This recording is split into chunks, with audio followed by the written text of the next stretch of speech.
the two-time world champion. Before we begin, I just want to say thank you very much, gentlemen, ladies, for coming today. We have something very important to discuss here, right? Because right now, imagine yourselves as Moonton. We're the publishers. M6 is going to be held in Malaysia. So I need ideas to make sure that M6 gets good. This time, it's got to be better. Like, it's in Malaysia, okay?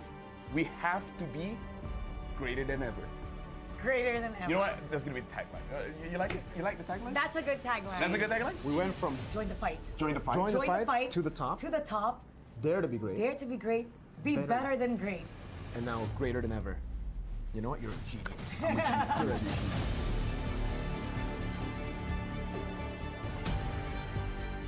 Let's talk about what does the audience want to see, right? What do you guys think the audience wants to see? More teams. More teams. How many are we talking? I don't know, but more regions, more teams. How does 16 sound like to you? I mean, it's what we had last year, right? That's true, though. I'm too dumb. Do we want more teams in the wild card or the main stage? Because there's a wild card. We had it, yeah. I'm okay with the 2 slots for the wild card. 2 slots? And then 8 in the wild card. 2 slots for wild so card. total for sure. 24. Because I'm a believer that the wild card is a legit part of the tournament. I agree. Do they actually want smart stuff? Non-PH versus PH finals, I guess. Non-PH, yeah. Non-PH, Oh, non-PH. We got that in M5 though. What specific region do you want in the finals? North America. Wow. That one is a bit. I don't know about that one.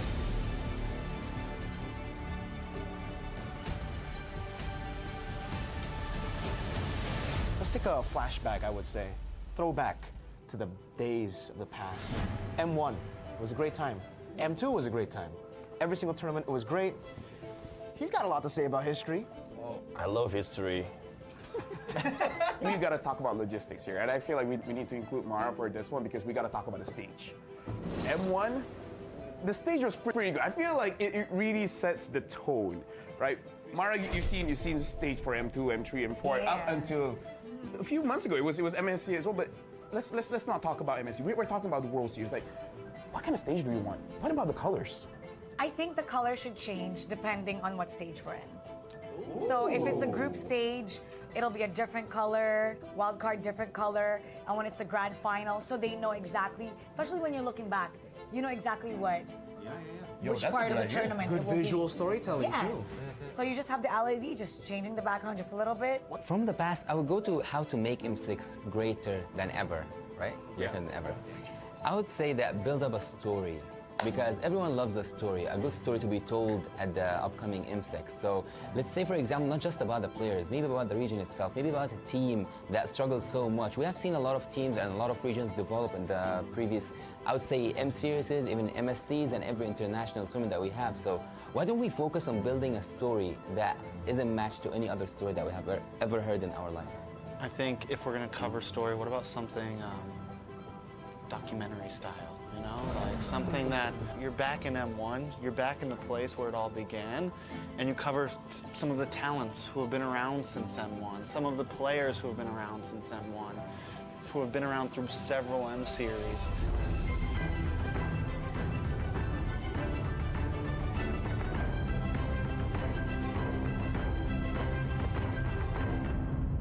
I want to talk about music video.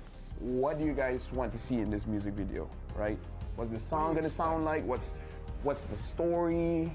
I think it should be player orientated. I think instead of doing like something like we've been doing where it's its whole own thing, make it about all the M series, you know? Take moments from all of those series, take player moments, you know, that's what's gonna hype up the fans, seeing those moments. Upbeat, like for fighting, very upbeat, a catchy line, so when they hear that line, they know it's M6, and it has to be downloadable for people to use as a ringtone. I want the music video to be playing with the BMI.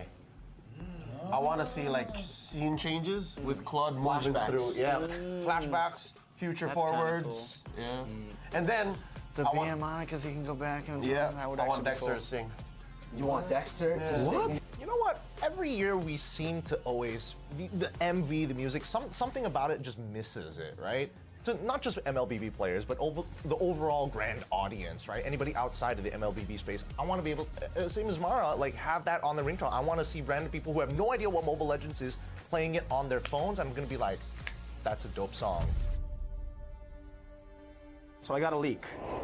What's the leak? M6, we're gonna use a new format. What format? They're changing it? Why? You know, all the way from M1, all the way to M5, I've always thought, especially M1 to M4. Single limbs, we've done that before. We've done double limbs, you know. We've done group stages with done- no... We also done no eliminations at the group Exactly. stage. We've done no eliminations, yeah. Hate that. This time, it's gonna be a Swiss format. Like the cheese? What's Swiss format? What is that? What is that? There's no going back from here if you start. You know what the Swiss format is. Actually, yeah, I do. What is it? Okay, so let's keep it very simple, right? So for this M6, I'm thinking we're gonna be bringing 16 teams, and then we'll make the total. If you win 3 times, you'll advance forward. Lose 3 times, you're gonna get knocked out. Oh no, you play with everybody. You play with everybody. 1-0 beats 1-0, so everybody starts with 2 groups. Group A, Group B. 8 teams here, 8 teams in B. Then, Every single time they have to fight, we're gonna redraw. that's a great idea. That's a great idea. Wait. Who's doing the redraw? Yeah, who's doing the redraw? I want to know this. Don't worry. because is it gonna be us? Don't worry. I don't. I mean, I think it should be Mara. No, I think it should be Mara. You know what? I think so too, but I've suffered. I suffer. We have suffered. I cannot suffered. draw We know. anymore. So, So now it's Gideon's turn. exactly. Yeah. Wolf, Gideon, Wheezy. Whoa, wait a minute. Is we're gonna have Yasu and KB do it. Because we don't want to do it anymore. Me and LaFell, We've had enough. we've had enough. So we will do the draws ourselves. You will have You to will do it. suffer the wrath. Is it alright if I had all the Filipino teams and the Indonesian teams in one group? You know what? Nah. That's why, you know what? This is the reveal. If the players are going to face off against their opponents, they should draw. Why put the responsibility on the league ops? Why to put the responsibility on the talents? Why They the should talents? be the ones to decide their own fate. Okay, let's decide this. Mara, what do you think about that? Players, I think the players. That's perfect. Perfect. So, well, they can't say it's biased. They can't say it's planned. Exactly. They know. Not stale. Yes, exactly. So it should be the players because, well, they're responsible for who they draw. Wait, so we've you had took us enough. out? They changed their minds right now. just with you giving us that idea, I'm gonna cut you out. But actually, hold on. We need to hear what KB has to say because, you know, he's the professor here. So what do you think about the Swiss format? Like, what do you guys feel? Do you guys feel it's fine? Because if you guys say it's okay, we're gonna run with it. And if we say that it's not okay, you're gonna also run with it. If only one of you says it's not okay, then we won't run with it. I'm okay. Because you know what? We can't predict any team. Even the group stage, you know who you facing on. You have 3 teams as an enemy. But in Swiss round, you can't predict tomorrow what's going on tomorrow. What if we lose? Every round. So yeah, technically, groups are a thing of the past.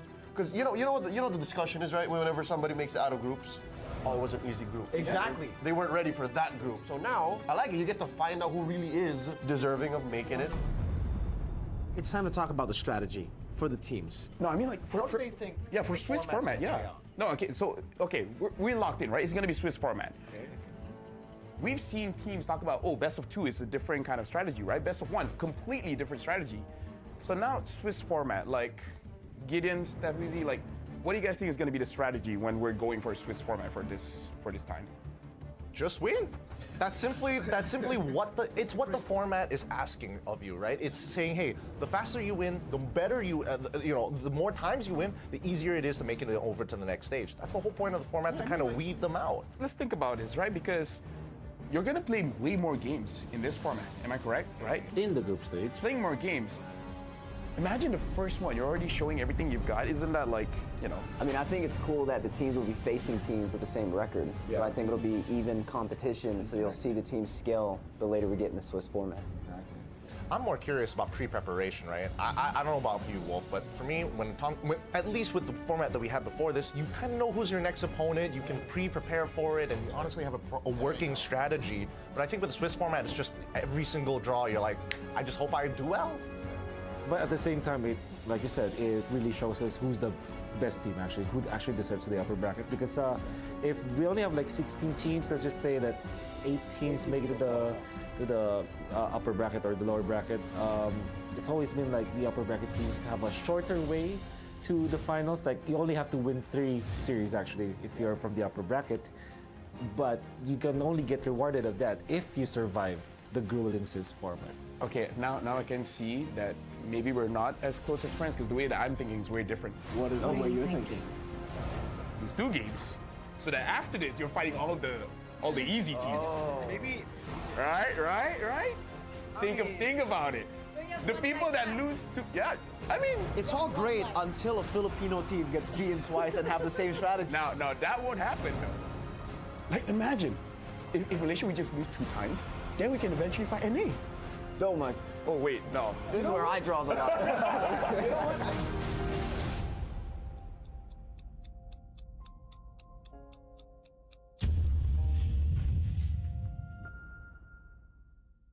A crispier chicken McCrispy? So much crispier. Bite into an even crispier crunch with the improved Chicken McCrispy. Now, wouldn't that be nice?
占ってあげようか。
I got some big news, okay? So I got a leak.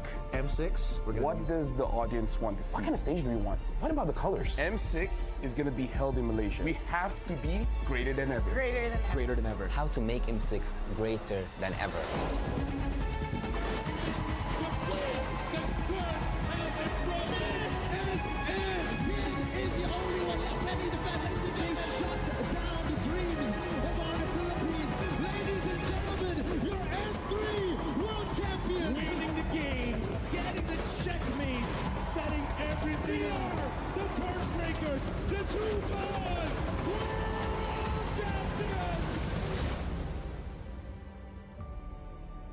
Before we begin, I just want to say thank you very much, gentlemen, ladies, for coming today. We have something very important to discuss here, right? Because right now, imagine yourselves as Moonton. We're the publishers. M6 is going to be held in Malaysia. So I need ideas to make sure that M6 gets good. This time, it's got to be better. Like, it's in Malaysia, okay? We have to be greater than ever. Greater than ever. You know what? That's gonna be the tagline. You like it? You like the tagline? That's a good tagline. That's a good tagline? We went from Join the fight. Join the fight. Join the Join the fight to the top, To the top. dare to be great, Dare to be great. Be Better. better than great. and now greater than ever. You know what? You're a genius. I'm a genius. You're a genius.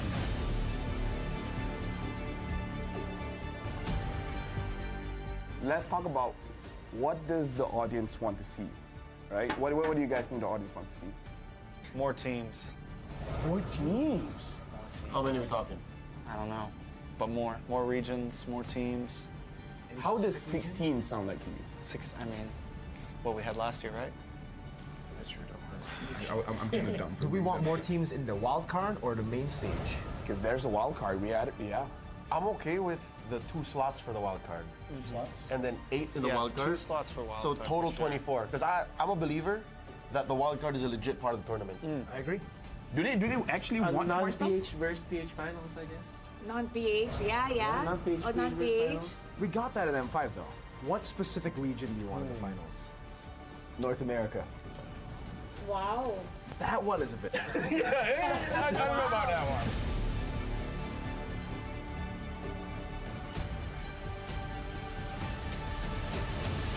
Let's take a flashback, I would say.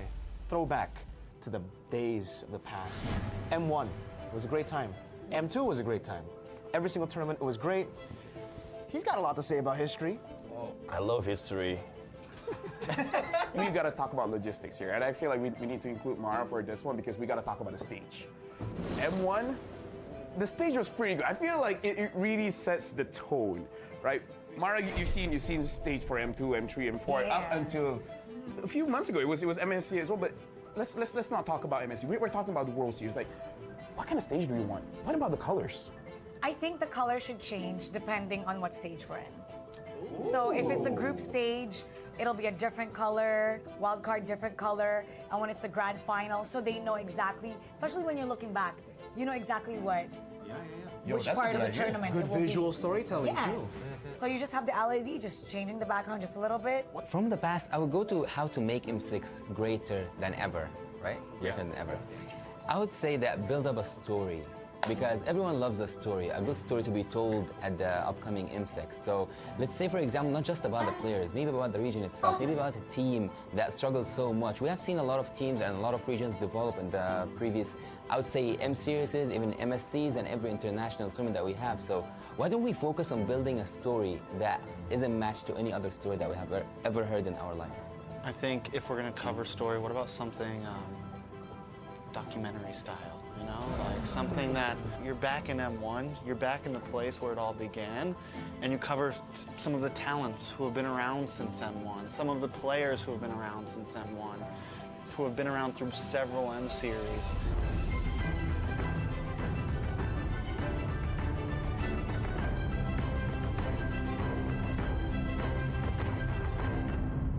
I want to talk about music video. What do you guys want to see in this music video, right? What's the song gonna sound like? What's the story? I think it should be player orientated. I think it should still, I think instead of doing like something like we've been doing where it's its whole own thing, make it about all the M series, you know? Take moments from all of those series, take player moments, you know, that's what's gonna hype up the fans, seeing those moments. Upbeat, like for fighting, very upbeat, a catchy line, so when they hear that line, they know it's M6, and it has to be downloadable for people to use as a ringtone. I want the music video to be playing with the BMI. I want to see like scene changes with Claude moving Flashbacks. through. Yeah, flashbacks, future That's kinda forwards. cool. Yeah, and then The I want- BMI, because he can go back and Yeah, that would I want actually be Dexter cool. to sing. You want Dexter to sing? You know what? Every year we seem to always the MV, the music, something about it just misses it, right? So not just MLBB players, but the overall grand audience, right? Anybody outside of the MLBB space, I want to be able, same as Mara, like have that on the ringtone. I want to see random people who have no idea what Mobile Legends is playing it on their phones. I'm gonna be like, that's a dope song. So I got a leak. What's the leak? M6, we're gonna use a new format. What format? They're changing it? Why? You know, all the way from M1, all the way to M5, I've always thought, especially M1 to M4. Single limbs, we've done that before. MSCs. We've done double limbs, you know. We've done group stages with done- no. We also done no eliminations at the group Exactly. stage. We've done no eliminations. Good Yeah. times. Hate that. This time, it's gonna be a Swiss format. Like cheese? What's What? Swiss format? What is that? What is- There's no going back from here if you start. You know what the Swiss format is. Actually, yeah, I do. what is it? Okay, so let's keep it very simple, right? So for this M6, I'm thinking we're gonna be bringing 16 teams, and then we'll make the total. If you win 3 times, you'll advance forward. Lose 3 times, you're gonna get knocked out. Oh no, you play with everybody. You play with everybody. 1-0 beats 1-0, so everybody starts with 2 groups. Group A, Group B. 8 teams here, 8 teams in B. Then, Every single time they have to fight, we're gonna redraw. That's a great idea. That's a great idea. Wait. Who's doing the redraw? Yeah, who's doing the redraw? I want to know this. Don't worry. because is it gonna be us? Don't worry. I don't. I mean, I think it should be Maro. No, I think it should be Maro. You know what? I think so too, but I've suffered.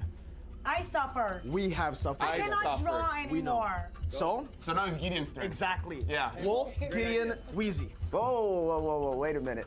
Is we're gonna have Yasu and KB do it. Because we don't want to do it anymore. Me and LaFell, We've had enough. we've had enough. Good idea. So we will do the draws ourselves. You will have to suffer the wrath. Is it alright if I had all the Filipino teams and the Indonesian teams in one group? You know what? Nah. That's why, you know what? This is the reveal.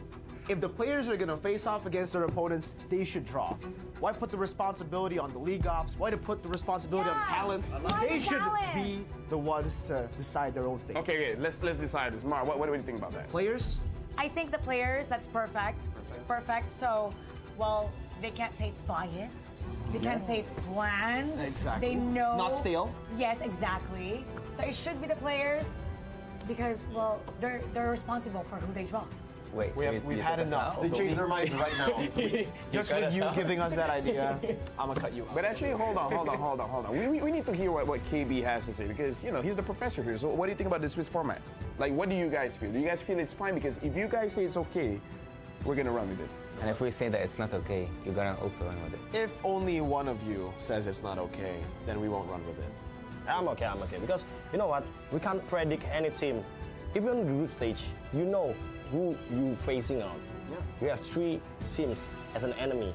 But in Swiss round, you can't predict tomorrow what's going on tomorrow. What if we lose? Every round. So yeah, technically, groups are a thing of the past. Because you know what the discussion is, right? Whenever somebody makes it out of groups, oh, it was an easy group. Exactly. They weren't ready for that group. So now, I like it. You get to find out who really is deserving of making it. It's time to talk about the strategy for the teams. No, I mean like for they think yeah, for the Swiss format's format, gonna play yeah. out? No, okay, so we're locked in, right? It's gonna be Swiss format. We've seen teams talk about, oh, best of 2 is a different kind of strategy, right? Best of 1, completely different strategy. So now Swiss format, like Gideon, Steph, Weezy, like, what do you guys think is gonna be the strategy when we're going for a Swiss format for this time? Just win. That's simply what the format is asking of you, right? It's saying, hey, the faster you win, the better the more times you win, the easier it is to make it over to the next stage. That's the whole point of the format, to kind of weed them out. Let's think about this, right? Because you're gonna play way more games in this format. Am I correct? Right? In the group stage. Playing more games. Imagine the first one, you're already showing everything you've got. Isn't that like, you know? I mean, I think it's cool that the teams will be facing teams with the same record. So I think it'll be even competition. So you'll see the teams scale the later we get in the Swiss format. I'm more curious about pre-preparation, right? I don't know about you, Wolf, but for me, at least with the format that we had before this, you kind of know who's your next opponent. You can pre-prepare for it, and you honestly have a working strategy. But I think with the Swiss format, it's just every single draw, you're like, I just hope I do well. But at the same time, like you said, it really shows us who's the best team actually, who actually deserves the upper bracket. Because if we only have like 16 teams, let's just say that 8 teams make it to the upper bracket or the lower bracket. It's always been like the upper bracket teams have a shorter way to the finals. Like you only have to win 3 series actually if you're from the upper bracket. But you can only get rewarded of that if you survive the grueling Swiss format. Okay, now I can see that maybe we're not as close as friends because the way that I'm thinking is very different. What is the way you're thinking? There's 2 games, so that after this you're fighting all the easy teams. Maybe Right? Think about it. The people that lose to I mean It's all great until a Filipino team gets beaten twice and have the same strategy. now that won't happen. Like imagine if Malaysia we just lose 2 times, then we can eventually fight NA. Don't mind. Oh wait, no. This is where I draw the line.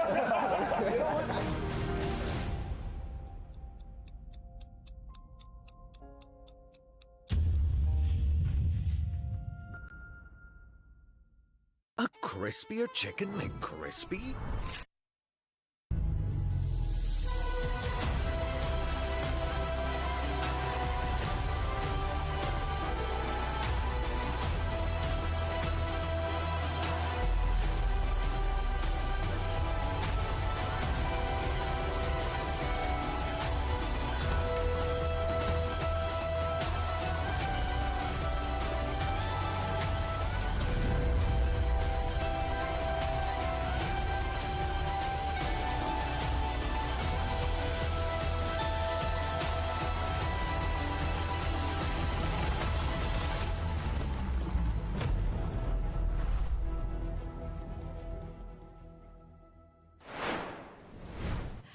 Welcome, friends in Singapore as well as abroad. Welcome to MPL SG Season 8 playoffs. Now, Singapore is ready to witness our champion being nominated and named right here in the culmination of our grand finals. But before that, let's not forget to recognize all of the amazing plays as well as individuals who have made MPL SG Season 8 possible as well as exciting for you guys to watch.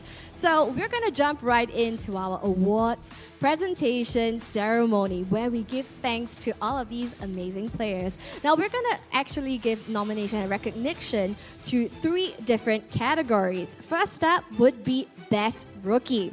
Now, the individual player who have been making significant waves over at the Land of Dawn despite being the first time right here at MPL SG. Now, the next award that we're going to be giving out would be the regular season MVP. That singular player who has been making dominant plays, changing tides right here during the regular season itself will be announced later. Now, we also would love to give a shout out to our amazing talents right here at MPL SG Season 8. Those of which who have made this show exciting for all of you viewers who are currently watching at home or even live at the venue itself. So we're super excited and we're going to jump straight into the awards presentation ceremony. But first, we would love to take this opportunity to invite Mr. Justin Koh, Project Manager of Zenway Productions, to present these awards. Round of applause, ladies and gents.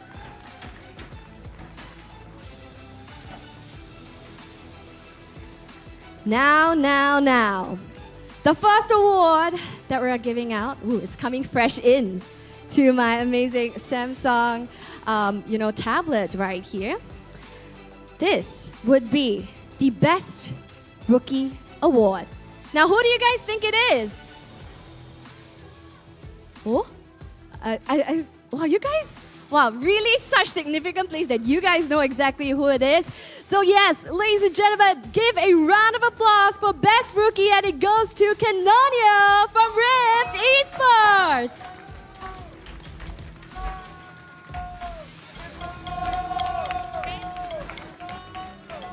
Big smiles for the camera. Now, Canonio, as the jungler right here from Rift Esports, has been making incredible plays, cinching wins for Rift Esports. And definitely this award is given to him. Now, Canonio, anything you would like to say to your fans out there or even family who's currently supporting you from abroad? Thank you for giving me this reward. I'm very deeply for receive this, but it's all due to my teammate for giving me the chance to shine. And I would also thank for Trop, H2, Rich, Grand Station for supporting us through this MPL Season 8. And shout out to my Rift Esports, my families and friends for supporting me in PH. And I will go home tonight. See you. Kita kits. Ladies and gents, that was Canonio, our Best Rookie for MPL SG Season 8. Thank you, Canonio. Now, our next award is going to be given to our regular season MVP. Ladies and gents, who do you think it is? Wow, the crowd is all in unison. There's one name in their mouths only. And the regular season MVP goes to Vanix from Team Flash.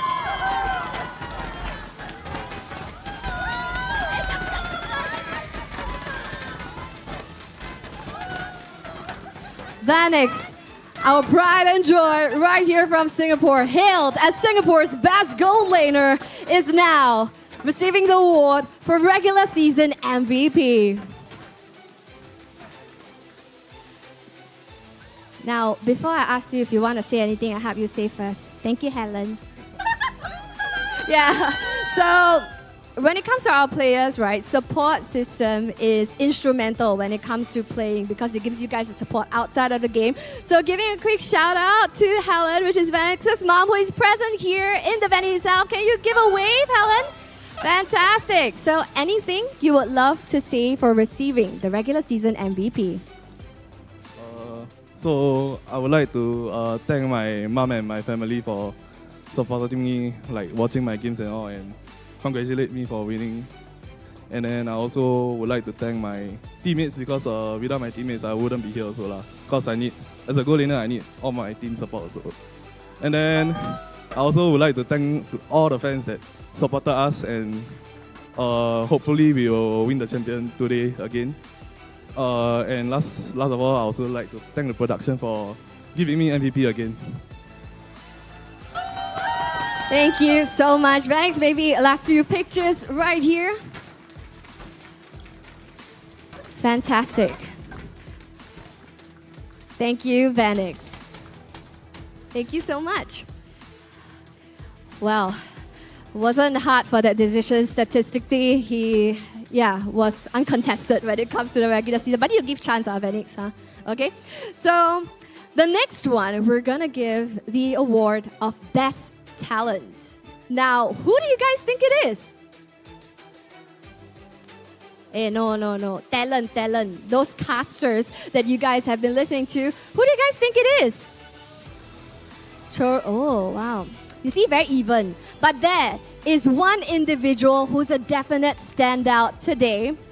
And ladies and gentlemen, our best talent for MPL SG Season 8 goes to Moman. But of course, we have Abstract here who will be receiving the award on his behalf.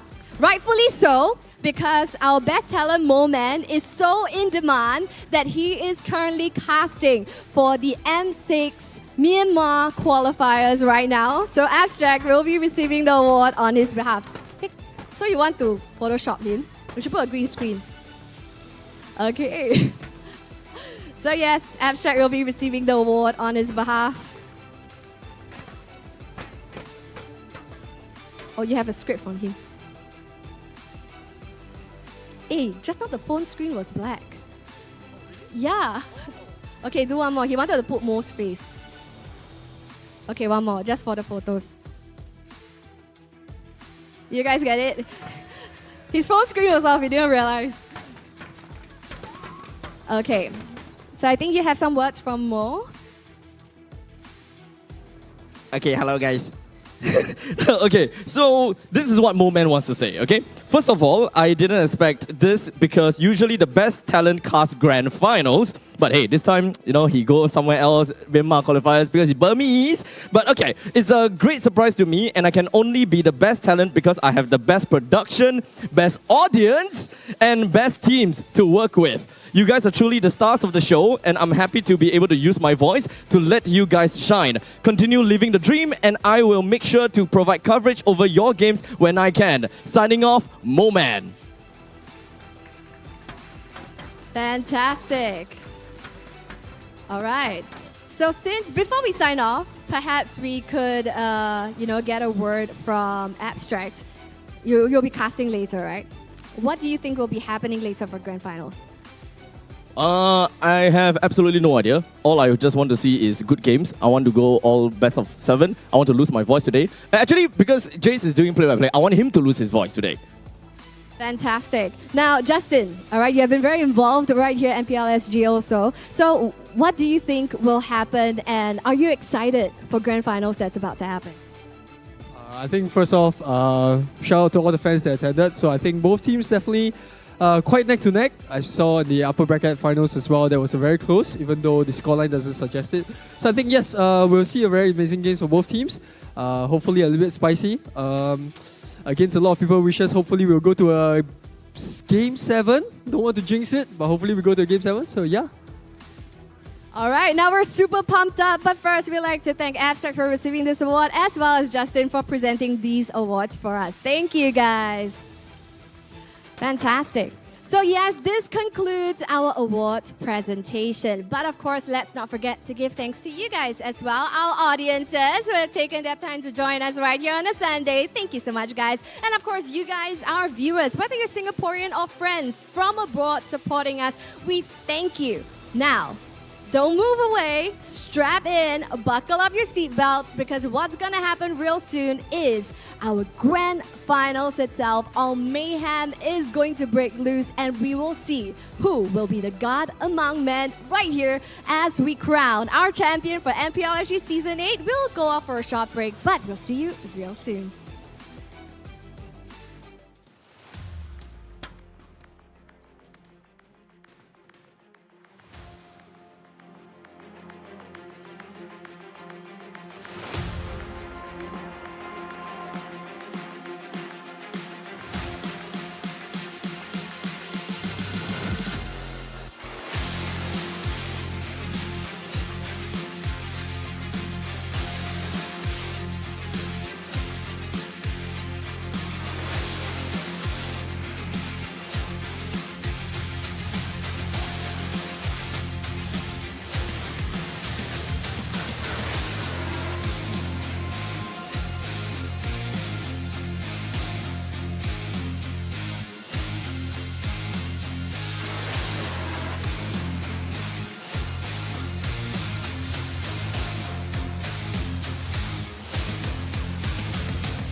I'm powerful and I'm a boxer and a basketballer. I am Melon and I'm a business student.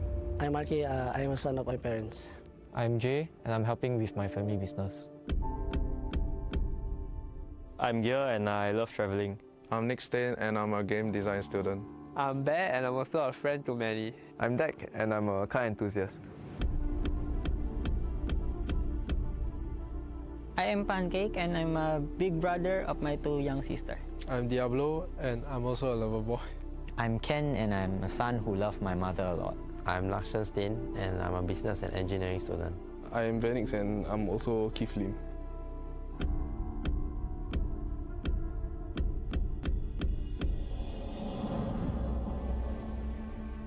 Other people see us as just personas on screen, however there are real stories behind that. I'm a full-time student and I have made many sacrifices to end up to where I am now. Most of us players are like living a double life. On one end, I'm Gil who's trying to do well in MPL, and on another end is me who's trying to do well in school and make my parents proud. Most of the players that I see, some of them are idols of even fans who come down and watch our games. The players might not realize it, but they're actually more of a role model than they think they are. Gaming is really much more like, a global stage. A performance arts and sports join together. Then when you have that, you have the player's persona, but they are beyond that. They are just people like me and you.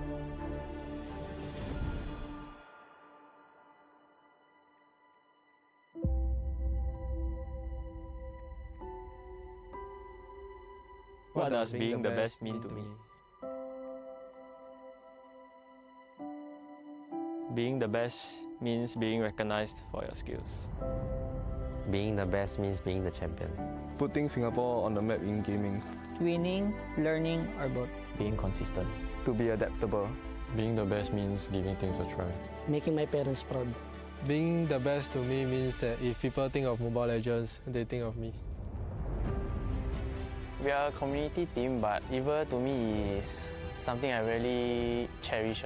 I always keep telling myself that don't give up, and one day my dream will come true.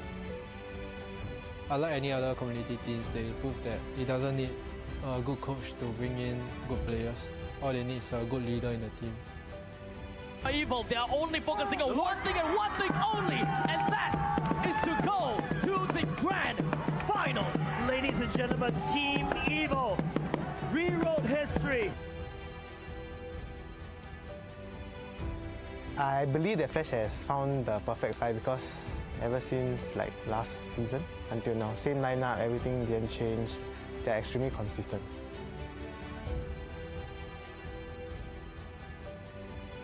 And now Sailor trying to go for the poke, but there's not enough damage. Look at Team NIP Flash here trying to end the game, and it will be a serious sweep for NIP Flash. It's the survival of the fittest. The strong will stay, the weak will go. So you must always do your best to stay at the top.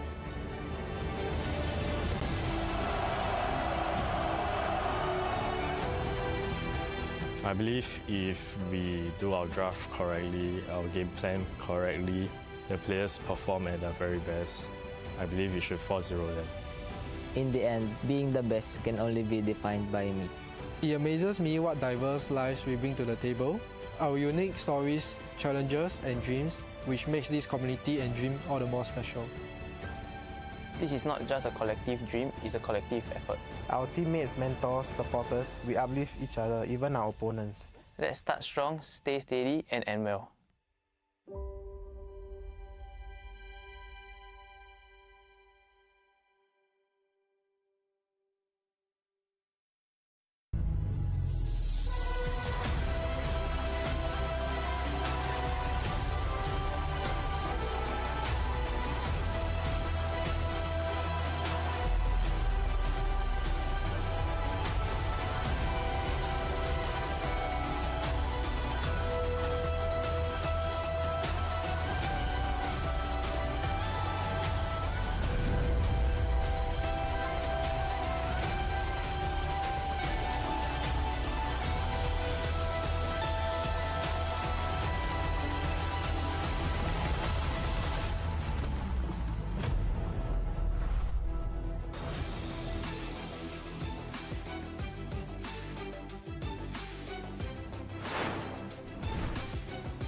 as the new seasons come, which is MPL SG Season 8, Singapore was on the lookout and on the hunt for a team that has all the qualities to represent Singapore over on the international stage.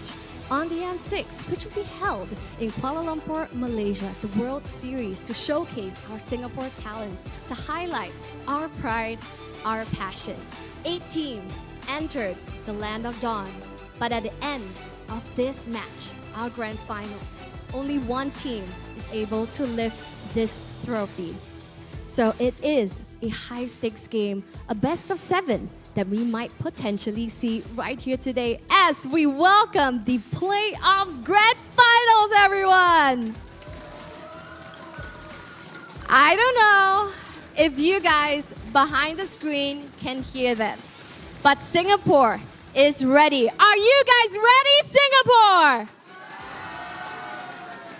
Amazing. We're all riled up. Our pride, our passion. We're on the lookout. 8 teams entered. But now, at this very moment, 2 of the best teams that Singapore has to offer is about to clash. And only one will emerge victorious to become champions of MPL SG Season 8 to represent Singapore, our tiny little nation, on the international stage to show us what Singapore is made of. But before that, friends overseas, I would love to show you what hot-blooded individuals and fans that we have from Singapore right here. So first up, we would love to show you guys our fans from Evil. So friends from Evil, Elijah, come on up. Let's hear the drums of liberation. Let's go. Evil.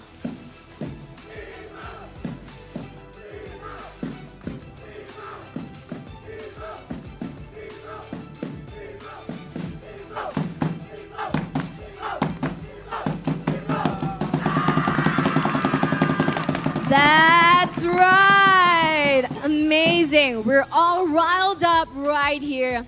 The moment is tense, the air is tense, but everyone is eagerly waiting.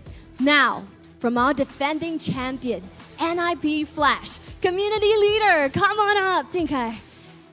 Lead the crowd, fans of NIP Flash, let's go! NIP! NIP!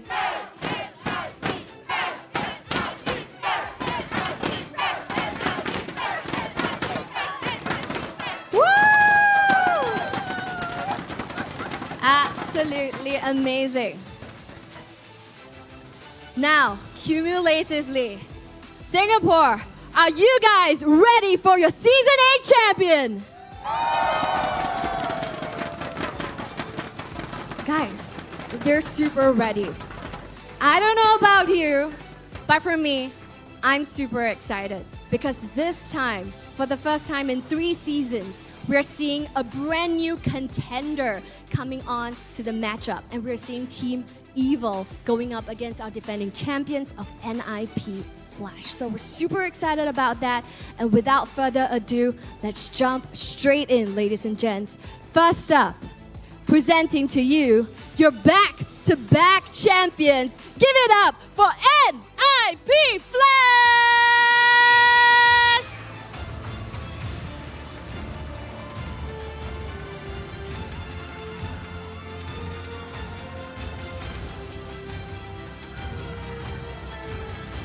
So yes, your defending champion stands super excited, loud and proud before you guys here today. They've performed exemplary here in the Land of Dawn, and they can't wait to take this opportunity to defend their throne. And now, for the very first time at Grand Finals ever since their debut in Season 3, presenting to you, Evil!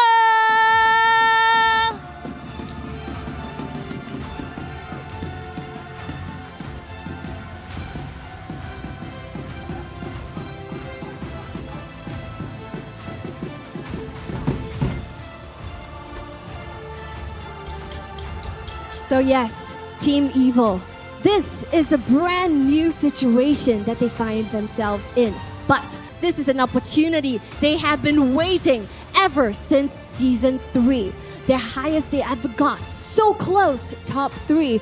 But now they find themselves here at Grand Finals for the very first time.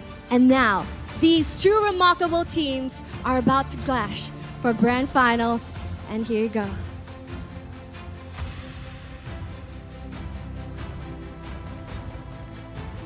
And now,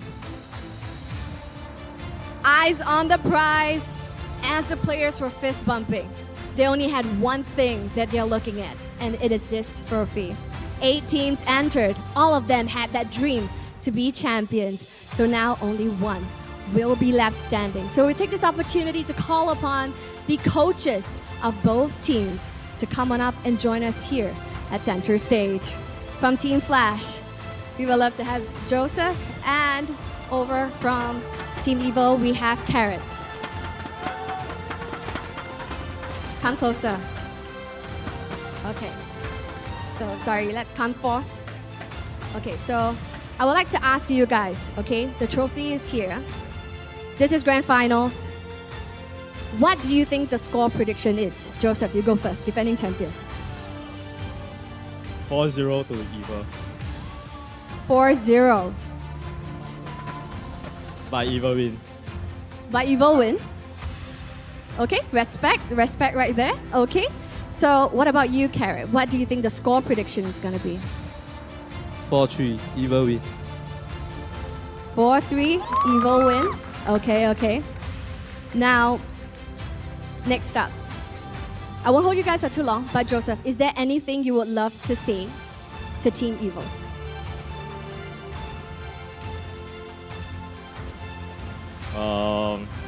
Just give your best and hopefully you have a very good match. Great sportsmanship. Now, Carrot, is there anything you would love to say to Team Flash?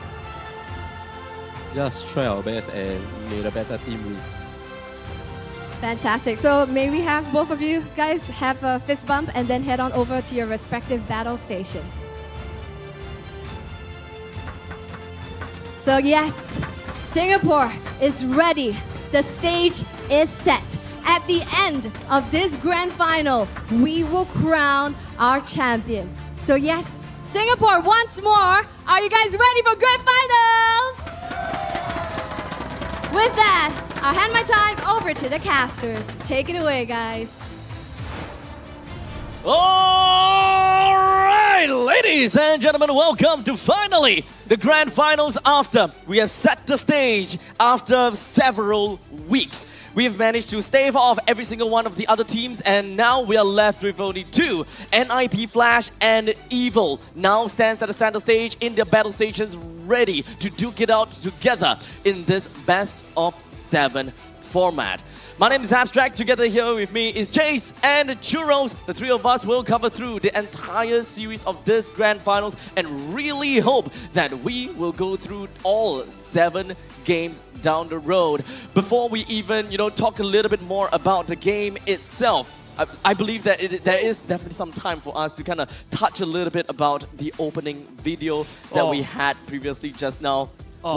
I'm pretty sure that you were getting goosebumps and all, right? I'm getting goosebumps. I feel like it really tells the story of every single player on that stage right now. And I mean, among all of us as well, we also have a different life outside of esports, but looking at them, feeling that connection, I think it's something that we would like to tell everybody and remind them that they are here not to play, but really to fight. I'll grab your opinion in a bit later, as I believe that we can talk a little bit about NIP Flash when it comes down to the 5-man roster that stayed on all the way from the previous season. Jace, walk us through this. Of course, EXP lane of the handsome Diablo, man, he is giving me goosebumps earlier just now during the video. Hades in the jungle, Curtisi in the mid, JPL the legend in the roam, and Vanix, the unkillable, the immortal gold laner of NIP Flash. This is a stacked team. This is the highest mountain in Singapore right now, and Team Evo needs to watch out. Team Evil, they have a very big obstacle in front of them. It's really a very high hill to climb, and NIP Flash definitely would not stop at anything until they get to the top again. Now, Evil, for the very first time since Season 3, and for the very first time after eliminating RSG out of the playoff, they are here to stay. They are here to stay indeed. Ken in the EXP, Boyette in the jungle, Salem mid, Powerful in the roam, and Marky in the gold lane. This is going to be a team to watch out for. They are no strangers to the stage. Powerful built this team since Season 3 and finally reaching his goals of the top 2 spot. Yeah. But they are just that a hair's width closer to the grand finals and touching that trophy. Let's not forget that Evil started off as a community team coming in at Season 3. And of course, let's not forget that they started from nothing. They came into Season 3 and they got themselves an amazing finish. And from that point onwards, they now, in this Season 8, got themselves Boyette and Marky. Yeah, not only just that. Remember when they first debuted? They took down the Titans, right? That's why we call them Titan Slayers. Yes. Then after that, don't forget, they have no coach until this very season. That's when they changed the MO for the better. Brought in 2 imports from the Philippines and also brought in Carrot as a coach, providing that, third-party perspective. That has been helping them and unlock Team Evil to see the Grand Finals this day. Now, statistics definitely talks. And I believe that when it comes down to NIP Flash, there will not be a surprise when it comes down to inflated figures, right, Juros? Yeah, this is a very, very interesting statistic right here. Diablo right now is playing the role of like, okay, Hades is going to be in the assassin role in the jungle. I need to step up. He's not playing his damage EXP lanes anymore. He's going for more tanky EXP lanes, and that's really bringing the team up. The fact that we talked about this in, backstage as well, Vanix being the regular season MVP, the fact that he can stay in his gold lane and hold his lane creates so much opportunity for the team. And NIP Flash, the only game that they lost was the game that they didn't play in their own roles. So this time, they're in their own roles, they're serious about it, and they are looking scary. We don't talk about regular season NIP Flash, yeah? When the playoffs come, they are online, and they will play their best. No, online is an understatement, Jace. Man, this team is looking hella scary. They will be serious, right? But not only NIP Flash will be serious, we are pretty sure that Evil, they had a long way. They went through everything, and it definitely seems as though that they understood what they're getting into today here in the Grand Finals, Jace. Okay, apart from the player statistics that you're looking at, we know their favorite heroes as well. We know these stats. Of course, you give Marky the hair, he's very comfortable with it. But I think I'd like to highlight one player from the side of Team Evil is Ken. Ken, actually, if I'm not mistaken, is a sub from Team Flash. Then after that, transition into Vanguard. And that's where he started to showcase that, hey, he has what it takes. And now he's in Team Evil, going up against his own team. Yeah, the fact that he is so adaptable with Team Evil, this is his first season with the team. Yep. And the fact that like he is able to just hold his own ground with a lot of the top dogs in EXP lane and really proving himself that like, hey, we are here to stay and we are here to win it all. That's right. Ken is definitely not any other player that we have seen before, and he definitely fits it just like a glove. Now, of course, NIP Flash versus Evil head-to-head. We can definitely expect that the champions, the reigning champions, are always gonna be at the top of their game. But aside from, the typical GPM as well as KDA, Churros, what else do we gotta look at? Man, it's like looking into a mirror, right? Like, over the course of the regular season and the playoffs, both of these two teams have sort of like a very similar play style. Let's take Powerful and JPL, for example. We were talking about it in the previous game. JPL bringing out his Cho, everyone's fearing his Cho. He's bringing out his Tigreal, everyone's fearing his Tigreal. Look at Powerful's signature picks. It's the Cho and the Tigreal in question as well. So there's going to be a lot of contests for signature heroes, signature picks, and priority picks on these hard-hitting heroes. Yep, I'm also looking at average control time. It is actually Team Evil that has the highest average control time, but Team Flash somehow still get high KDA, which is kind of interesting. Exactly. Now, before we jump in and talk a little bit about the talent prediction, let's talk a little bit about the video from your side.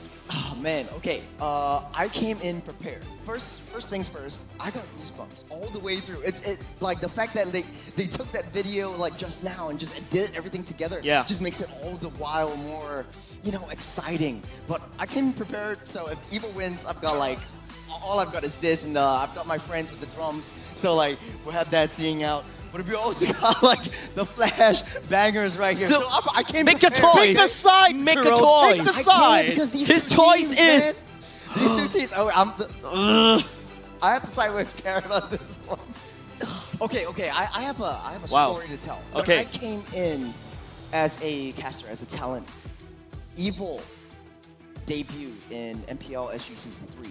So I watched them grow with, of course, with Vertigo. I also like had the Evo stack. I had the RSG stack. I love them, but Evo has grown so much. The potential has exponentially increased, and that's why I think this time around, if Evo can hunker down and make it work, they can take the crown. Someone does have the evil fever, Yeah. it seems. But it is definitely understandable after looking at Evil's gameplay in the lower bracket finals. We definitely understand exactly what they are coming in from. And like I said before, this is a Titan. This is the Grim Reaper that have come in through and through. And NIP Flash will not disappoint. And I believe that the audience themselves also agrees, as it is a 73% that is weighing over to the side of NIP Flash, and Evil at 27% from the audience side. We definitely have got some time to talk about the fact that with Evil coming in to face off against this Grim Reaper knocking on every single team's doors,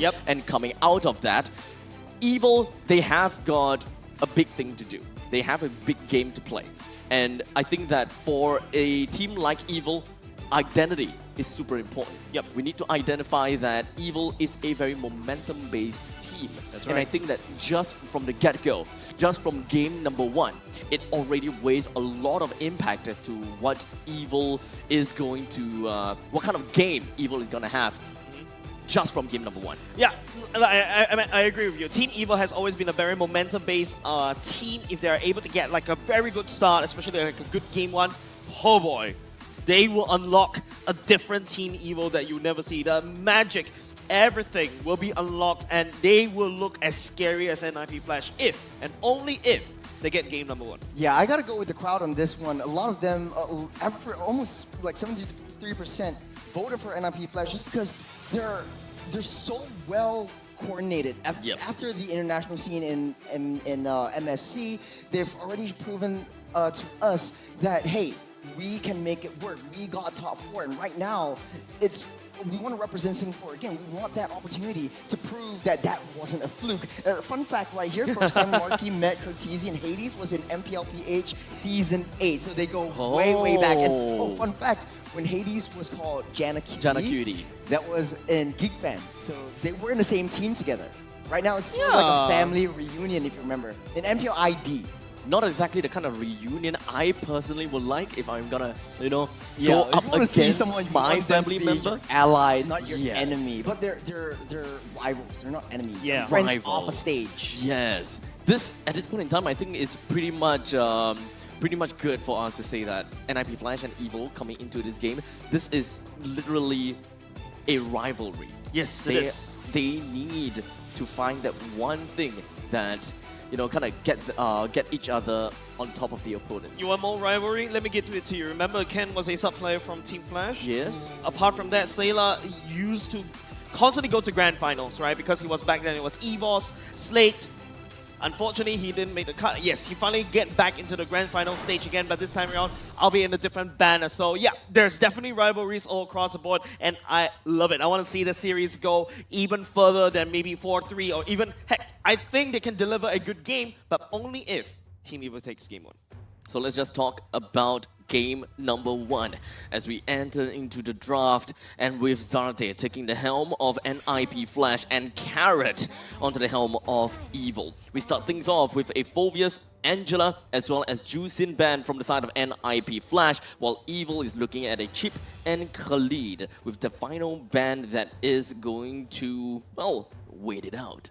Well, judging from yesterday's game with Evo and NIP Flash, I think Tigro is definitely going to be a very, very huge contest, especially for Powerful and JPL. Not only that, Cho might be very, very heavily contested as well. I think this ban might be onto the likes of Vanix. I think Harith, definitely a very huge contest between Marky and Vanix as well. Oh, another fun fact, this is the first time in MPL SG where RSG is not in the grand finals. I gave a small history lesson earlier on this morning. This is actually a really tough hit onto RSG, I gotta have to say. For the very first time, not first, not second, but third. But, well, the main thing is the grand finals without them. Let's take a look at this. With the high loss being banned out from the side of Evil, we are looking at the very conventional bans that we pretty much expect. But when it comes down to heroes that is currently available, one thing's for sure is that Ling is very much available. Ling, Fanny, Hayabusa. Exactly. Surprisingly, all of the junglers, assassin junglers, they are all leaked out and open for the taking, to the point that I don't think that it becomes that big of a priority anymore. Yeah, like I said, the Cho definitely picked up first by NIP Flash. This is a very, very huge contest. So Evil can have their Tigreal to their own. I think it's better to pick that up first. Yesterday's game against NIP Flash, Evil picked Edith 3 times.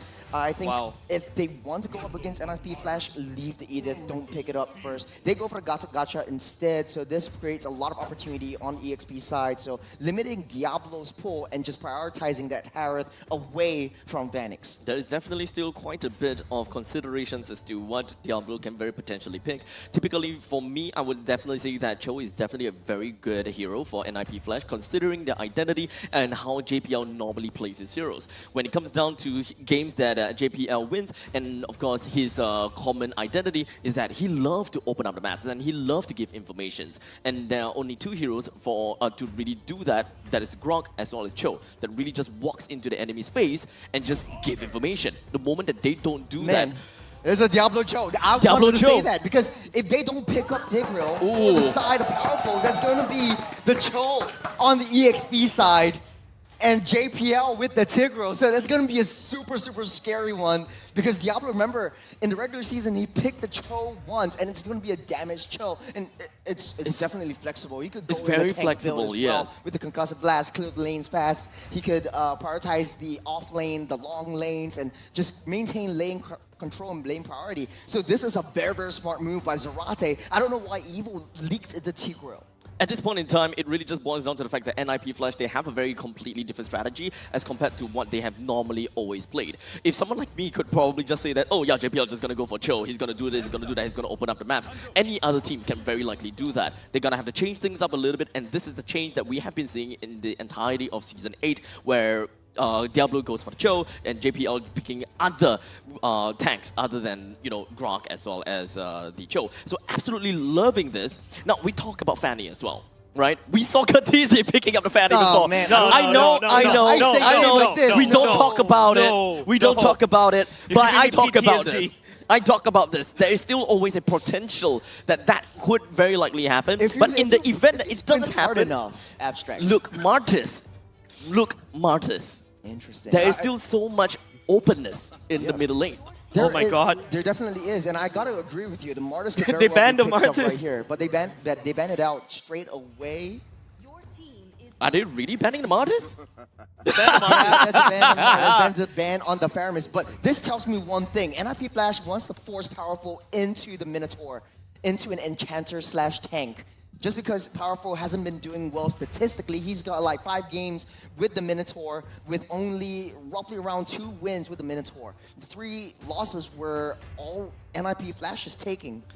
And I think this is a very, very smart move by NIP Flash. Want to force that team fights into the fray. Oh, I no. think NIP Flash might be looking to ban out potential Sailor's heroes. And we talked about this backstage. One of NIP Flash's MO is just, let's take out Sailor. Remember, Sailor went over with NIP Flash to represent Singapore for another event, international event. And I think they understand that Sailor is one of the crux of Team Evil. And if they take Scylla out, that's the mid lane duo struggling in the early game. So the mid to late game snowball potential not really there. Very fair point. And you can very clearly see that Zarape is doing exactly that, right? Angela, Juicin, Faramis, and Zask all taken away. And Sela now has got very little heroes that he can very potentially play according to this. However, Aurora is still currently available, and Aurora is going to be a very good hero to really mash together with Gatokacha as well as Harif. But one thing that we gotta have to look out for is going to be the engage potential, which is something that Evil doesn't necessarily have due to the fact that Gatokacha's Avatar of the Guardian takes time.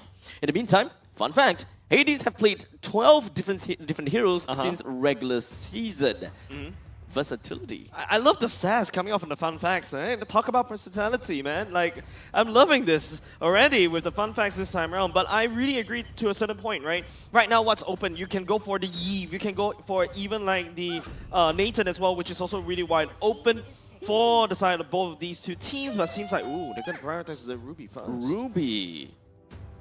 They would definitely want to get a little bit more lockdown, and as I've said before, what Ruby really does as it fits the bill is that you would want an initiator, and Ruby will be able to hold people down for extended periods of time just so that the Avatar of a Guardian can really connect. Not only is the Avatar of a Guardian good for following up, but it's also really great for zone denials, which will be able to extend the longevity of that Zaman Force for whenever Marky decides to blast it out. Yeah. Marky on the Harith, I don't know how he's going to be playing around. Okay, there's Vanix on the Bruno, so very, very hard hitting. You've got two early walls. game. You have Cho with the flanks, you got Fanny with the flanks, you got Tigro as front line, Aurora Stole it for away. zone denial as well. And IP Flash's Strav looking really scary, especially if you fight in major objectives. And I think this is how NIP Flash wants to play. Just play around the major objectives, play around the controls, and force Evil into team fights that they can't take. You've also got Fanny on the split push job on the late game as well. Last pick will be Vexana, but last fun fact, Boyet's Hayabusa also has a 75% win rate, 6 wins, 2 losses.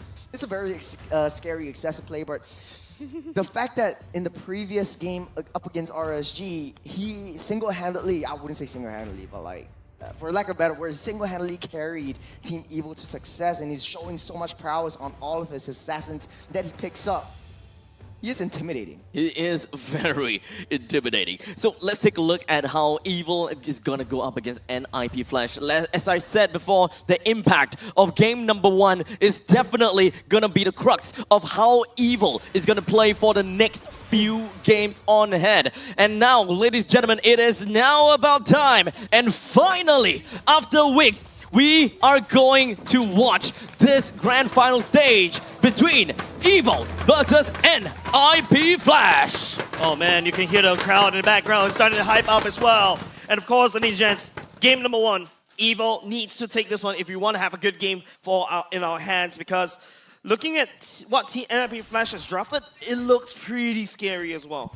Yeah, a lot of rotation speed, especially coming from Diablo, and the fact that EXP laners now, they need to proc to the wave and start that rotation. Diablo already cleared his wave. He's got a concussive blast, so that's going to help him quite a bit in the early game. That's Ken on the Ruby, so powerful on the Gacha. It's going to be a little bit tougher in the early game to protect Sayla from the Fanny if Hades decides to make a move. Look how deep Diablo is. He knows that the limits of that hero. He knows how to play around the iframes that is presented to him. So he's not really too scared. But the fact that he's moving around so fast, it just shows the rotation potential of a speedy assassin / fighter. Now, of course, one thing's for sure, I actually wanted to talk a little bit about this, but hold on a second, JPL seems like he's into something. Oh, JPL getting terrified right there. First blood, give it over to Team Evil. This just punishing the aggression that comes out from JPL. Powerful does the same aggression as JPL, and I think Jay's mentioned it in the previous game, that JPL likes to just give information, give some intelligence to the rest of the teams, but Evil identifies this, and they did their homework. They have that momentum from the previous game, and they want to bring it through, seep it in to the grand finals. Now, of course, we didn't really quite manage to talk a little bit about the mage pick coming in between these two teams. One thing's for sure is that NIP Flash definitely stole away that Aurora from Evil, as usually when it comes down to looking at the Tigreal, you will love a foreign Oh yeah, Shadow Kill onto Diablo. Diablo sneaks away, can't flickers forward, doesn't connect though, and still safe for now. Boyette's the one, the casualty from the side of Team Evil. Went a little bit too deep, but the fact that Aurora was picked up presents the passive, creates a second life, so the immortality, quote unquote, is going to happen a little bit earlier. But the fact that Evil was able to maintain the economy difference that much earlier and Powerful ramping up the aggression down the purple buff. Okay, here we go. That's a knock-up as well. Eternal Guard already committed by Sayla. Diablo tagging onto Sayla. Sayla doesn't really have a lot of mana to work with, but at the very least, NIP Flash pushes Evil out of their jungle so that Hades picks up a purple. This is so smart, right? Diablo is acting like the second roamer of NIP Flash. He's always around the map. Hades goes for the spin. Boyette still takes the turtle away. That's also Diablo, the Hell's Mary, coming up from Curtizi right there. Was able to just rain down some damage, but NIP Flash losing the turtle. Hades at a pixel of health as well. There is absolutely no way. The turtle definitely went over to the side of Evil, but NIP Flash definitely understood just what kind of durability that they have onto their side. As such, taking up this turtle is no problems at all. They did lose it though, but at least they didn't lose anything else other than the turtle. Going back to my point about Diablo's Cho, look how fast he rotates around the map. He's in the mid lane. He's around the purple buff. You would think that JPL would be the protector, but Hades, cables in, cables out. No commitment just as of yet. It's gonna be still a very early part of the game where Evil, you can very clearly tell, Powerful is getting a lot of information onto NIP Flash. Very reminiscent to what he has done before when he was playing the Cho. But in this case, he knows that there is definitely some form of durability, and of course, he can definitely go for a couple of kills here and there. So he's not too afraid of NIP Flash. But in the meantime, JPL playing on the Tigreal, you can definitely tell that durability is one thing, but if you go in a little bit too deep, you don't necessarily have any form of mobility to kind of dip yourself right out. Looking at the damage dealt, Powerful just constantly poking the members of NIP Flash. Ken tries to get a proxy because he knows that Diablo's not around. And I think Diablo's high rotation speed and being around that map, trying to force fights away from Vanix. And we talked about this before the game, that Vanix needs that space to be able to hold that lane and try to get his core items before joining in the team fight. So in the early game though, it's not too much of a problem as of yet. When it comes down to positioning, Evil doesn't give NIP Flash any form of that attention. That's going to be the kick as well. Got a Kacha as well. Curtizi, the Frigid Glacier, a lot of damage, but Powerful. Team Evil is actually coming out. That's a triple kill from the side of Team Evil. The Revitalize! I was looking so hard. The Revitalize is what really kept the entire team of Evil intact. The Avatar of the Guardian as well, just as of that. We have a replay, so we have to watch this one. So I know Hades made a nice shot. You've got the Glacier Prison as well. Ken gets kicked back, and the rest of the team responds. But the Avatar of the the Avatar Guardian and the Revitalize kept Ken alive, so you have a little bit more damage, and Boyette uses the Shadow Kill just to pick off every single one of them. The other main thing is the fact that Sayla was in a very good position to stay safe. The entire time, there were just 3 people in front lines and just getting hit on by Hades. But Sayla was safe. He managed to land a very nice Horrify that made sure that Hades don't deal any more crucial damage to the rest of the team, allowing Powerful popping the Revitalize to keep the entire team intact. I think it's the mix of the Horrify as well as the taunt from Powerful. Yeah. Just protecting Ken from inevitable doom. Now, Powerful ramping up the aggression as he should. But JPL keeping the purple buff safe. I think this is a very, very good move from Evil. Try to force a lot of the rotations towards Hades so that Diablo, even if he can find a pick-off, it won't amount up to anything. Remember, we always have this question in our head, is the fact that Evil have always been very strong in the early stages of the game, even when it comes down to the lower bracket finals. But when it comes down to this game, will it be the same? Once again, finds Vanix and will be assassinated. This guy's on a roll right here. Ganking left and right and also picking up kills. Vanix unable to survive that one. Boyette already has the Skypiercer. This guy's going to ramp up his aggression and momentum as well. So talk about scary. I think the fun fact was foreshadowing something, huh? We're looking at something, definitely.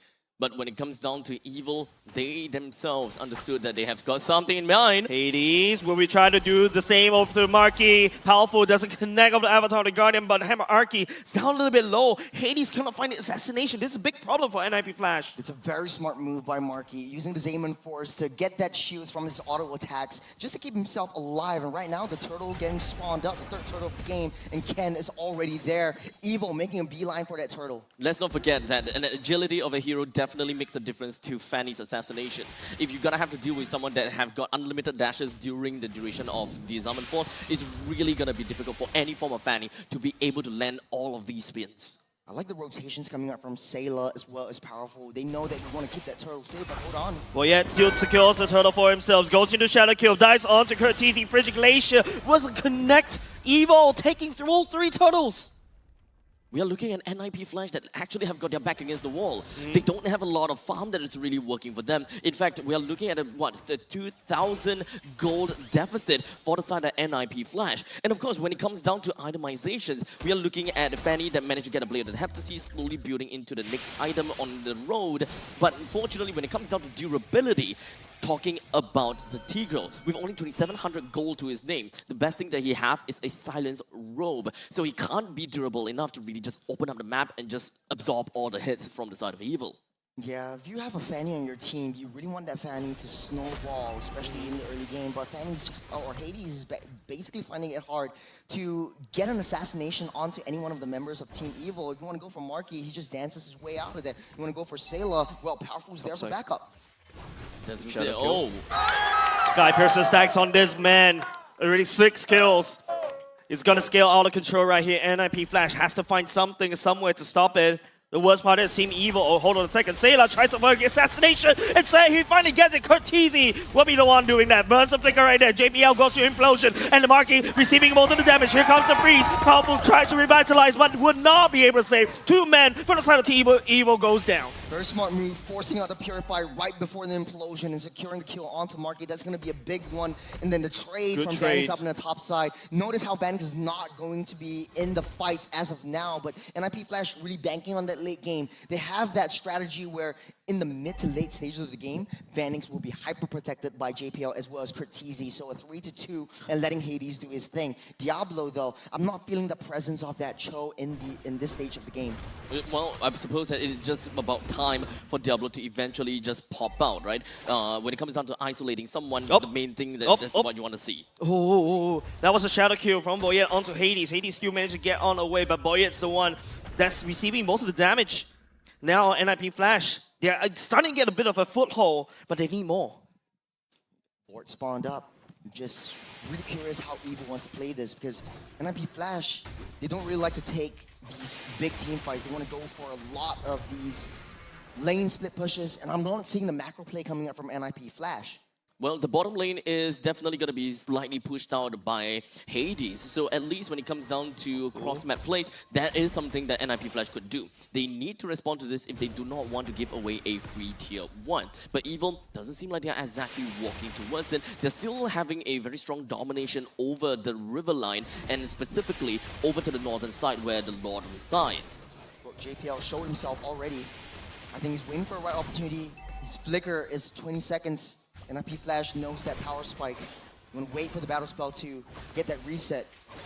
As Evil coagulates together, Marky trying to pull that Lord towards their side. Hades stepping forward towards the mid part of the map will show themselves already. Team Evil trying to bait something out of NIP Flash. One mistake could be anything, and Ken will be able to grab onto JPL, bursted him down. And that's also going to be Diablo all the way at the back line, trying to find something to work. That's okay. Jikundova on the other way around. Shadow kill to try to drag Vanix, but the Lord is down low, and Curtizi still picks up Ken. Boy, somehow, somewhere takes the Lord away from NIP Flash. 2 members from the NIP Flash goes down. We're yet deep in enemy territory. Diablo just living on a sliver. They haven't seen Vanix as of yet. All this time, Vanix just happily playing Farmville. And Evil, they lost that Lord, but they took down 2 in that process. Props to Curtizi. He's been playing a hell of a game, 4-0-0 with that Frigid Glacier just to steal that Lord. Let's take a look at how things went down with the instant replay. So Diablo actually got that kick onto Marky, but Marky immediately pops that Purify. Notice where Diablo is. You get that Purify, Diablo is trapped in a tough spot. He's already got the Winter Crown. So Yeah, I think if Marky would have been caught a little bit later, that would be it for the side of Team Evil. But the magic of team fights keep continuing to show. Yeah, NIP Flash cannot resolve this illusion, this magic that Team Evil somehow, somewhere get it, and now they're sending a Lord down bot. The magic of team fight. Let's not forget about what we call it, evil. They have the evil magic. And even when it comes down to the playoffs, that is exactly something we want to see.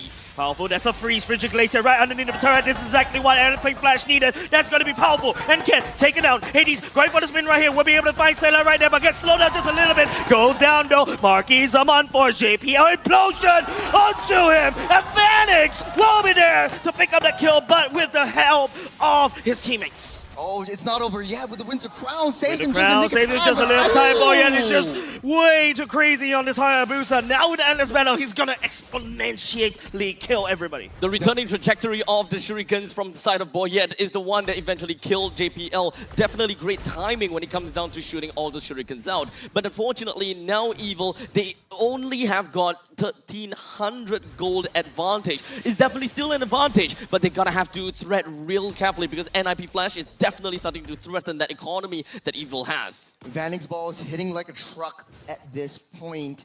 And I think NIP Flash understands how Evil likes to play. They know that Evil can't take down the turrets. They always have trouble finishing out games and taking down major objectives like the lanes. And I think they're baiting Evil to come in, come at me, bro. And then they just counterattack with Curtizi's Glacial Prison because Vanix is already online. It's Diablo getting taunted up.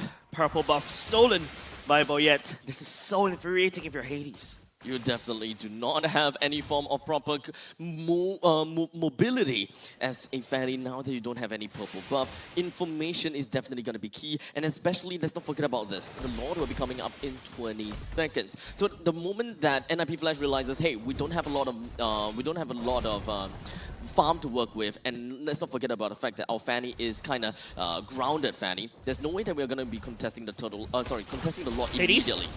Tries to do something right there. Marky just dodges, lands on his armor force, dodges right across the wall. They didn't play a split push. Yeah, they're not letting Hades go on the offside, but they're leaving Marky alone, and Marky kind of knows this. They got a glimpse of Diablo. Diablo goes back into that Lord. I think they're trying to bait that Fanny out, but it doesn't really matter because Hades can just cable his way towards that major objective. Just probably a little bit more until Evil will be able to get themselves in the right time. But unfortunately, they can't take their own sweet time as well, as they need to remember that the lack of purple buff from the side of NIP Flash is definitely one of the main advantage that they have. Shadows kills on the other side of the screen. That's the jungler from the side of NIP Flash gone. They're waiting to pull the trigger. They know JPL has that flick. Oh, JPL implosion doesn't hit anything. And Evil will capitalize on it. Marky goes zippy zapping zoom with his summon force at the same time. Frigilation doesn't really come anything. Khaleesi goes into passive as well. Boya goes on the chase. Phoenix, unkillable, was killed by Evil. There's 3 down. The Lord's wide open. They want to make a beeline. Ken trying to find Curtizi. Curtizi right there. There's no way for him to get out alive. Diablo's the only one back left. And Evil, not only just they win the team fight, they also take the Lord. Oh man, Boyet playing a heck of a game. 10-1-2 on this Hayabusa. He knows his target. Once I take down Hades, I'm gonna go straight for Vanix. No damage dealers, no problem. NIP Flash backs against the walls. 3,500 gold difference. That's the impact that we wanted to see from the side of Evil. Now that they have a single ballista just marching in and taking down the tier 1s, there could be a very high probability they can just brute force this. The core is being targeted by the side of Team Evil, but they only have one wave. Topside, look members on the side of NIP Flash. Hades. Wait, Hades, what are you doing there? What are you doing there, Hades? Cracks open topside, and now he goes on the back door. No way! Hades! No way! He's got minions! No, he can't do this. No way. Oh man, my heart. This is just game 1, guys. This is just 15 minutes of the game! Evil! Hades! NIP Flash! Hades went all the way to the other side to buy some time. But now 30 seconds down, they don't have Hades, they don't have damage dealers right now. They have to protect Vanix, but we've been in this position before. Yeah. Evil, they always have trouble closing out games, and right now, NIP Flash, they're making it very hard for Evil to do so. And now, unfortunately, Evil have got a broken down inhibitor turret in the bottom lane, but luckily they will respond in kind by taking away the inhibitor turrets in the top lane as well. Two very heavy lanes, one for NIP Flash and one for Evil. Evil definitely want to have even more heavier lanes, and right now, the Barren Wasteland. Hades coming up very soon. There's come the Shadow Q at the same time. Evil right now going on on the core. Diablo goes all the way to the back line. JPL is trying to look for something as well. Evil slowly in, but they're chipping down NIP Flash one by one, and Evil takes game number 1. That's what we call the Evil momentum. After grinding the entirety of the lower brackets finals, they join in to the grand finals, going up against NIP Flash, getting themselves game number 1. We talked about this. We talk about the momentum. They've got it. And now they will be able to move on with that kind of momentum, and they might very likely be able to give NIP Flash one heck of a series. Man, Evo's got that hunger. Evo's got that thirst. They've got a drive. Yeah, after that game in the morning, it sort of gave them that drive, and they had to wake up super early. Yesterday it was a 3-0 sweep. This time around, they're denying NIP Flash that chance to get them a clean sweep. Oh man, we got a series on our hands, boys. Let's draw it back a little bit. When it comes down to the upper bracket semifinals, it is inevitably an Evil versus NIP Flash game. That's right. Remind me again, what scoreline was that? 3-0.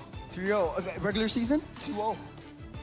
Now, for the first time in the grand finals, when there are stress and of course when there are pressure, it seems like Evil managed to succumb all of that and broke all rules that they have set up for themselves. This abstract is the perfect Cinderella story. The one from the lower brackets, climbing all the way back up. Taking one game away from NIP Flash is a feat, especially when this is the playoffs NIP Flash. So at this point in time, what are they really? Titan Slayers?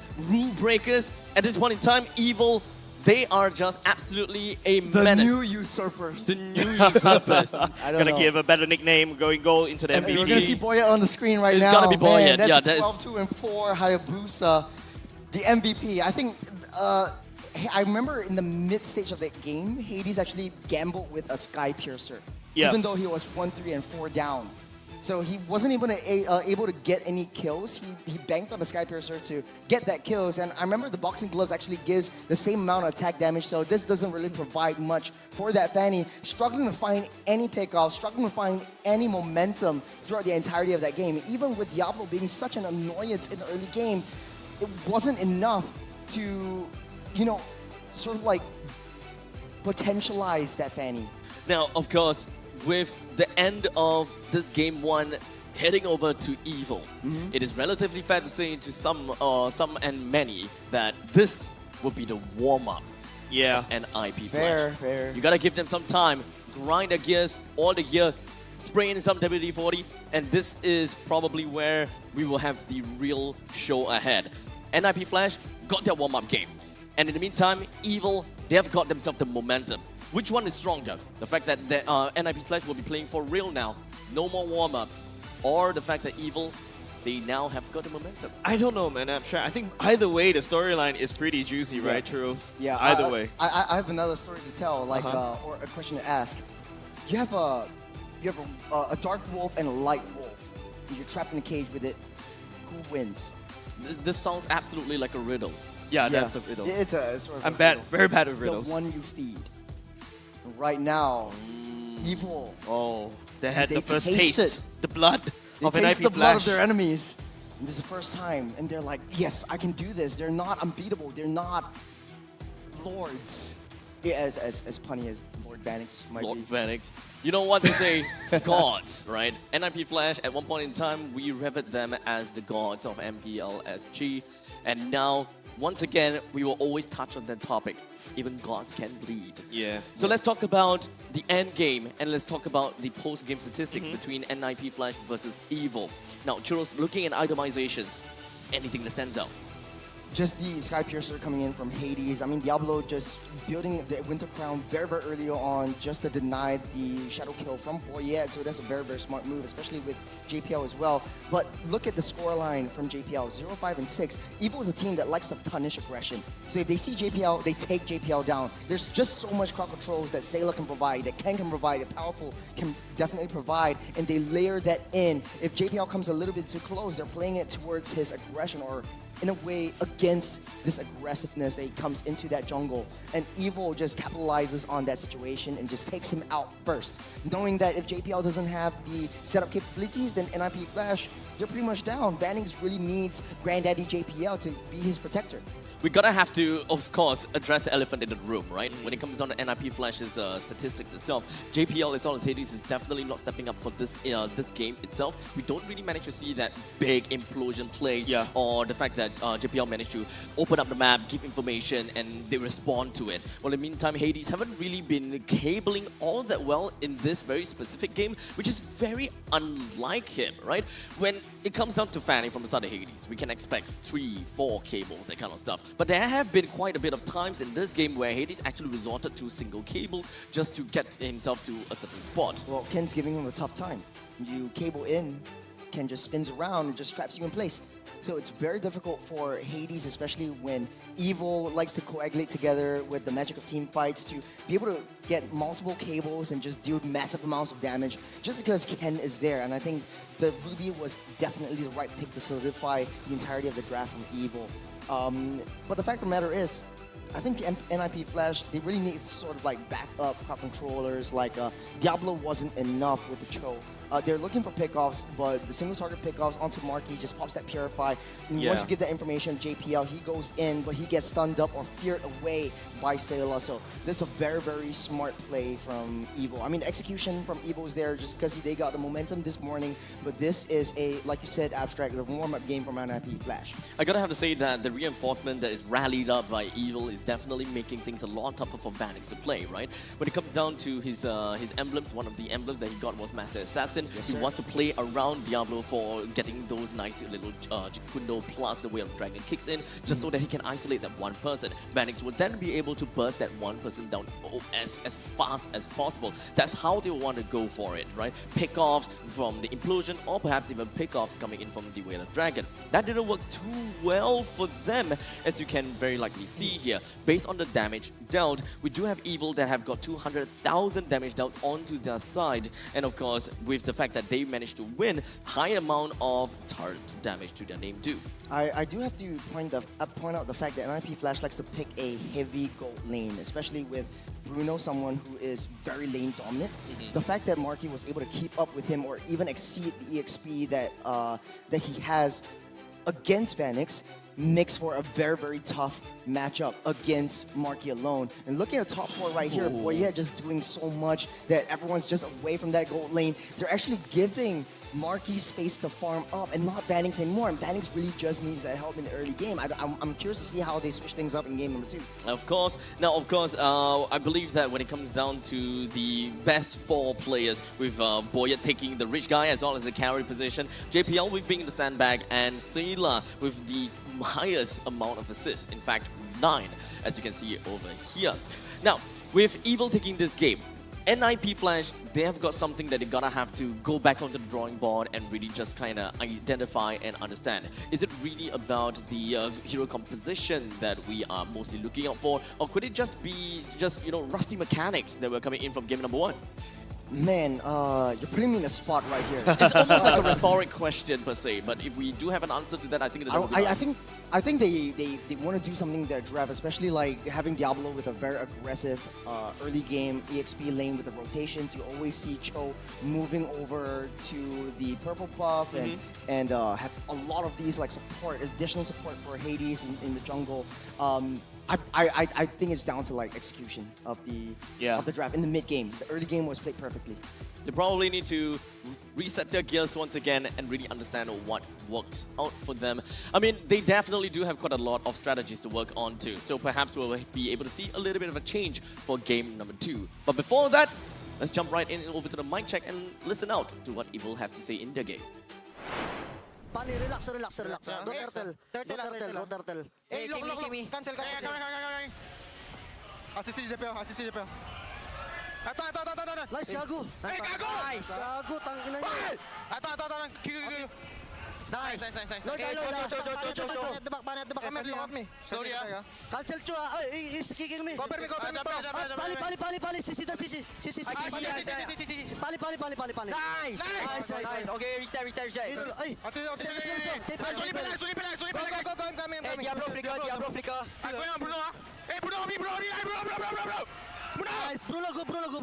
Aurora. Nice, Aurora. Oh, powerful Aurora. We can fight, I'm gonna jump in now, guys. Load me, jumping on Bruno. Load me. Hey, go. Nice. Oh, relax. I zone Bruno.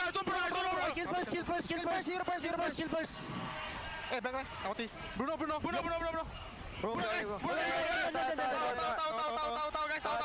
Nice. It's fucking working. Relax. The enthusiasm coming in from them definitely. Look. Oh yeah, There's goosebumps coming out. It is popping out. I can see it's okay. I can feel it from here. You need kind of like a magnifying glass. You need CSI that thing. I gotta have to say, that was definitely great from the side of Evil. They knew exactly what they wanted to do. And of course, when it comes down to communications, they are just absolutely phenomenal on that part. They called out for Bruno most of the time. Powerful knows what he wants to go for. And boy, it comes in. Yeah, I love it, right? This is basically how Team Evo is really, really strong. When it comes to like target prioritization, whenever a team makes a call, they just go straight in. And this reminds me really like, the blacklist of last time. Now, of course, I believe that the fact that we are currently in the grand finals, we are just leading up to what's happening after the entirety of MPL SG Season 8, right? Yeah, because in the international stage as well. Yeah, because yes, when you win the MPL SG, yes, you put your name in the dirt and you already have like boom, you are the champion. But not only that, you will move on over to M6, the international tournament of Mobile Legends Bang Bang. And I just gotta have to say, when it comes down to the M6 Swiss format, that's definitely something that we gotta have to talk about here. As in the upcoming M6 World Championships will feature the newly introduced Swiss stage that will be happening from the 28th of November to 5th December. The first Swiss round draw will be held on the 3rd of November after the MPL MY Grand Finals, and subsequent rounds will be drawn after the previous rounds have ended. All Swiss rounds will be played in best of one. Best of one, very punishing, but it is Swiss stage after all. It is. With the advancing and the elimination rounds being a best of 3. So make sure if you guys want to watch the games right for M6, you guys gotta have to get your tickets at Ticket to You before they sell out. M6. That's what we are looking for. That's what is gonna be the leading part of MPL SG Season 8. And this is the grand finals now. We talked about this. Evil getting themselves first game. That means that they have a show on the road against NIP Flash. Yeah, definitely, right? That's exactly what I was hoping for, right? My brain says 4-0 or 4-1 of NIP Flash, but I want to see a good show, right? If Team Evo is able to show us even more momentum, see what they can do after that, and it will be even better, it will be even cinema if NIP Flash saw how they shut down Team Evo when they're on the load of momentum, bro. I am excited for the outcome. As much as I would like to believe that we have very good information on how that game turned out, I believe that Croissant may have even more for him to kind of digest for us. Off to the analyst, Croissant. Hey guys, welcome to Croissant's Wake Week, powered by the Samsung Galaxy S10, Tab S10, So honestly, this game has been absolute cinema, right? We saw Boyet actually taking the early game completely by himself, pretty much, as the early game goes straight to the side of Evil. However, the thing is that NIP Flash had moments of opportunities to actually claw back into the game. However, they were not able to just because of the good counter-engage coming out from Team Evil. The other thing as well is that I do want to highlight Ken, right? So Ken has been phenomenal with his Don't Run Wolf Kings in pulling out people like JPL, like Diablo. So enough talking from me. Let's jump into this clip right now.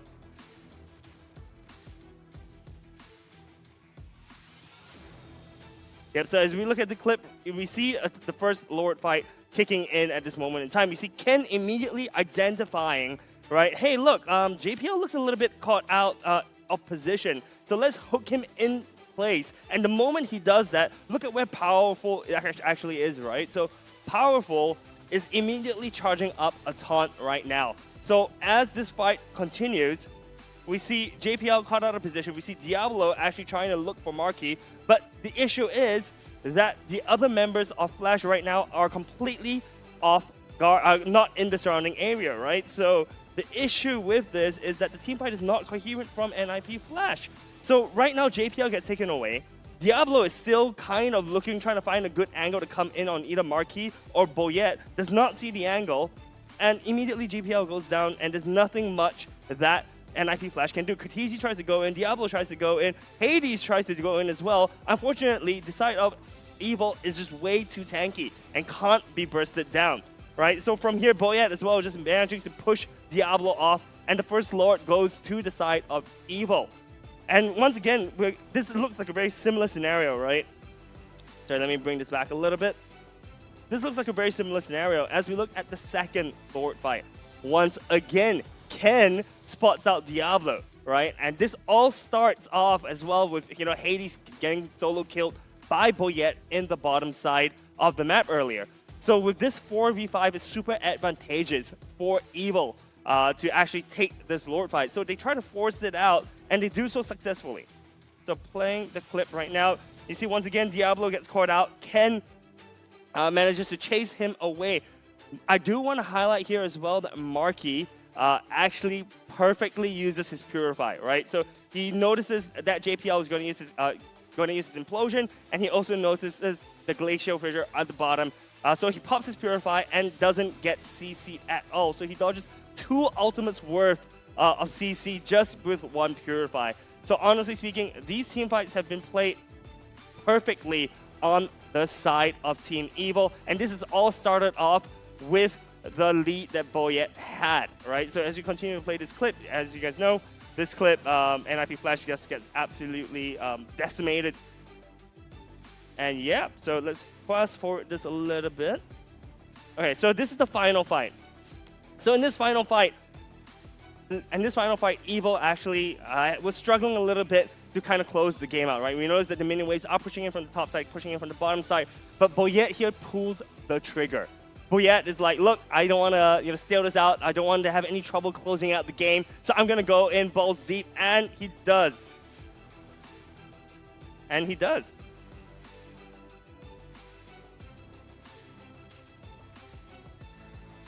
There you go.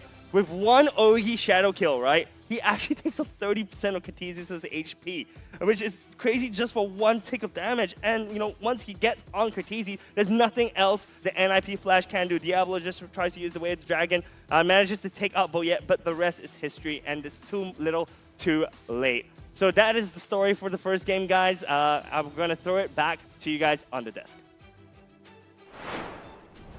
Thank you, croissant. Of course, now I am hungry. So yeah, whenever I see that guy, I get a little bit hungry. Well, he has a bakery though.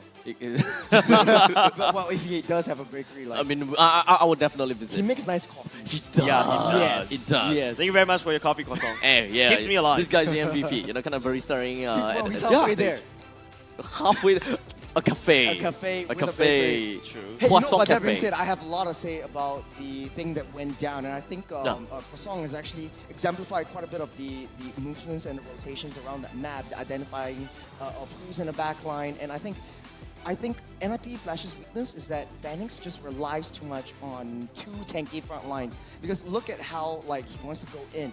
Banix is usually very patient, but now without the impact from Diablo being the main engager and then a secondary follow-up from JPL, he's just walking around like a hitless chicken. A lot of reward fights, he just walks in, oh, it's a little bit too late, and then he walks back out. And I think that's a lot of wasted movement. He could have went for a lot of these other trades. So I think NIP Flash using this game as a warm-up definitely would be much clearer moving on to the second game. Well, perhaps they did manage to kind of go offline for a bit because they are probably a little bit eye-tired, I suppose. course. So Roto eye drops is definitely gonna come in for the to the rescue. As gamers are always staring at their mobile screen, like we are as well, for long hours while playing MLBB. So it can definitely cause some digital eye strain, and hence Roto eye drops is an important accessory for all of us gamers, as its signature cooling sensation helps to immediately wakes you up and refreshes your dry and tired eyes, taking you further when you play your games. And fun fact, if you do have the extra cool Roto eye drops, one thing that I absolutely love to do is that when I'm feeling a little bit sleepy,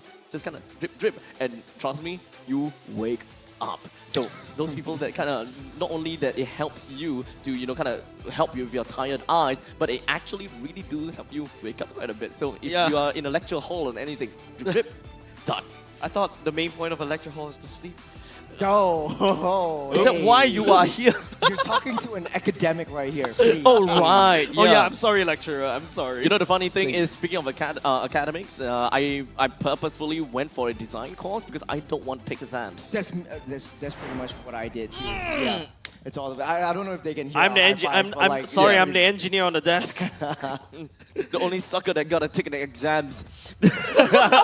Actually true. But speaking of exams, you know, this game is technically an exam for Evil and NIP Flash, as this is their lifeline to head into the M6 World Championship. With game number 1 going over the side of Evil, the momentum is definitely stirring the pot over to the side of Evil. And even though game number 1 went over to Evil, I would gonna have to say NIP Flash, they are ready to implode with the wrong rumble. As such, the drafting stage is definitely gonna be very important. Now, fun fact, they managed to make the gods bleed. Evil has broken NIP Flash 100% win rate for MPL SG Season 8 playoffs. Well, the gods and the devil himself, as well as the Lord of the Underworld. I mean, NIP Flash has Hades and Diablo, right? Yes. Lord of Destruction Absolutely. as well as So you can't exactly fault us if we somehow paint NIP Flash as the villain. Evil's supposed to be the villains I mean, anyways. right? I mean, technically but speaking, Evil is villainous. But evil But is evil like is the evil. heroes. Okay, but technically speaking, remember what we used to call evil? Titan Slayers? Titan Slayers. Now they're the Titans, they're still God doing the Slayers. same thing as well. Yep, that's right. And only a Titan can take down a Titan. Titan takes on Titan. They're foreshadowing their destiny in Season 3. But going back into the draft, though, what really surprises me is that Karen actually bans out Marta straight away. I think they want to give Sayla a very easy winning lane so that Powerful and Sayla can do their thing as a dual mid-rotation. Karen definitely going to be prioritizing Marquis, Harith, and Zarate doesn't want to ban that out. That leaves quite a bit of options right here. You could very well go for the Hayabusa, or Hades will snap pick that up. Don't forget, Hades also plays the Hayabusa really, really well. I think it was 100% win rate on the Hayabusa with 2 to 3 games. Cho definitely going to be prioritized by Evil. Powerful wants to show JPL how it's done. Not only that, I mean, wow.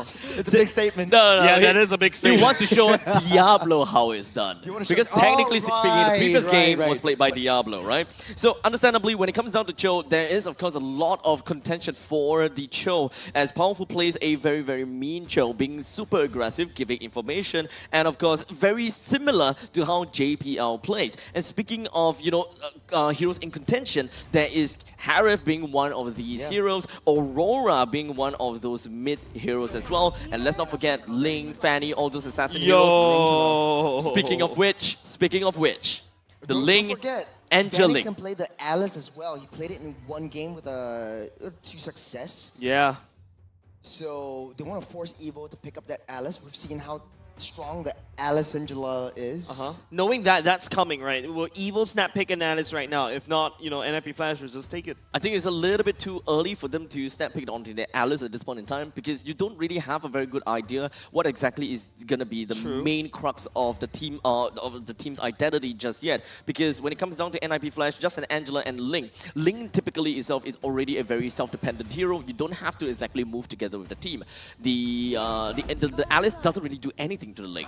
So now it's more about adjusting based on what the next few picks coming in for NIP Flash is gonna do. Yeah, but the Angela presents a lot of problems. For one, okay, yes, in the late game, your hard guard is going to be super valuable, but in the early game, you're basically giving Sayla a winning lane, right? Any other mages that he picks up or any other magic attack damage heroes that he picks up is definitely going to win that lane. The rotation speed is going to come in, especially with powerful Cho. We're going to see a lot of early game rotations. And NIP Flash really inching towards picking the Alice up. If not, Evil might look to ban it out, but going again with the Harith, I think that would be really, really good. Angela, again, okay. It's sort of like a 2-for-1 special. If you manage to take down the host, and Angela comes down, you get 2-for-1. Okay, with the Tico being picked out for the side of NIP Flash, it is pretty much sure that NIP Flash will want to go head-to-head in a battle of AoE, a battle of area denial. Unfortunately, when it comes down to area denial, we do have the Phobius that's already taken away. As such, we need to come down to kind of look at how Evil plays their game. Is Cho really a hero that can be flexed into the EXP? Does Can play a main Cho? Or is it still going to be a Cho by powerful? Because this is going to make a very important point, because Harith, you need to have people, not need, but it would be great if you have someone like a Minotaur, for example, to actually help you control an area. And with the fact that Phobius is not around, it makes it even more difficult for Harith. Yeah, knowing how Evil likes to play this around, I don't think it will be a EXP Cho. They really need that hard hitting. I was gonna say Moskov because we've always seen that Ling Moskov kind of synergy. Moskov and Ling can just take turns rotating towards that off lane and maintain that lane pressure. I think Evil understands what went wrong yesterday, and they're trying to deny that from happening today, especially with the macro control. Evil likes to win in team fights. Let's just play towards team fights. Garukacha is still a very good pick for the side of Evil. They would want to make full use of the Revitalize that could eventually be able to help Harith take the area within of his Zaman Force, just for the longevity of the Zaman Force and the Harith himself. And in the event that they actually do that, they can kind of revert back over to the Alice plus the Garukacha kind of combination that we have seen before. As with the fact that Tigro is being picked up for NIP Flash, you are essentially as an Alice, you are just jumping into a group of 3 or a group of 4. I'm only saying group of 3 is because of the fact that it is an Angela. You don't expect an extra body from the side of Angela if he goes into hard guard, which kind of weighs out as a debate. Does an Alice actually does well with the fact that in a full team fight, you are actually, as an Alice, you're only facing 4 people? Well, definitely, right, in the late game. And they're sort of teasing that. They kind of want to pick Alice, but then again, they don't really have a lot of early game priority. The issue for NIP Flash, if they want to go towards the Alice route, is they really need to secure that early game, or at least maintain the early game enough and control it enough to go over to the late game. And I think Ruby is the answer right here, as of right now. But I want to point out, Evil banned out the Mincetar because Diablo actually played the Mincetar once. There is a lot of direction that we can actually go with for this game. You know, exactly. Valentina is open too. The Valentina is really open. I'm looking at that. No, go for the Vexana. I'm saying like Sayla is able to use the Vexana, just deny Tigro. That's the main goal. Or also you can also take the ultimates, the I'm Offended and also Implosion. Apart from that, I'm also looking at NIP Flash. You know, Ruby can also go into the gold lane too. It's tough because Valentina, if you use the Implosion or use the I'm Offended, there's not a lot of escape mechanism. You're just all in. But Glue is going to be the choice of EXP for the side of Evil, as well as Vexana. It's a very, very nice composition right here. You've got so much front line, enough for Harith to just dance around that zone. And also the Glue slows people down with the split, so everybody's going to get slowed, cannot get out of Zaman Force. There's so many ways. Evil always find these just evil schemes. You can see how the synergies of these team fights, these heroes, especially during these team fights. Drag the opponents back into the Zaman Force, am I right? And not to forget the Horrify from the Vexana plus the Eternal Guard is something that you definitely cannot scoff about. But we are now down to the final pick for NIP Flash. The fact that Ruby is very flexible!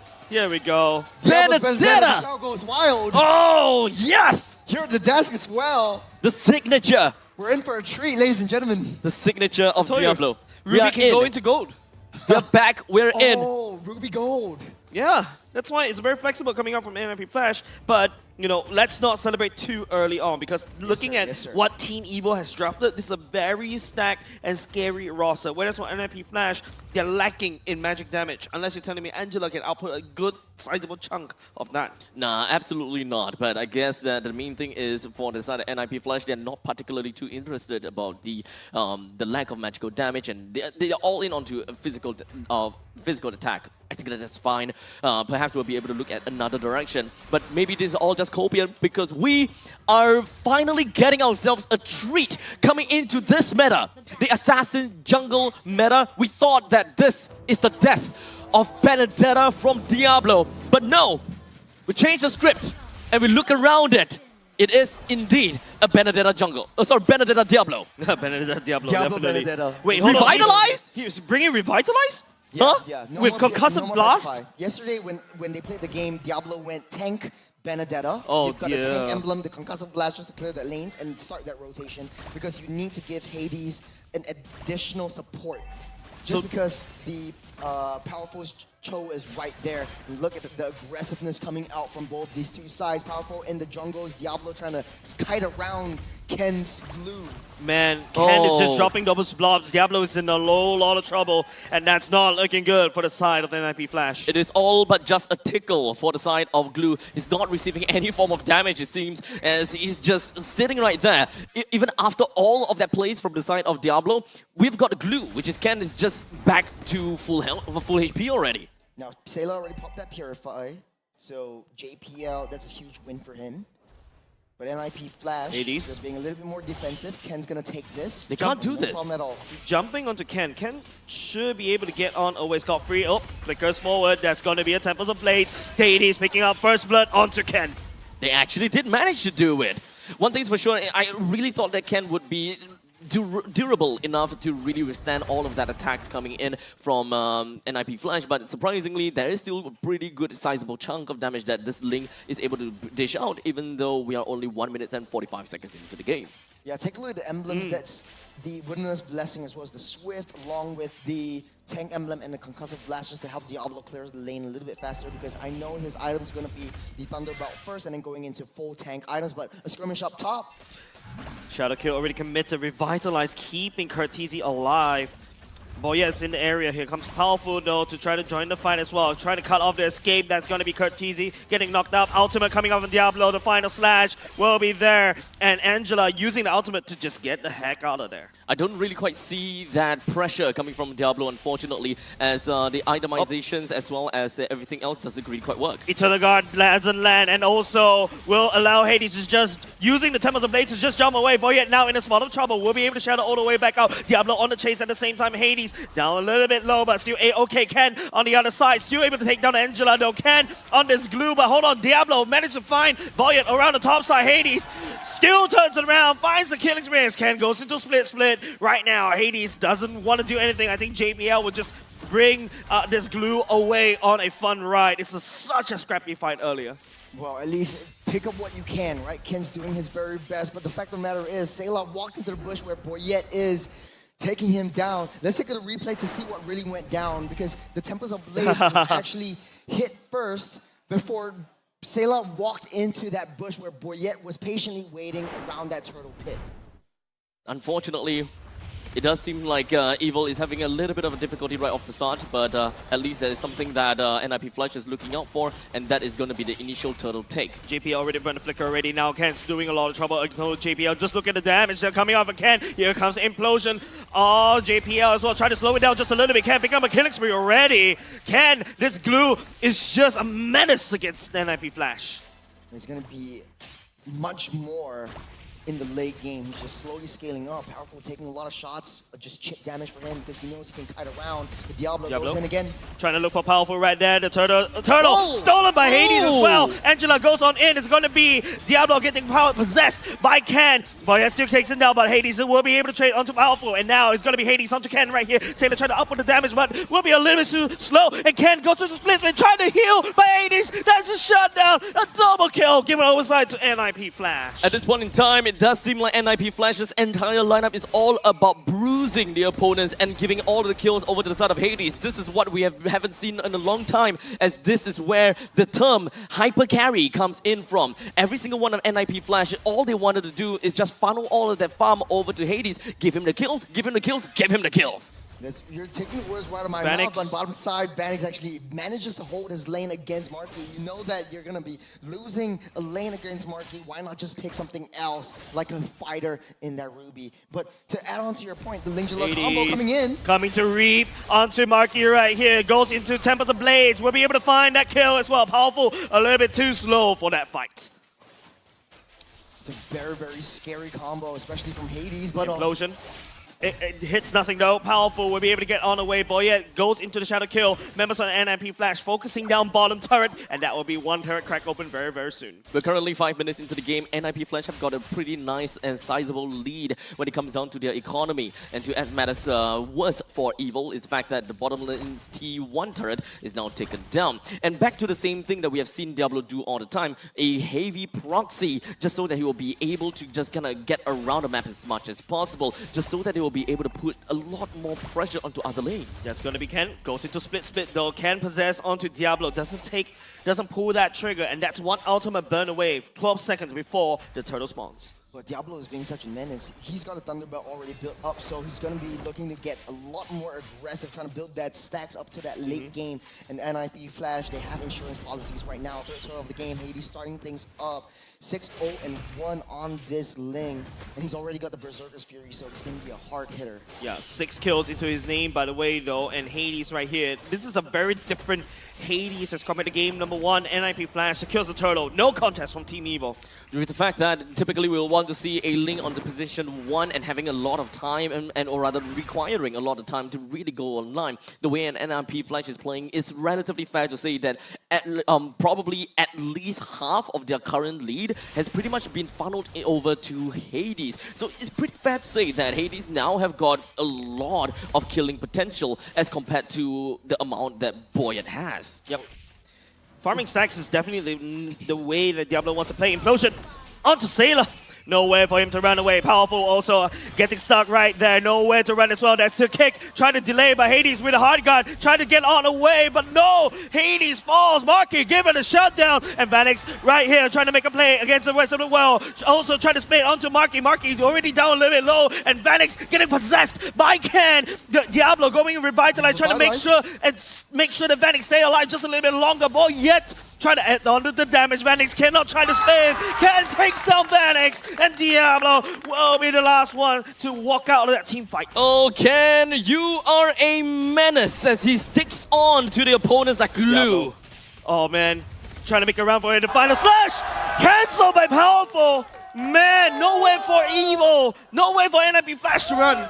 They got a little bit too deep. Ken is starting to be a very, very thick and beefy boy. So hard to take down. Such a menace. And he's being a monster in that late game. Look at the gold lead, guys. It's already going to the favor of Evil. It's equalizing right there. Earlier just now, what was 2K? Oh, I mean, we're talking about the mid stages of the game, right? This is the point in time where NIP Flash will definitely start to see a dip in terms of their damage potential, while the opponents, which is Evil, they definitely have got a lot more to work out for them. This is a very big lane swap from Marky. He's already on the top side, so making a beeline down, popping the Xayman Force just to deal as much damage to keep Ken alive. Look at that revitalize from Diablo, though. That was a very, very good consolation prize, trying to keep Vanix alive. But just with that split, and just with that possession, just healing everything back up.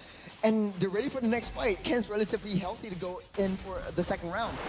It's going to be really tough for NIP Flash to keep up to this current lead that they have, with Ken being such a menace and it's just an undying glue that just constantly just sticks himself onto literally anyone that he sees. You're gonna have to really watch out for him. That's gonna be Implosion. We'll be able to catch on the Powerful. Hades jumps into the air for now. The swords will be there. Vanix taking down Ken for once, and now that's gonna be a little bit helpful for NIP Flash. You're starting to feel the presence of Diablo, right? Like he's got the off lane, he's got the long lane control. So lane's pushing in on the top side. He's just tackling Marky, doesn't need to do a lot of damage. He's just pushing all of these single target auto attacks onto himself because he knows he can tank it. Once again, this is another game of attrition as we do have Vanix that's playing as the Ruby this time. Not a very conventional marksman. Slice and dice onto Boyette. Will be able to push him away. Marky goes into Zaman Force. Diablo final slash will be trying to run away. Vanix has the hard guard as well. And Vanix stepping forward. Ammo Fender onto 2. Powerful right here will get tagged down by Hades. Hades trying to slash. Flickers will be burned. Ken will be jumping onto JPL instead. And the shallow kill. Boyette stakes away the Lord. But NIP Flash will be taking away Evil's life. Eternal God from Sailor will be there to try to peel for him. But look at how much time Ken was able to buy. That definitely took a lot more time to kill one of these players, but that is the problem about, that is the thing about NIP Flash, is that they needed time in order to actually kill people. I'm offender, Sailor deleted, mid lane already cracked open as well. Hades looking for more, and finally NIP Flash wrestled the control away from the Evil. It's a game of sustain, right? NIP Flash doesn't need a huge tank because if JPL can get a setup, that's good, that's all fine and dandy. But if not, then you got the Revitalize, you've also got Cortese whose heals are just keeping everyone up alive for a second round. They're just always coming back for Cortese to use their healing waves. At this point in time, I'm just really banking on a lot of damage from the Defiant Sword that Hades have gotten for himself. The amount of gold that he potentially have is definitely still going to be crazy, but with the Lord marching in the top lane. That's a knock up onto JPL. Ken zoning out Vanix, unable to join. That's going to be a powerful kick. A little bit awkward right there, trying to buy some time. But look at the damage coming out from the Lord. Final blow onto Boyette. Nothing will be done for now, but NIP Flash took a lot of damage up top. Yeah, split. Well, okay, Flicker. We'll be able to get back to safety as for now. A little bit of just gonna poke and prod from the side of Evil. They themselves also understand that they gotta have to take some time, right? They can play into the later stages of the game. The one that's really on timer gotta have to be NIP Flash. Although I gotta have to say, I personally am pretty darn curious as to what kind of damage the Vanix can very potentially be able to unleash over to the side of Evil. Even though we always say, oh yeah, Ruby, a tanky beast, a lot of survivability. But remember, when it comes down to Ruby building up some good old damage items like War Axe, all of these damage eventually adds up. The moment that Vanix stays alive for extended periods of time, and I will say the same thing for Diablo's Benedetta, all these will start to matter. Oh man, he's got 3 damage items, but they're going to contest for this purple buff. Diablo with the electrifying blow. Will be there to try to zone it out. Powerful will be there to kick. Also going to be Eternal God. Ken stepping forward already, allowing Marcus to step forward as well. Zaman Force laying down. The members on the NIP Flash running away. JPL getting possessed. That's gone to Jikundo. My powerful onto Diablo as well. But Vanix right now will be able to deal with Marky. That's going to be Hades. Assassinating Marky right now. Ceylon needs to run away. Powerful at the same time. The flicker already committed, but Hades can easily chase out. Shadow kill. Tempest Blaze already used to try to deny it over. Hades fighting for dear life, but Ken will be slowed down by Vanix. And now NIP Flash crack up in top, taking 2 along with him. NIP Flash are so good in splitting up these team fights underneath that turret. They want to desperately take down that turret. Diablo with the Winter Crown trying to keep himself alive. They will take down the T3 top. Great one when it comes down to the Winter Crown. He was taking a little bit too much damage, especially since he had the aggro of the inhibited turret. With a simple crown, he got himself out of the way, and as a Benedetta, obviously, you have got quite a lot of escape mechanisms to actually get yourself right out of the turrets. The biggest downfall of Evil right now is Marky is always split away from the team, and it's got attributed to Diablo using the electrifying blows to keep everyone else at bay. Marky can't catch up with the rest of the Evil Death Ball, and that might be their downfall. As we're going to that Lord, Evil needs to try to find a way to maintain pressure on all 3 waves. As NIP Flash, they can send Diablo, they can send Cortese. Yep. It's not a problem for them. You know, I'm just curious about Diablo going for this tank Benedetta. Technically speaking, it's a Wish.com high loss glorious pathway, right? Using Electro Blow, final blow to kind of slow everybody down in that one small little area, but hey, but you don't have the movement speed buff, I suppose. But at least you do some very good and mean damage. One thing that you are able to see is the fact that NIP Flash, they are really good at split pushing. With the fact that look at waves though. Yeah, up top. The top lane is just getting completely pushed out. Angela split pushing though. Team Evil has to try to make something work. Cortese, No way! No way! You cannot do this! No way! Boyette coming back though. Maybe this is It's time. not enough. But it's not enough. Cortese will do it. Unfortunately, One more hit. No minions. Once again, NIP Flash. Oh my goodness! I was teasing keep it. doing this to me. Just a tad little bit. Just a tad little bit. The fact that Evil manages to defend their core from a pushing Angela. And not only just that, Team Evil took the Lord away from NIP Flash. Look at the base. It's just a tenth of its original health. Now, NIP Flash needs to brace for impact right here. They kind of did not commit for that one, and now they're going to suffer a little bit right now. Who would have thunk that an Angela is the one that is threatening your game? It might have been possible if he sold his fleeting time just to get the Windtalker. Just like a Diablo special kind of thing. Diablo 1v1 Boyette. Won't put him out to anything. Diablo's just clearing that ways by Hades. Putting all the damage as well. Hard guard would be committed by the side of Curtisi. Hades still jumps all the way in, all trying to defend. Here comes the shadow kill on the bottom lane. Diablo, second skill already, trying to be a little bit immune, revitalized already. Pop Boy at 1v1 versus Diablo. Final electric blow. Will be able to run away, but Diablo down a little bit low. Oh my goodness, Diablo masterful on the Vendetta, but the main problem is still here. And NIP Flash is already going to threaten the Marquee. Double kill, takes down Hades. 3 men for the side of NIP Flash down. Vanix alone to defend this one. With Vanix and Diablo left from the side of NIP Flash, they really don't have a lot of damage to really work out for them as Powerful threatens this game against NIP Flash. 15 seconds, Marky got his aim in force. Marky's on the demo force right now, trying to walk under the car. Vanix right here trying to buy a lot of time. It's supposed to and now the winter crown already activated by the side. Evo, it's a little bit too much for NIP Flash to hold. They're playing it very disciplined. No. That's the macro play that we want to see. You needed to go in and proxy to ensure that there is no more waves that's just going to be running down to the middle lane, and that buys a lot of time for your team to come back out. Diablo knows that. He will be willing and happy to sacrifice himself just so that they have another shot at this game. But Evil is just taking everything from NIP Flash. From a peak of 6,000 gold, right now it's tipping into the favor of Evil. And it's got to be attributed to that one play, Curtisi with the base rush, the failed base rush, just turning everything around. The waves are pushing in mid. That's a concealed play. Diablo, 19 seconds right here. Evil needs to try to make something work right here, and this is the moment. Hades jumps all the way in, down a bit low. Vanix receives a hard guard as well. Zaman Force already activated. The burst damage from Marky just kills off Hades as well. Marky on the roll right here. This is Maharif. It's just popping off everybody from the side of NIP Flash. Bottom lane already broken. 3v4. 2 down. Easy. Diablo. Got a wave pushing in. Trying to push away Marky as well. Marky's the main problem right here. Diablo sticking onto Marky. Zaman Force already activated. Electrifying already committed. Vanix trying to go all the way in. Hard guard already committed. But then again, wait, is that a glue on Vanix and also Curtisi onto Vanix as well, and now it's going to be Evil clearing it up. Curtisi, the only one left, and Evil will be here to try to read, but there is no minions once again. Oh my goodness, what is this cycle that Evil is playing into the hands of NIP Flash? Hades taking things personal. He wants to take down Sailor as well. But no, he's playing it disciplined. They have ways to protect. Wait a minute. No, don't be greedy. No, okay, we're fine for now. Whoa. We can take a seat, boys. We can take a seat. Take a seat. Relax, have a breather. It's 21 to 21 kills. Evo still holding on to the economy. The Lord has just popped up. There's a very extended team fight.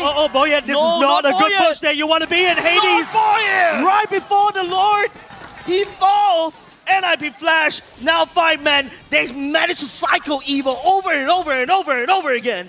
Massive find onto Powerful himself. Onto Boyette himself. No more retribution for this one. Looks like an uncontested Lord for NIP Flash unless Ken. No way. No, the waves are still pushing in to NIP Flash, to Evil's favor, so they have a little bit more time before Boyette comes up. They do have the high ground on the Eternal Guard. If Salo is able to defend against this, there might be another shot, but Evil has to hold on. I hear a concealed player already. JPL looking for a target. Will be approaching, catching on to Ken, and now it's going to be the down. Marky immediately getting deleted by the side of NIP Flash, and now Hades will be trying to look for more target. Boy, coming in just a nick of time. It will be going to shadow kill. Will be targeting onto Diablo, and now the Shuriken doesn't really connect onto the damage onto NIP Flash, and now Team Evil needs to try to defend the kick onto Vanix right here by the side of Powerful, but Vanix should be able to heal everything back up. Lord marching on that top side, MIP Flash. It's round 2 for them. It's round 2. It's go time. Here comes the bell. Here comes the dinner bell from the side of MIP Flash. They're trying to end this against Team Evil. 3 members from the side of Evil was still alive. MIP Flash, so they brought French and Hades. A mega kill, and they take game number 2. My goodness! That could have been the tough game for NIP Flash.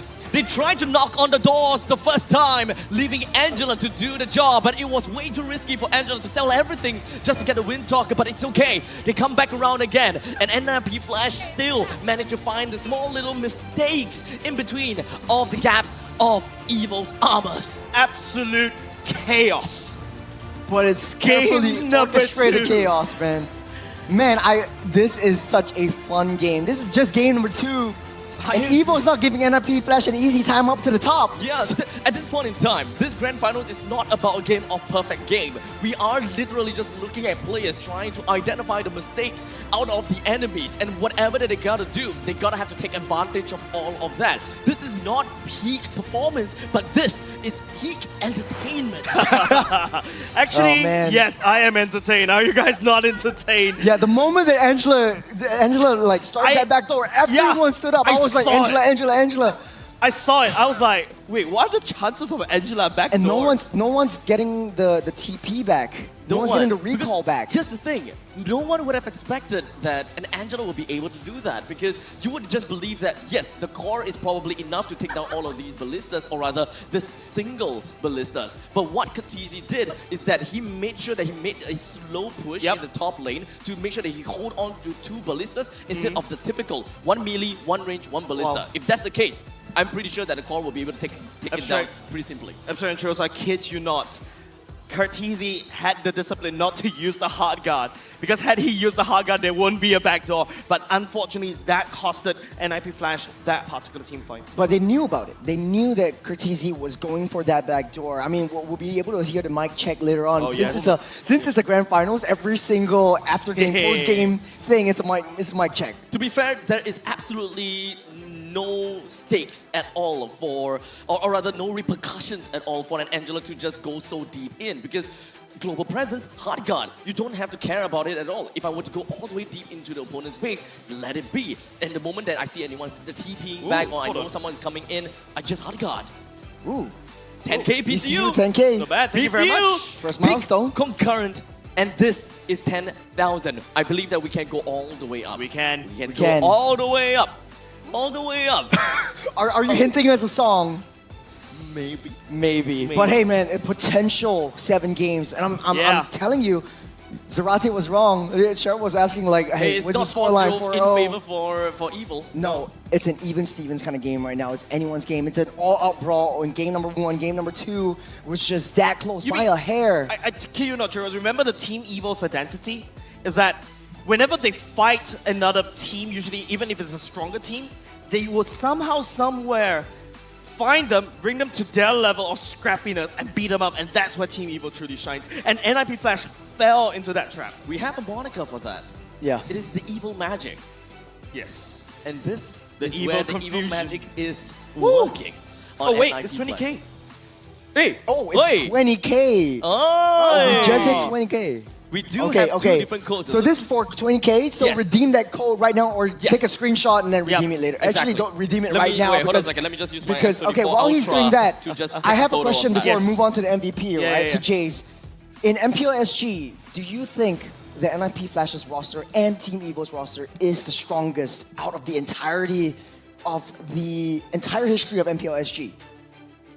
You're asking an Evil's SG fan.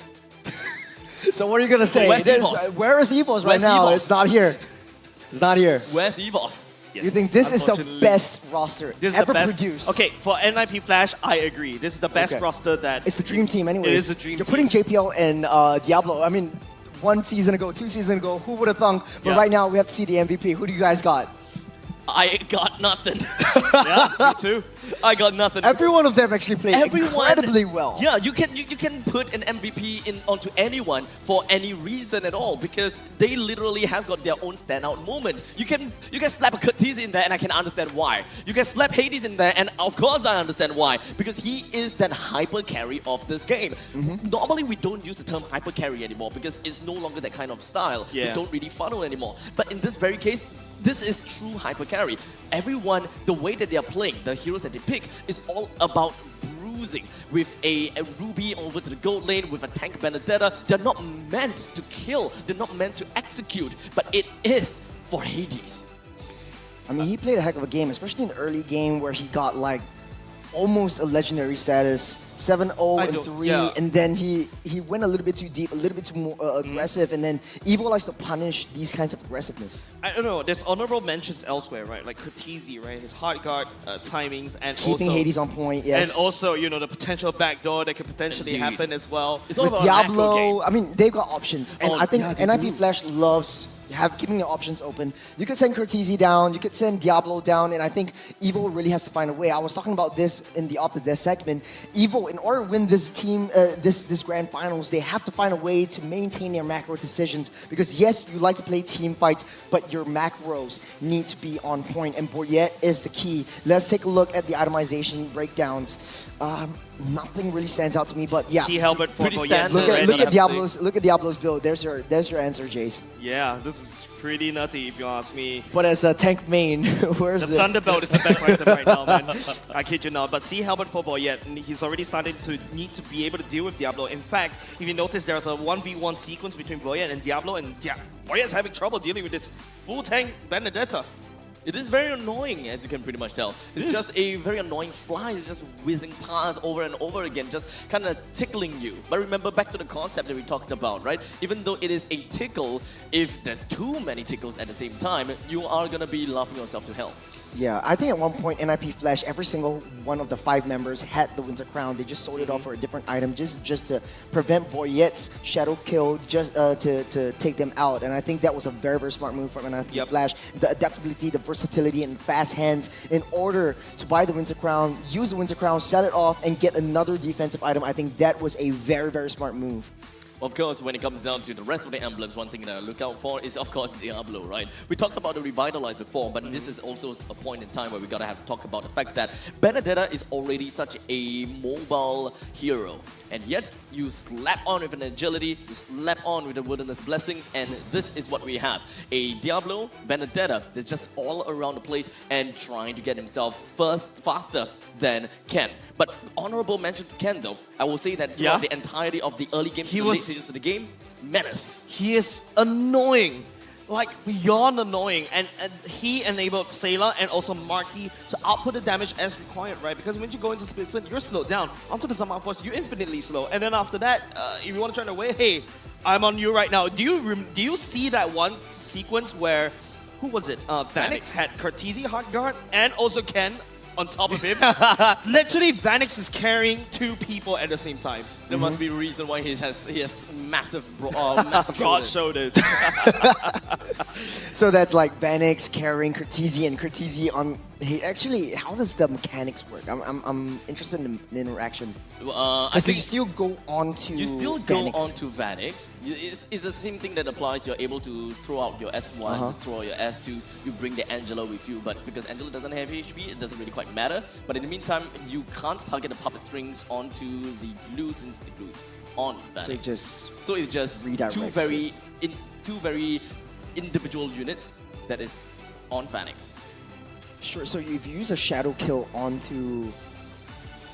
Okay, never mind. No. But I do want to say want to say is that both of these teams, their draft was perfect. Yeah. Boyette does very well with the Hayabusa. Evo likes to play the team fights. They play the team fights. NIP Flash trying to force a split push. They want to go for a macro play.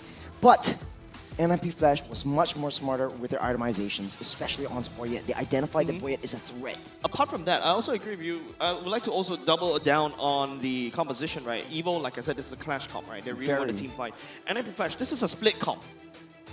Technically speaking, Curtisi can split, Hades can split, and also we saw Diablo that can in split. In that one Lord fight. They can split up so many ways, and they're basically pulling evil left, right, center. Yeah, No Benedetta pun was, like, intended. bottom. Because Oh, split so many literally ways. left, right, Never center, mind. yeah. Literally, actually, it's some kind of like top middle bottom, but fair enough, right?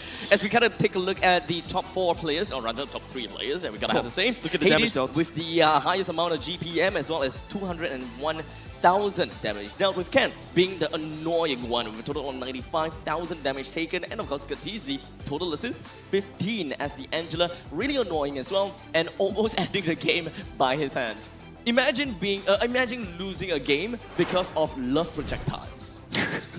I mean, you lost to love, I guess. I guess the Well, power this of is love. the power of love. Yes. Yeah. Yes. What I want to say. You know what's stronger than love? Power of love, friendship. Family. Hi Dom, I didn't know your name's Dom. I was about to respond gravity. Gravity. And gravity is stronger than family. But hey,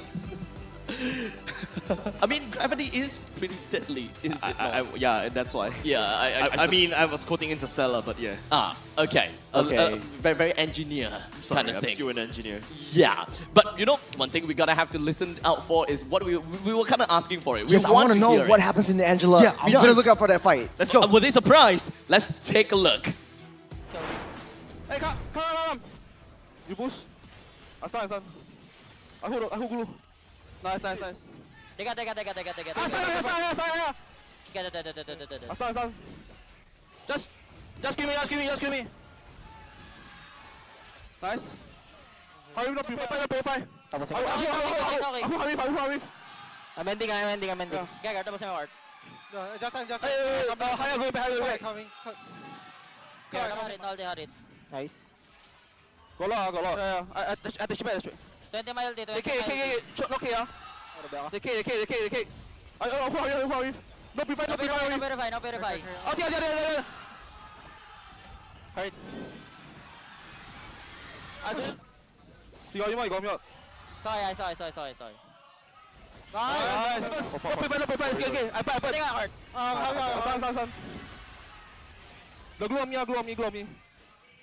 Higher, guys. Glue no ulti. Higher no ulti. No flicker glue. Nice. Wait, shoot. Still got a lot. I stun. Taking, guys. I take it down. Nice. At least for the mics check, I think is It was relatively calm. yeah, Very because I was expecting more chaos. It's just courtesy. Like, he's very calm. I'm ending. It's ending, like, I'm ending. hey, But- Hayabusa's coming back to you. yeah, no one is really Like, hyped up. No, responding I to would it. be super hyped up if I was playing that game. The thing is, I think that they themselves understood and realized that there's no way that you're ending the game. If it happens, if it it happens, it happens. happens. If it doesn't happen, let's not get our hopes. What's that phrase that up. you like to use? Damned if I. Damned if you something- do, damned if you don't. A little bit wrong, not wrong, but a little bit different. From More like this it point is in what time. it is. It is. It is what it is. Yes, it is what it is. Right? You tried A for effort. Yeah. At that point in time, Shoot for the stars. If you miss, you shoot land for the on stars. moon. Yeah, I mean, reach for the skies, right? Reach for infinity and beyond. Reach up for the skies. I don't know, I don't know why where we're we're going with this. butchering Yes, all the you different Soar up idioms. high. Our dream, we all achieve. Huh? It's Oh, is that at National home? Day Parade song. Is that at home? No, reach up for the skies. It's literally reach up for the skies. Yeah, that's the National Day song. You know what? I'm confused. Because I he's don't Malaysian. understand what's Oh, going right. on. I'm sorry. Come But on. okay, let's gonna really get onto it and Yeah. we just kind of talk. I'm hungry, abstract. Everyone else. What time is it actually? It's, It's 6:30. McDonald's time. Because I'm Perfect. pretty sure that you guys know that the road to glory has never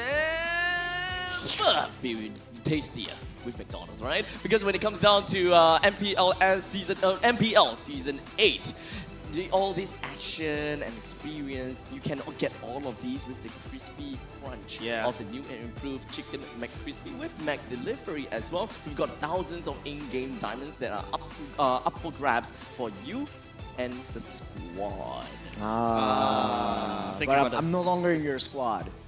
You're You still got the in. MPL tags, you You're guys. still in. He Yeah, I've got the doesn't want to be MPL in. squad. He doesn't want to be in. Huh? He doesn't want to be in. Yeah, because the squad says MPL, man. Yeah, it's very stressful actually. Hey, you know what? He doesn't want to troll. He wants to troll. You know, fun Yeah. fact. Uh-huh. The McCrispy, the chicken McCrispy with McDelivery is actually very, very calorie friendly. It's 684 calories. With, Take it from someone that actually does calorie counting, okay? Take it from him, all right? No, this is not the place to strip. Okay.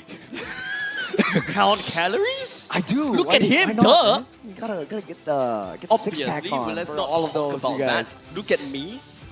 Makes sense as well. So we're like, I think we can go on the opposite side of the spectrum. I feel like and we're then gonna you're like in the middle. All right, I think we got more calories cooked up somewhere, baked up somewhere. You're talking about Croissant's Bakery, Exactly. is it? Ah. It's all fooled up in here. So let's just move on over to Croissant's Bakery and listen to what he's got cooking. What am I cooking? What are the teams cooking? I mean, that game was just absolute cinema. Like, I had probably like 8 different clips, and look, it is honestly what is an astounding game. I am absolutely baffled with for words. But you know what? I do have to do this breaking down of games, so let me break it down for you guys. All right, so this game was really, really messy, right? Honestly, at the start, I think NIP Flash started off really, really well. However, the issue was once, you guys mentioned it on the desk, Ken on the glue was just an absolute menace in the early game. He was pushing Diablo away. He was, tanking up, soaking up a lot of the damage that NIP Flash was doing. Hades, however, manages to take the lead. I believe it's 6-1 in almost 10 minutes in the game. So we all thought, okay, game was over, and NIP Flash is going to take this home. However, that was not the case. Right, so I'm gonna play this clip, and this is where we actually start seeing kind of Evil fight back. So we see NIP Flash trying to find a way to enter the fight. Powerful C's. Actually, Diablo getting a little bit aggressive, standing up forward a bit. He does use Wave the Dragon to kick him back to his team, but Diablo being really, really mobile, right, manages to get out of there. However, at this point in time, we see that Evil identifies JPL as caught out of position. Let's get on him. But at the same time, if you notice, the way that Vanix, Diablo, as well as Hades have positioned themselves, they were looking at Marky this entire time. So once I'm going to let this clip play, I want you guys to look at where Marky's positioned, right?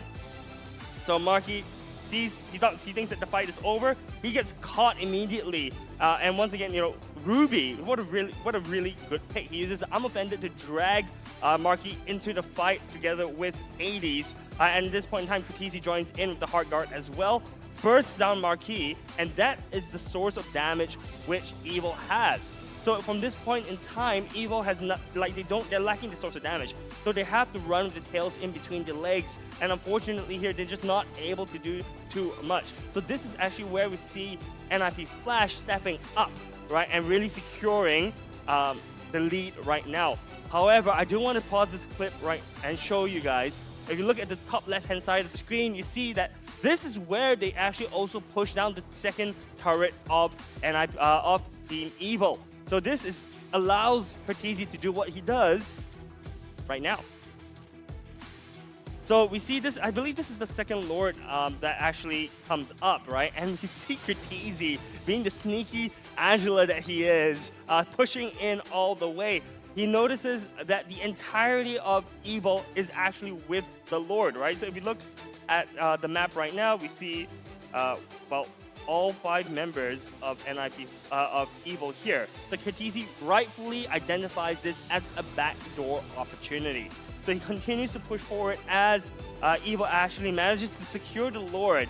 And just notice, right? Katizi is just hammering away. We see that Evil identifies this and starts making their way back. And it's just so close. I think NIP Flash had bought a lot of time in making sure and stopping the recalls of Evil, but they're not able to actually stop Boyette. And Boyette manages to use his Origi Shadow Kill. The crystal was 2 hits away. This game was supposed to end in 14 minutes, but unfortunately for Flash, they actually had another maybe 10 minutes left of this game.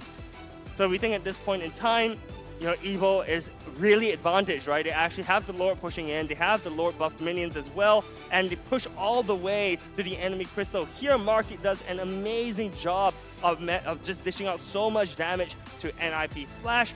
However, the sustain of Cortese was absolutely crucial in this fight. It bought them so much time. And if you notice, right, the way that NIP Flash maneuvers around They go back to the fountain, they recover the HP, they come back out, making sure that their HP bars are refreshed. And if you notice, they're not trying to pick a fight the entire time. Their focus is to clear the minion waves. And this is crucial because it eventually allows them to survive this game. This is where we see, the Heart Guard once again being such a crucial skill for Vanix in his survivability. Eventually does get bursted down. And now with just Marquis as well as Sayla left, they're just not able to push in the minion waves fast enough. You see Sayla and Marquis just being brought down to 1/10 of their HP. And if you also see that JPL as well as Hades have spawned back. So they notice that this is the opportunity. There's no way for them to finish the game. They go back and the rest is, well, you guys saw the game. So yeah, that's pretty much it. I'm going to throw it over to the casters. Take it back, guys.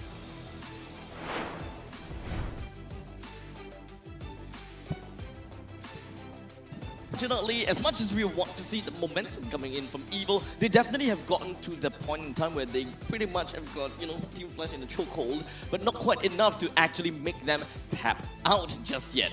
But it will definitely be very interesting coming into the next game, because NIP Flash, they went for something completely unorthodox, especially Zarate bringing in the Tank Benedetta with Revitalize, not the Petrify or anything. At least if it's a Petrify with Tank Benedetta, I think I can understand that. But with the Revitalize coming in, it's definitely a very different take coming in from that. And all in all, going back to the hyper carry kind of scenario, not something that I was expected coming into this game. Yeah, because usually you draft a marksman gold laner, right? But if you notice, Vanix is actually playing a very pivotal role in becoming a frontline, because remember we talked about game 1, he doesn't really have a frontline. Now he can peel for himself. Yeah, I mean, he's multi-talented, being able to play Ruby to this extent, right? I mean, when it comes down to MPL SG thus far, we have managed to see a lot of these marksmen actually flexing into the Ruby, as they are needed. They are needed to go for this kind of flexibility, which I find it absolutely great, because Ruby, yes, it may be simple per se, whereby you just gotta spin, throw a wave, hook in, but when it comes down to actual gameplay and needing to play your very best, that is not something that you'll be able to pull off in such a big stage like this. I tried pulling the Ruby gold lane, doesn't work for me. That's why I'm sad. He's digging his own grave. Yeah, you're making it so easy right now. Yes, you're making it so easy. Okay. I'm not gonna get there. Draft, it's okay. I'll help you. I'll help you out. But draft, yes. Let's talk about the draft now. Okay, so let's take a look at this. We've got Phoveus and Angela being banned out from the side of NIP Flash. They don't want to play the Angela again this time around. Yeah, so one thing's for sure, they are first pick, first ban. Cho has always been pivotal for the first pick thus far, but would that be a ban-worthy cause for Evil? Because they know for sure that Cho is something that NIP Flash will be able to use very well if JPL actually uses it. Definitely. I think ban out the high loss, ban out the Juicing as well. Diablo and JPL, by the way, boast the most appearances in MPL SG's history, taking part in all 8 seasons. They used to be rivals, but right now they're teammates and they're friends. Now, of course, being friends now, I believe that they have got really good chemistry going in, and of course, building up into this all-star team that we have seen before, and which actually managed to make quite a mark in the international scenes, and actually putting that little red dot on the map even brighter. So now, would it be a different case though? Because this grand finals is literally the stake of who can make Singapore even brighter. Will Evil be able to take all 4 games in this grand finals, or will NIP Flash still manage to retain their crown on top? So let's take a look at game number 2. Or rather, game number 3, Cho and Hayabusa taken away from the side of Evil. With NIP Flash actually flash picking down onto that Harif, it may very potentially be able to tell us a story whereby they just want to pivot themselves into just one game, all about team fight, with Minotaur being available. There's going to be a Tigro slot though. Tigro or Minotaur could very likely be the case here. Yeah, and then Cortese might pick up the Aurora right here. I think that's the most viable option. Then you got zone control. Sounds fair. I mean, if they kind of want to go for Tigro, I would say the Vexana will always be a very be a better pair with the Tigro. Tigro Vexana, Tigro Aurora. Aurora is much better because facing up against the Hayabusa, you got wait. But that's gonna be a Martis mid. That's a Martis mid. It's a Martis mid. It will take some time. I saw the background. Yeah. And the crowd goes wild. So Cortese special coming through. Oh, no man. more Vexanas, no more Auroras. Oh, man. We're all wrong. Voyet is definitely not going to have a good game in this one. Yeah. So as the thing resets, Guys, we'll be able to see Martis mid. What have we turned into? The moment that we see a Martis, we immediately say that it's Cortese when it is such a jungle role. Two bans, so two games were respected bans onto that Martis. Such and condition. 100% win rate. So Yeah. Cortese has never lost with that Martis. I think even last season as well. Oh, if we take it back to last season. That dirty smirk. Even international stage, he has not lost with the Martis yet. Not yet. Yes, in MSC, if I remember because correctly. Martis is a cheese pick, I would say, coming off an NIP Flash, right? Especially The just Cortese. Do they have the answer though? Does Evil have the answer Well, to this? the way you want to play this is Cortese is able to move around the map super fast. I think NIP Flash might be able to pick up a fighter slash assassin, really up to them. But Martis gives the extra oomph together with Diablo, who's already so mobile with whatever he plays. And Sayla going for the Paramis in early to mid stage of that game. The Paramis is going to deal a lot, especially with the Nether Realm. But in the late game, the pop from the Harris Synchro Vision is going to just destroy the extra health that the Nether Realm has. So then you're buying a lot of time for the rest of NIP Flash to come in. So I'm not too sure why the Paramis is picked up here, just because Cho and Hayabusa likes to go into that back line. But I guess they want to snowball and have a death ball down. But fun fact, veteran of veterans, JPL has been in both MPL MYSG Season 2 to 6 and MPL SG Season 1 to 8 for a total of 13 seasons combined. Man, That is what? 2017, 2018. That's how many years is that? 1 year is 1 year, 2. 1 year, 2 seasons, Yeah, right? so No, that two- is 7 about years. 6.5. Yes. 6.5 years 7 he's been years, playing for MLBB. This bad. guy. He's a legend. And it looks like he never ages. You know, every single season, and then we have like those like caster and pro player interview, and then he was like, "No, this is my last By the season. way, This is my last season." By the way, NIP Flash, that's a 1-1 ban. Ooh, okay. Okay. On to Marky. 7 years, correction. Oh, hands down 7 years? Yeah. Damn. 7 years. Okay. With a Ling and Fanny ban from the side of Evil as well, there's one thing that we're gonna have to take note of as well. The amount of assassins that is currently available in the pool, I would say Suyo that, would be a good option right here. Suyo. Very good mobility, very good tankability, very good You sustain. got burst to set up for the Martis, You got and burst. after you got execution coming up on You've Suyu got as well. peel from the Quell as well. The hold Quell. Like like the a good arrow, the idea. Eastern Shin arrow that Suyo right. has. Okay.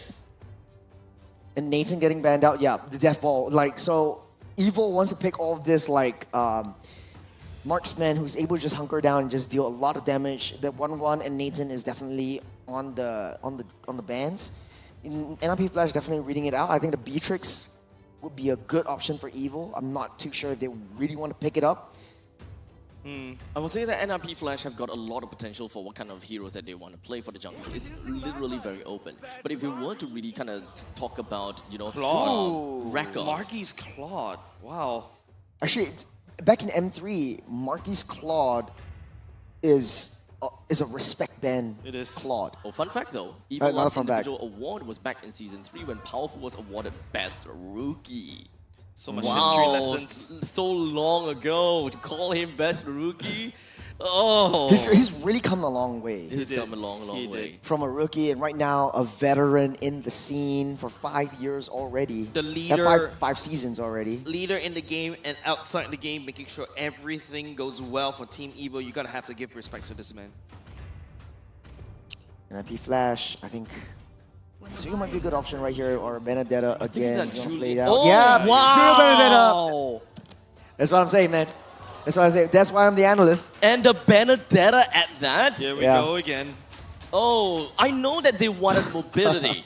I mean, I know they wanted mobility, but I didn't think that they will go all the way through like that. Yeah, this is very, very scary for Evil because so much mobility, so much early game damage, and you got so much peel for Martis to make a move. Once you hit that level 3 for Suyo, that's your power spike coming in. Especially with Tigro Unlock opening up all that your map. This is going abilities. to be the glue again, but I don't think it's too much of a problem because Martis is definitely able to handle the glue. You've got iframes if you're Suyo, if you're Benedetta. Martis has CC immunity. It will be a very, very tough NIP Flash to break down. That's basically 4 fighters and 1 main damage dealer. So we'll wait and see how Hades will play this Suyo around, but that's so much movement, so much rotations coming down, especially in early to mid stage of the game. Is this a moment in time where we will once again see NIP Flash going all ham right at the start of the game, whereby they just jump into the opponent's jungle? That is something that very likely we'll be able to see, right? Suyu has early game priority, like level 1, he's actually quite strong already, but Martis, of course, he can. Bene can do that as well, so expect what? Evo needs to brace themselves from impact, especially Boyet. Now, ladies and gentlemen, game number 3, we set up the stage with such a high octane pace of a game from NIP Flash. Is this really one thing that will be able to get them a more decisive victory? We shall see. Okay, Diablo scouted up, Boyet is actually on the top side. Martis just needs to wave clear, or no, he's just gonna rush all the way in? Yeah, we'll be able to see a lot of early game rotations, but JPL, learning from games 1 and 2, he doesn't want to be overly aggressive, but powerful, trying to source out a little bit more information on where Diablo is. He's already very, very deep into enemy territory, and that's why you want the Benedetta on Diablo. Clear the waves, try to open up vision, try to just poke Boyet just a little bit more, be a super annoyance. An eye for an eye, stuns both of them, and Diablo gets out scot-free. Now, of course, when it comes down to a Benedetta versus a glue situation... JPL. Oh, hold on a second. Takes a lot of damage right here. Skill already used the flicker. Boyet down low a little bit. If he eats a concussive blast, it'll be his doom. And now Alpha is jumping onto Curtizi right here. Sayla pulls him all the way back. Goes to second skill just to try to get out of there. Oh, but Ghostbusters almost taking him down as well, but Hades makes his way down. Marky, very, very deep in. BMI all the way back to safety. The damage from Hades is starting to show.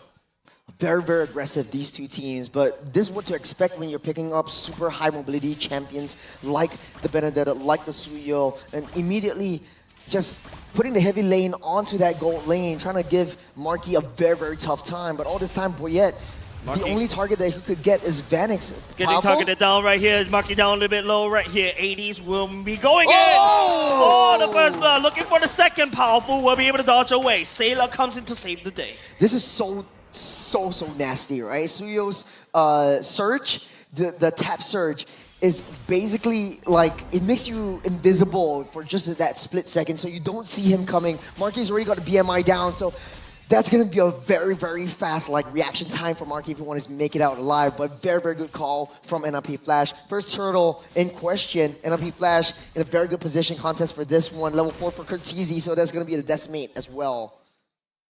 A little bit more, as Evil now has got a little bit of more of a priority onto the turtle, as Cam is still being such a menace. With the first turtle coming up, we do have NIP Flash with 3 men. It's just going to be huddling up around the turtle, really wanted to get this piece of turtle soup. Electo final blow, try to slow it down. Hades securing the turtle away. Ken goes to split, NIP Flash walks away with turtle. Actually, there's a reason why NIP Flash doesn't want to commit into a lot of these team fights. They're just buying time for the late game, because in that late game, Evil has to stick together. In NIP Flash, all of them are in attack mode right now. Bottom side, Marky. BMI. Oh, sorry. Blazing Duet already committed. Doesn't land the damage though. Vanix is in a lot of trouble. Powerful and Marky right now just putting a lot of pressure in the gold lane. Evil actually has Swift on all their better emblems. Oh, pushed in. That's a push in. The concussive blast as well. Hades joining in the fray at the same time. Top side, Boyet lands a skill on the Diablo. Diablo will be alive. We're revitalized, but powerful. Not so I want to complete my sentence, but they just keep on fighting. But Evil, every single one of the members have Swift. Have Swift just to match up with the speed that NIP Flash is bringing onto them. They don't need to go for any of these fights because they have so much options for a lane split push in the late game. JPL pushes 2 back. Sayla will get that pull back as well. No commitment from NIP Flash as Hades comes in. Doesn't seem like he's able to get a stun down onto anyone just yet though. It is of course a mini stun of 0.6 second stun, but at least it's going to be enough for him to be able to unleash every single one of his skills in one fell swoop if he does want to go for that very quick little burst of damage. But coming in with 4 minutes mark, we do have NIP Flash with a total of 2 kills and Evil wanting to be really aggressive. We've seen this coming in from Powerful before. He's always just so aggressive with his Joe. But a little bit different thing is that Evil can't play around it. Diablo coming for the flank. Electo flying the blow, allowing him to gap close just a little bit. Can zoning the members of NIP Flash away. Diablo still continue on the pressure. Evil will retreat. The flank coming in from NIP Flash is really, really hard to handle if you're the side of Evil. Marky needs so much more time to scale up to that late game. But NIP Flash is super early game oriented. Second turtle already spawning up. JPL in position, trying to push everyone back. And Evil looking to hunker down until that late game mark where Marky gets his Holy Trinity. I'm a bit concerned for Curtisi, right? Martis needs to find a snowball. He's not able to find any. You don't have to. Just because you can just ramp up that tempo, you just wait for that last hit opportunity that Hades could present to you, that Diablo could present to you. True. And you just go ham on that decimate. Yep, okay, NIP Flash takes the second turtle for now. In terms of late game, which team is a lot better? It's kind of tough to really answer the question, to be honest, because when it comes down to each of these teams, they have got a very specific kind of win condition that they're just going out for. At least for the side of Evil, when they do have Powerful picking up the Cho, not only does it provide that that kick, you know, where you can definitely go for pickoffs with that kick. But what Powerful is giving for the team is a lot more about pacing, which allows the team to eventually head over to the later stages of the game, which will allow Marky to get that skilling that they required, and perhaps even for Boyet to reach the level that the Hayabusa eventually comes up in terms of power spike. Well, it really depends, right, to your question, Jace. There's going to be a little skirmish up on the mid side, but I don't think Ken will take a brunt of the damage, but hold on. Oh, he's taking a lot of damage, though. Hades, the damage started to pour in, but he's unable to find any form of kill. This is a very low kill game. I think they're just going to go kind of slow, steady, and ensuring that they don't make any mistakes. Because remember how I talked about what I said about game number 2, right? It is a game of capitalizing on mistakes. So the main thing for both teams is that they understood that we need to make no mistakes. We'll be able to land onto the kick, but Implosion coming up from JPL will be able to try to save the day. Another round already quickly committed, blazing the well from the side of Marky as well. Bannock joining in the fight, but Hades will get possessed by Ken. Flicker's already committed shadow kill onto Diablo. Electro final blow right there to save his day. Boya can go in for a second round. Revitalize Pop to try to make sure Diablo stays alive. Well, both these two teams, they're just punishing each other's aggression. If Evil goes in first, NIP Flash comes in with the stun. If NIP Flash goes in, Evil tries to punish them. And so it's just late game for both. Zaman Force laying down the damage coming up from Vanix is dead though. Powerful purified. The kick from the side of Powerful. Can't step in for Curtisi. The dunk will be there to try to save the day. We'll be going for more. Can't take a lot of damage from the side of Vanix as well. Hades sneaks away the turtle. And now he's looking to join the fight. JPL comes on in. Does have the conceal. Doesn't have the ultimate though. Maybe he's trying to push. Can't take a lot of trouble and damage coming out. Hades Smith already committed. Vanix takes down the mid lane turret and can possess Hades just in the nick of time. But Curtisi will be still there to raise his hand. There's so much close-up skills from NIP Flash, right? You've got Hades chasing up, but Boyet not of the woods just as of yet. Diablo chasing him down. That's a kick. Landing onto Vanix though. Sayla will be trying to pull Vanix all the way back. Zaman forces damage! Onto Powerful Hades! Unleashed onto Sayla. This is a higher team game that I'm talking about. This is absolutely insane. The burst damage from Hades is a little bit too much. Boya coming in for the assassination. We'll be able to find Curtisi for now. Diablo will be trying to push it on. NetherRealm will be committed by Sayla. Hades on the hunt by Boyet. Oh no! The wall got closed! Someone slammed the door on him. It's super unfortunate. It's Diablo trying to get away and Hades keeping up alive with a stun on Sayla. That's a lot of damage. Hades will be get kicked right now. Split right here. Get possessed. No way for you to run. That's a shutdown given over the side of Evil. Lots of shutdown goal. That's a consolation prize for Team Evil. Suffering so much more. NIP Flash up 5,400 gold lead.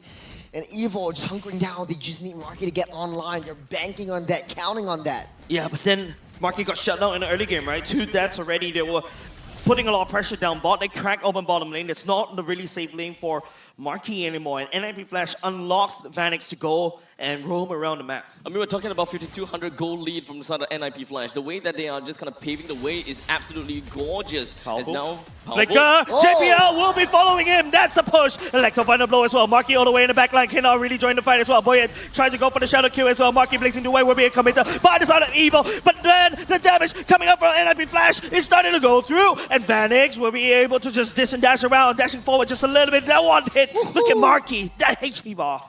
That is a very long fight. I mean, just throwing out all of these skills and ultimates, but in the end of the day, there's only like one death from the side of Powerful. And you can very clearly tell that NIP Flash, they tossed out everything that they needed to do. You know, Electro Final Blow, we've got Marty that went in for everything with all the dunks, and let's not forget even the Zaman Force. Ultimately, there are definitely a couple of members from the side of Team Evil that took a lot of damage, but in the end of the day, not quite enough to really kill.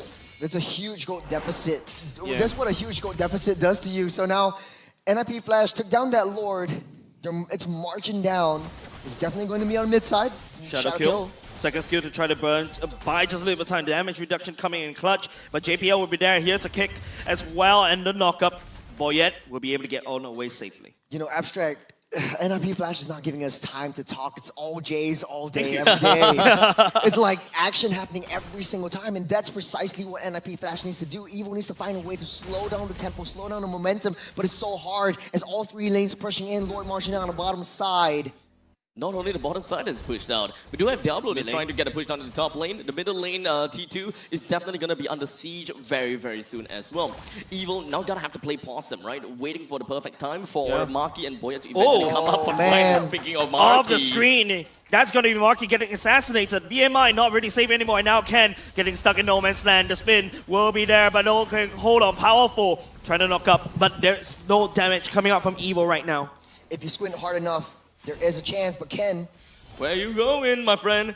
Where are you? Oh, wow. Ouch. What was that?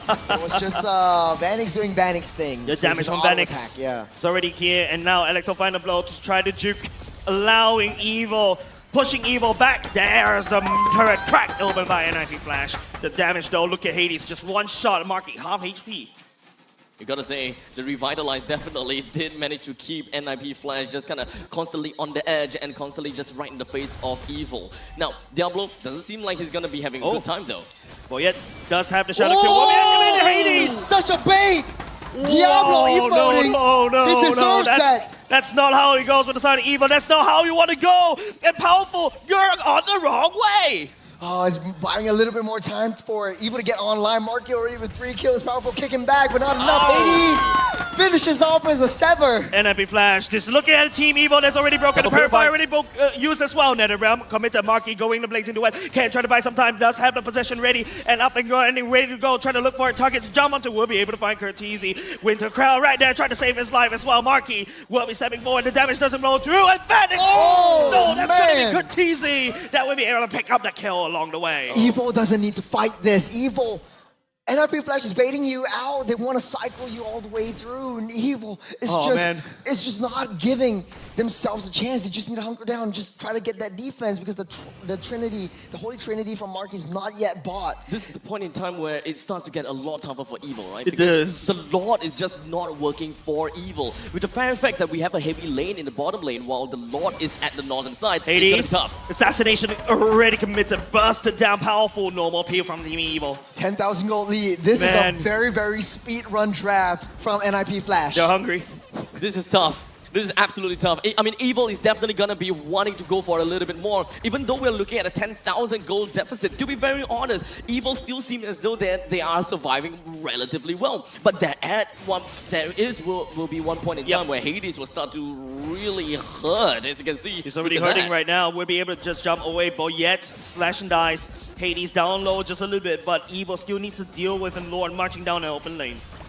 So it's all about slicing and dicing as Diablo just kind of teasing Evil just a little bit, just kind of hanging a carrot right in their face, if I may say that. Now, of course, we do have the Lord is just going to be marching down to the bottom lane. It's a very heavy lane. Unfortunately, the top lane and the middle lane doesn't really quite seem to be able to go for a well enough of a push. But Vanix making full use of the Lord is making full use of the fact the Lord is there. Brings it down. Electro final blow allows Diablo to run away. Does have the immortality. He's safe. Oh man, he's playing with death, man. I feel like this particular game, remember in game number 2, Evil pulled the NIP Flash down to the level, beat them up. Yeah, this game is total dominance from NIP Flash. Taking a load of atomizations, it really does not matter. Even for Marky, he's got a Holy Trinity, but he can't seem to do any damage because the entirety of NIP Flash has almost full builds. There's a 12,000 gold lead in the 13th minute of the game. That's a minute, 1,000 gold per minute gold lead for NIP Flash, and they're keeping that lead up. Yeah, I want to hear. Actually, I don't want to hear the mic check anymore. I want to hear the team room mics. Yeah, let's just speed I feel this game. Zarate must have scolded them. Game number 2 was a disaster. Let's pull it back together, and Man IP Flash managed to pull all together in this one. Oh man, the base of the base coming in from the recall. Can you feel the ground shaking? I love it. Whenever they do the emo, the ground shakes. Yeah, you can feel the ground shake from... I love it. That's just how strong that horse is. I can totally see Churros as the horse. I could cosplay it for Halloween. It's coming up. I definitely don't want to see do it. not want to see that. Thank you. Keep my eyes fresh with Roto, man. Oh man, I don't know. This is such a tough game for Evil. I don't know if they can defend against that next Lord. If that is NIP Flash's game plan, then it's done for Evil because they don't really have that much high ground. In this stage of a game, the Nether Realm is practically insurvivable. Like, you can pop it, but it would just keep you in place. I think the main thing is it just negates a single source of the damage, right? You kind of negate that part of that. Anything that you believe that is going to be like crazy burst, I think that you just pop it for the sake of nullifying that kind of damage. But looking at NIP Flash, what are they doing in the mid lane? They're just doing dancing. some emo. Yeah. They're just dancing. But emotes. But yeah, for I think for the Nether Realm, the main thing that you want to use it for is probably the S2 of Hades. I don't think that anyone else does like crazy AoE burst damage. No, but Hades' skill 2 actually does 20% of your missing health, so that's quite a bit. Boy, Diablo at it again with a 1v1, but Diablo is just toying with him. Yep. Burst it down the Lord. Easy catch for the side NIP Flash. It's Evil. Just waiting for impending doom. We're back down to tranquility. Every time that happens, then the entire arena shakes. I love it. Look, I'm asking for tranquility.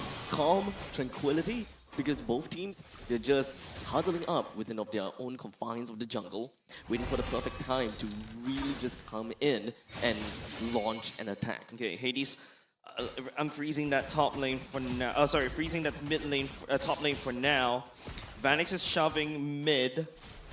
Feels like Evil needs to just brace for impact for this one. Yeah. Diablo, where are you going? Oh man, it's gonna be a pause right here. Almost in the midst of fight. Yeah. But I gotta say, that is NIP Flash with a 13,000 gold lead at this point. It will be so hard. It's not impossible, but it'll be very, very difficult for Evil to come back into this game. Marky has his items, he's got a Holy Trinity, but there is no way they can deal that much damage, especially not onto Cortese, not onto the iframes that Diablo is bringing out, not onto the iframes that Suyo can bring out as well with the with Hades. And he needs to time his skills really, really well. And the fact that the Cho was picked up, there's a single target, there's not a lot of AoE control that Evil could play around with. They don't really have much options. Well, we're gonna go for a quick little troubleshoot for now, just make sure everything, because if you notice how suspiciously weird how Diablo is walking, right? Just walking right into the base of Team Evil. So we're just gonna give them a little bit of time to basically resolve that one. Shout out to Rockhard as well for appearing on chat. Oh, he's in chat. Yeah, hello. Oh, Rockhard. MPL PH, let's go. Yeah, man. I mean, right here, Boyet and also Marky. I mean, there are two Filipino imports from the side of Team Evil. This is the first time that Team Evil, a true blue Singaporean community team, that brought in two imports, and it's been working really well. They've gelled really well. And of course, need not to say Hades and Cortese. You've seen them before. Exactly. We do Diablo the Lover Boy on the screen right now. Yeah, I mean, good thing is he's pretty tanky. So at least he should be able to kind of walk right out of it, or at most just gonna expand out the Electro Final Blow. Unless if he really does walk in and really gets a death, I think. That's for sportsmanship, I think if Evil just lets him we're just gonna leave you alone. And then we'll just reset for the next fight. But even I myself wouldn't blame that, because I mean, 12,000 gold lead. Yeah. Just give up 200 gold. What's the KDA for better dead? But never give up, never back down, never 107. So there's no bounty on him. Yeah, true. So it's like flat 200. That's still not too bad. We don't get it like 500 gold, like for example, killing onto Hades. I think if the moment they kill Hades, they should be able to get like 500 gold for the killer. Yeah, the bounty on his head is quite a big fat stack. So. Well, as of now, I mean, it was a dominating game, right? Like It is. It's It exactly is. what I was talking about, right? Like how Team Evo the Team Evo Magic brought NIP Flash down to the gutters and fight like a scrappily. And now this time around, NIP Flash is like, okay, we'll not play your game, you play my game. I'm gonna bring you up to this kind of level that where they usually used to play, and then they'll fight you again. But once again, this is just something that they could do because, oh, hold on a second. Oh, there's a fight already, and it seems like we're going to be dropped in hard right into it. Blazing Duel already busted down Marky. Vanix will be credited for the kill, and the core, I mean, NIP Flash taking game number 2. Three. I cannot count. Game number 3 taken by NIP Flash. That's 2 wins in a row for NIP Flash now. A little bit of an anticlimactic ending to that, but the main thing is NIP Flash manages to get themselves this win. Now, of course, I do definitely want to see Evo going back at it again, right? Yeah. Because this is what I will call the NIP Flash cheese. It's a very momentum breaker. Yes, 2 games in a row and trying to get back in. It's back to the drawing board and everyone's just like, oh man, you did wrong. This is what you did wrong. We just have to raise everyone's morale. Right. There's definitely a lot of things that we can say using idioms for this game, right? Or rather for the next upcoming game. Whereby if NIP Flash were kind of to pull off that Martyrs again, this is a moment where we just kind of ask, or rather say that fool me once, shame on you, fool me twice, shame on me, or something along the lines. I don't know, you or me, we can swap. But yeah, I don't think that NIP Flash would want to do the same thing again. But to be fair, if it ain't broken, why fix it? I feel like it's just NIP Flash. It's not about just the draft, I think, Churros and Abstract. I feel like that you can sense that NIP Flash is finally back on form, right? Game number 1, yeah, it's a little bit odd. Warm up, fine. Warm I'll up. give them that. Game number 2 is like, you shouldn't be taking that fight. But Team Evo likes fighting, all right? But at least this time around, they're playing like the gentleman's chess. Yeah. And they are good at this gentleman's chess instead of a thug brawl in the mud pit. But to be honest, even though we're looking at what, a 12,000 gold lead in favor for NIP Flash, a part of me just don't really quite see that big of a gap when it comes down to damage in this case, right? I mean, Actually, there's a lot of damage difference. Like once There Suyo is. goes in with the Soul Sever, basically everyone's just just down. mostly on the Suyo, right? Because I think they're just generally a very tanky team. Along with the Synchro Vision from Vanix, I think the entirety of the team is just dealing a ton of damage. But I have to disagree with Jace before going into the MVP though. I feel like first game, they're trying to figure out what Evo wants to do. Okay. And they've already cracked that code in game number 2. They Feels like like to punish aggression. They like to play a little bit safe. This time around, I feel like they're trying something new. This is a very, very different NIP Flash where every single one of the members are super, super hyper aggressive in the mid stage of the game. Now, the question is, MVP, is it really going to be Katizzi? Hades, I think. Hades? Yeah. Okay. Hades with the Suyo. 9-1-5 on the Suyo. The one that you called out. Perfect addition to this team. I gotta have to say, same thing as always, right? Every single one of these players picked out the hero that really complements with one another. And as much as possible, I want to see the Katizzi getting himself the MVP again, picking up that Martyrs, because that is basically one of the main pivots that allowed Hades to kind of play this aggressively, allowed the team to get that kind of aggression, getting himself total priorities, and perhaps even dominate the river line throughout the entire game. Yeah, I gotta say as well, Hades does a very good job adapting to how you use Suyo, because there's a mortal and immortal form. Mortal form does a little bit more damage. Immortal form allows you to engage first, sustain a little bit with the Soul Sever, and then wait for your teammates to come in. In the early game, he always uses Assassin form. In the mid game, you use Immortal form. In the late game, you're back to Assassin form because you want to go in there, do as much damage, and try to get out. And the fact that he's very versatile on this hero makes it a very, very strong pick in the to adapt to the win conditions that you need throughout the entirety of the game. The good thing is that NIP Flash has played a heck of a game that just denies Evo from coming back at all. I also want to point out that the fact that I think Suyo isn't... yes, he's the MVP, but he's not the main thing that Evo has to watch out for. It's the Benedetta. It's the Benedetta. It is, because Boyette is always being harassed in the jungle, and it is Diablo's fault. And Diablo is super annoying on the Benedetta. And not only just Diablo harassing Boyette, right? Diablo is always there receiving most of the damage, and after that, bugger out. And you basically wasted all the damage onto Diablo, and then after that, you heal, revitalize, And, yes, sir. And he's very slippery. He goes in, he takes all the attention and walks away. I think that this is kind of like the winning formula for Diablo, right? It's kind of like a win-win scenario for NIP Flash and Diablo himself. Diablo himself loved the Benedetta, but because of the fact that it's assassin meta already, you can't exactly play the Benedetta in the conventional way and build damage like the way that we've seen Diablo do. But hey, if you're able to play the Benedetta, you build tank and you somehow manage to find yourself some value in team fights and some values in the pacing of the game, I think that Diablo will be very happy to continue doing this. Yeah, the fact of the matter is, it's movement speed and rotations that always makes NIP Flash win out.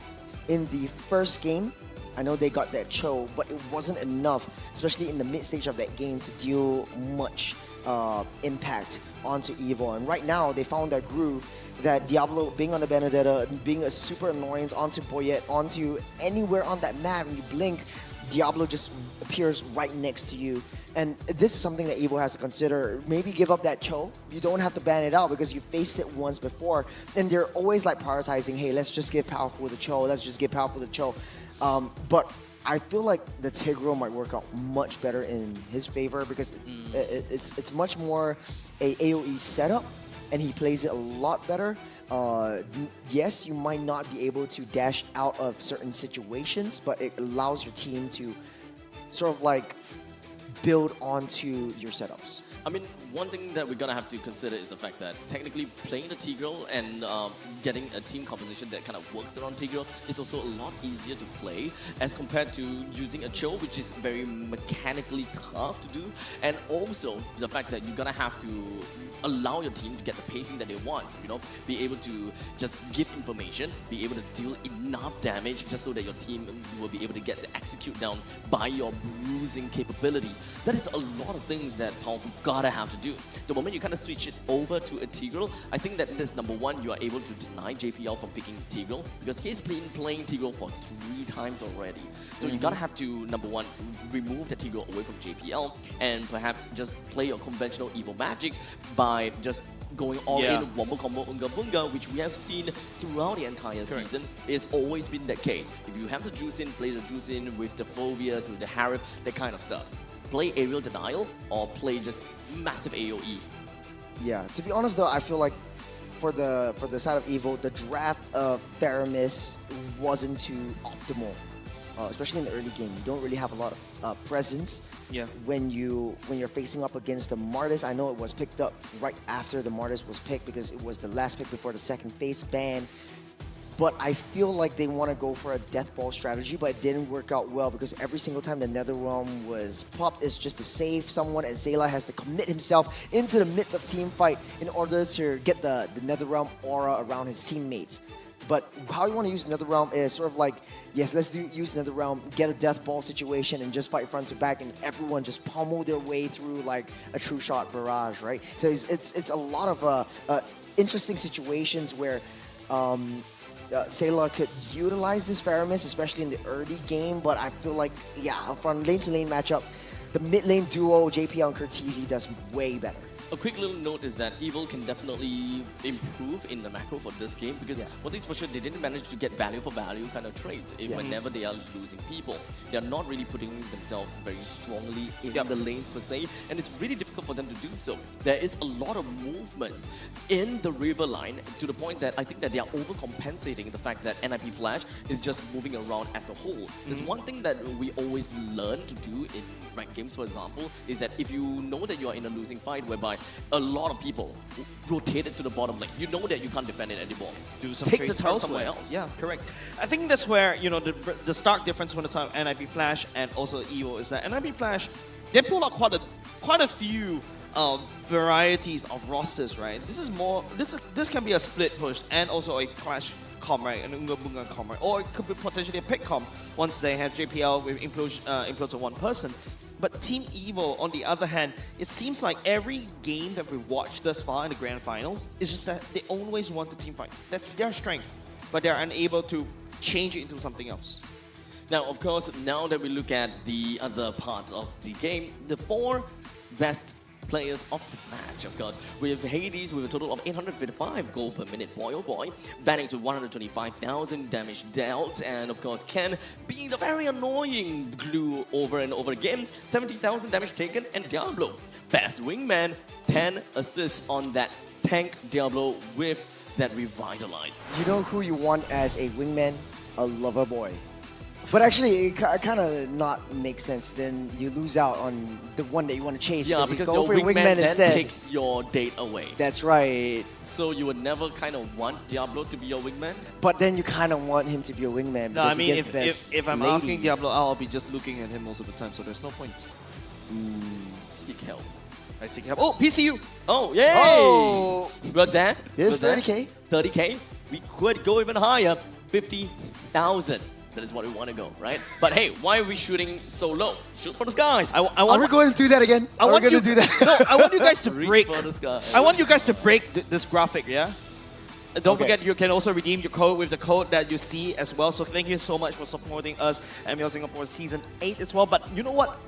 Break this graphic, okay? Yeah, break it. Like, Break it. Go Yeah. way past Go way like, past way it. past Tell all your friends I want to watch. see like that thing go all the way off screen. I want to wanna see like I want to see production basically like panic. Like panic and like, we Oh, don't we- have the we graphic. didn't- oh, really remember respect the back in graphic. like season 5, it was 105% JPL Diggy. Oh, I was just over that graph. 105% kill We're like, participation Diggy. wait, the Yeah. math ain't mathing. yeah. Yeah, and then it was like, what? How do you get 105? And it was like clipped all over YouTube. It's just crazy. It's just I remember crazy. that. Good Man. old times, good times. Yeah, it is. But of course, I gotta have to say, 3 games in already. Yep. We are moving into the 4th game very soon. And I just want to see how both of these teams eventually evaluate the performances and kind of gain experience out of these games. But before we even jump in over to the analyst and then the next game, we gotta have to listen once again to what happens in the game for game number 3. Let's hear it out. Flicker, flicker, flicker. See how. Just glue. Glue, flicker. On the choke. Eh, the higher no out here. We can look to end now, guys. We can look to end. But just fight first. Our friends will ulti. Me no best. Yeah, I think we just fight. Okay. Double okay. Nice. Nice. Hey guys, we can fight. You okay? No, both the fight. Yeah. Hey, you guys good or not, guys? I'm good. Nice. I start the alert. Yeah, just. I'm in the wave. Chill. I got ready. I'm on the way. Nice, yeah, bro. Yeah. Naka. Again. Hey, Fermis. Hi, Ati. Hey, tower laki. Same. Good game. Nice. Nice one. Actually, don't need pause now this time. Seems that we are kind of back to that calm NIP flash that we have heard before, right? Yep. Well, I will say the game number 2, they were definitely a little bit more tense. But coming into game number 3, you know, they're starting to soften up a little bit. Game number 2 was a very close game. Game number 3, they were dominating the entire game. That's right. It feels like game number 2, the office was hit by a hurricane. I wonder what happened. Paper everywhere and stuff. And game number 3 is like, three- this is a normal day in the office. It's like nothing ever happened. Nothing ever happened. Like there was a everybody hurricane in did game number 2? What they did just really well. JPL want to go into to proc the purifies, to proc the battle spells and the flickers and all of that, and then the rest of them follows up. They know that okay, we got what we bargained for, and let's back up. So every single thing works super well. It It's does. a very methodical approach coming from them, I gotta have to say. That's why I talk about gentleman's chess. Evil though, I definitely want to expect a little bit more out of Evil. Definitely. Considering the fact that they did a pretty darn good job thus far, right?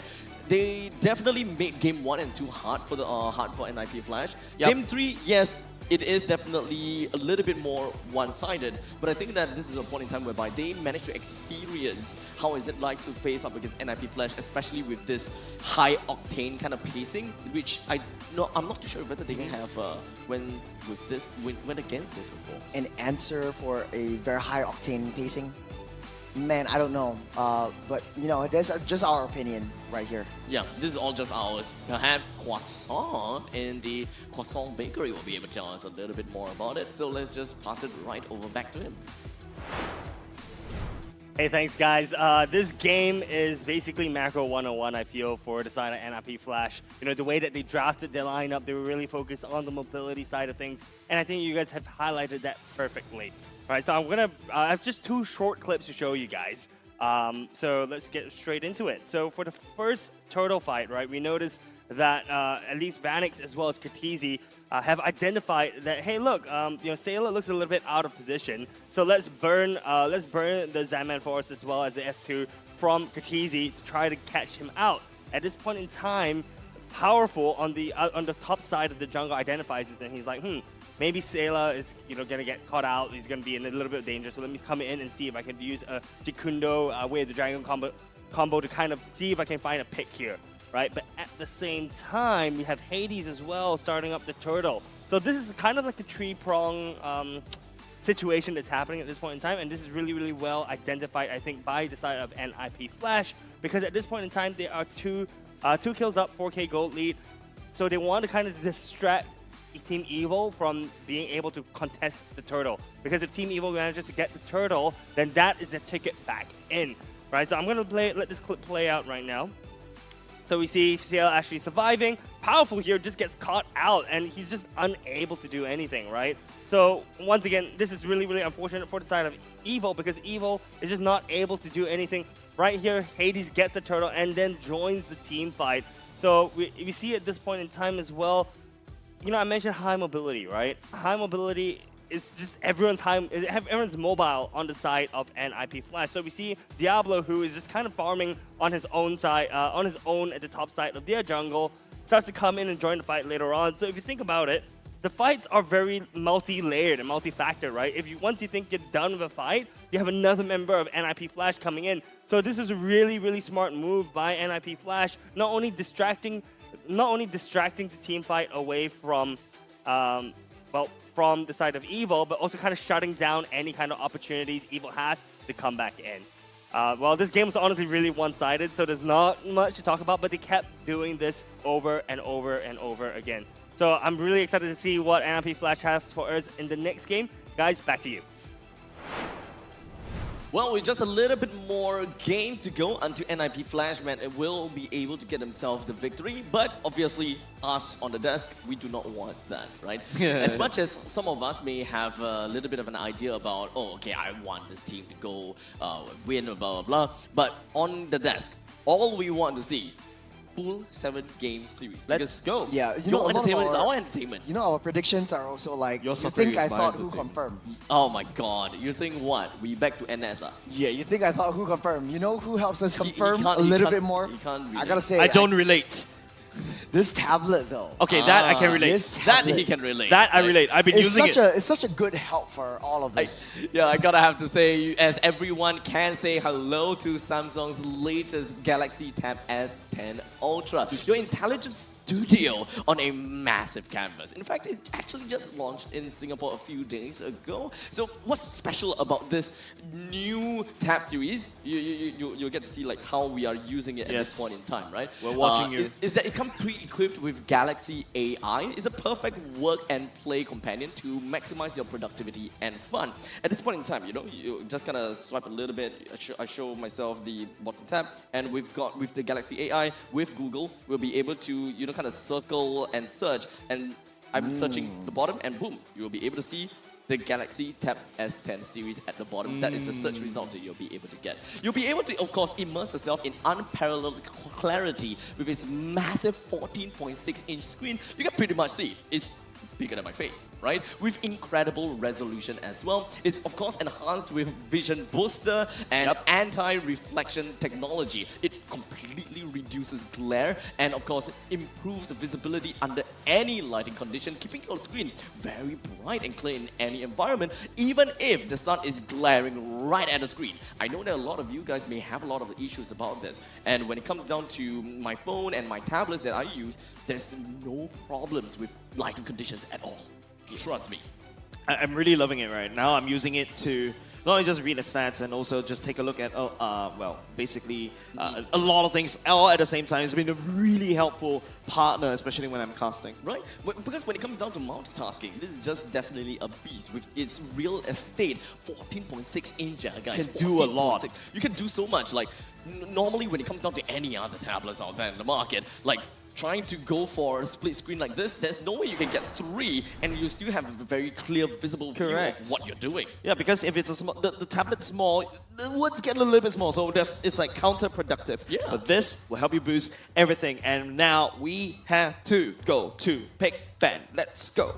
Yeah, so let's take a look at this. With Evil going in for the first pick, first ban, while NIP Flash onto second pick, second ban. With Khalid as well as Juicin that's already thrown over to the banning pool. Chip as well as the Harif is also going to do so as well. Angela says goodbye as Evil responds in kind.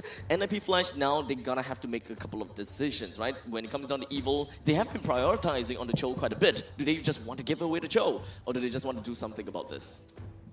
This is the first game in the entirety of this series that Zarate actually banned out the Harith. So we won't see a Harith, we will see a very, very different marksman in the gold lane. Carrot's still not prioritizing the Benedetta, but I hope they don't prioritize that Cho. Try to go for something a little bit more tanky. That used to be a high loss spot, so Zarate might ban it out. Now, there is of course quite a lot of heroes that we can kind of guess out for now, but maybe we can have a little bit of fun a little while later. You know, since we kind of have seen Evil and NIP Flash kind of draft quite a lot, I think that we can definitely make a guess, right? But for high loss, since it got leaked out, that is going to be the first pick for them. Yeah, it's a high loss pick. MP Flash definitely might look to pick up the Tigreal right here. It's been doing so well in the previous 2 games, or they might switch things up and try to prioritize that Cho. But you don't want to give Powerful his Tigreal. I think it is a very, very scary crowd control tool, especially along with high loss, because it's more zone control. Perhaps the roam pick can kind of leave that to the second phase of the picking phase. Maybe we can take a look at some other heroes first, such as Prioritize Assassins? Prioritize Assassins. I mean, Ling is not picked just yet. EXP lane is definitely something that we can look at, considering the fact that Evil has already picked out their high lows. You have a very good idea of what kind of picks they can go for. Maybe you can look for heroes that can counter against high lows and some way to really address that. Yeah, that's the Tigreal being picked up right there. You don't want to give it over to the hands of Evil. Powerful might hold on to that wrong position. You don't want to make any hasty moves, especially picking up that Cho right from the get-go. This is going to be a very, very scary combo. I feel like NIP Flash is teasing a Beatrix. In the second phase. So definitely the second phase, but the Cho gets picked up once again along with that Ling. So NIP Flash could very well go into the Hayabusa, but I feel like in this case, they might look to pick up Diablo's hero first. If it ain't broke, don't fix it. Go back to the Benedetta. It might be possible. But do they want to kind of release that information this quickly? Because thus far, we have been looking at the Benedetta being picked at the final pick, especially since NIP Flash, they have got the last pick onto R5. So that is where the X factor can eventually come in. You can definitely kind of change around quite a bit there, and sometimes a Benedetta might not be the X factor that you're looking for. Man, I feel like, yeah, you pick up a Benedetta over here. If not, Evil will bend that out, because that is such a huge factor. But then again, the difference is now Ken does have the high loss. So that changes things a little bit more. Yeah, I don't think that you'll be able to do anything with high loss. But high loss can't catch up with that. It will be the Hayabusa instead. Yeah, I would agree. So it'll be the Hayabusa. I think that this is a fair pick, considering the fact that the opponent has a Ling. You kind of need a jungler that has an iframe. But it's sort of like a apple versus orange kind of situation. I suppose Someone so. picks a Ling, you pick the Hayabusa, just try to tackle him mid-air, and both have iframes as well. Like there's definitely a point in time where you just kind of think, who is going to be the one that uses out first? But of course, when it comes down to out conversion, Ling will always have got a little bit more advantage on top of that, right? Because if the Hayabusa were to use his out Shadow first, kill, then you just build a Winter Crown. We've seen NIP Flash do that time and time again as well. So there's going to be a Benedetto ban over to Evil. Right, so then we've got you're it on right again. There's going to be an Aurora ban for NIP Flash, because that's a very, very powerful zone control. You can double down with the high loss as well. Let's not forget about Valentina. Valentina taking away the implosion in this kind of situation, I think it's pretty okay, considering the fact that if you're playing a high loss in the EXP or the roam, regardless of which, you are actually lacking in quite a bit of area denial or perhaps even in AoE control. to really make sure that your team is able to kind of take control of team fights. But then again, Valentino is a very, very high committal mage because the only thing you can take is probably the Implosion and the Eternal Guard for now. But then if you want to take the Implosion, you have to put yourselves in the midst of battle, and then you put yourself in a very precarious position for the entire team to take you out. That's going to be Aurora Ben. What I'm telling you, man. Man, I mean, it does definitely make sense, I would say. I mean, Eternal Guard is still a very good ultimate to steal, right? You are playing as a Vexana, and of course, if you want to go for Implosion, you have 2 dashes to actually get yourself into the battle. You don't really risk too much because you can always get yourself right back out very easily. Now, in this case, we're going into the second phase, pick NIP Flash. You don't have the Benedetta as of now. You might want to leave your wildcard EXP. For the R5. It could be the Edith. You could always go back to that or pick up the Beatrix first. I think it'll be quite good. It's the Nathan instead. Also very, very good because then you don't have sort of like that counter for that Tigro because we've seen how the Resonance thing, Nathan's second skill basically pushes Tigro back. You don't want to leave it over to Evil. You don't want to give it to Evil. That's right. So just kind of snap picking that away to make sure that one of the soft counter. No, I wouldn't even call that soft counter. It's kind of hard counter in my opinions. So now Evil, they actually now Faramis looks really, really good. Faramis for Evil. Yeah. Not been banned out yet. I think Sailor has to go for this Faramis here. They have, of course, big ultimates that they But if you go for Faramis, the Netherrealm means that everybody's going to stuck together, and when they're stuck together, that's where the Tigro comes in. That's why NIP Flash already saw it coming. You have a change here, which is the Hylos. Hylos Glorious Pathway, Netherrealm, crazy Alice? fast. But there's going to be Alice and Faramis. Faramis and Alice. Faramis and Alice. Okay. It's going to be fun. It's going to be fun right here. here. We're moving on. But now, Professor Churros, X Factor. I think EXP lead. Could be the Ruby. Could be a Ruby Tigro Vexana, and then just let Nathan do his thing because Ruby has enough sustain to go through with up against high loss. Decent wave clear, decent push. You want to go back to something with like Terizla at the penalty zone, you could, or you could go Yuzong once again. Diablo has played it once in the entirety of Season 8, so he might go that again. I'm kind of like trying to, in my brain, just kind of scanning through the heroes that Diablo has picked before.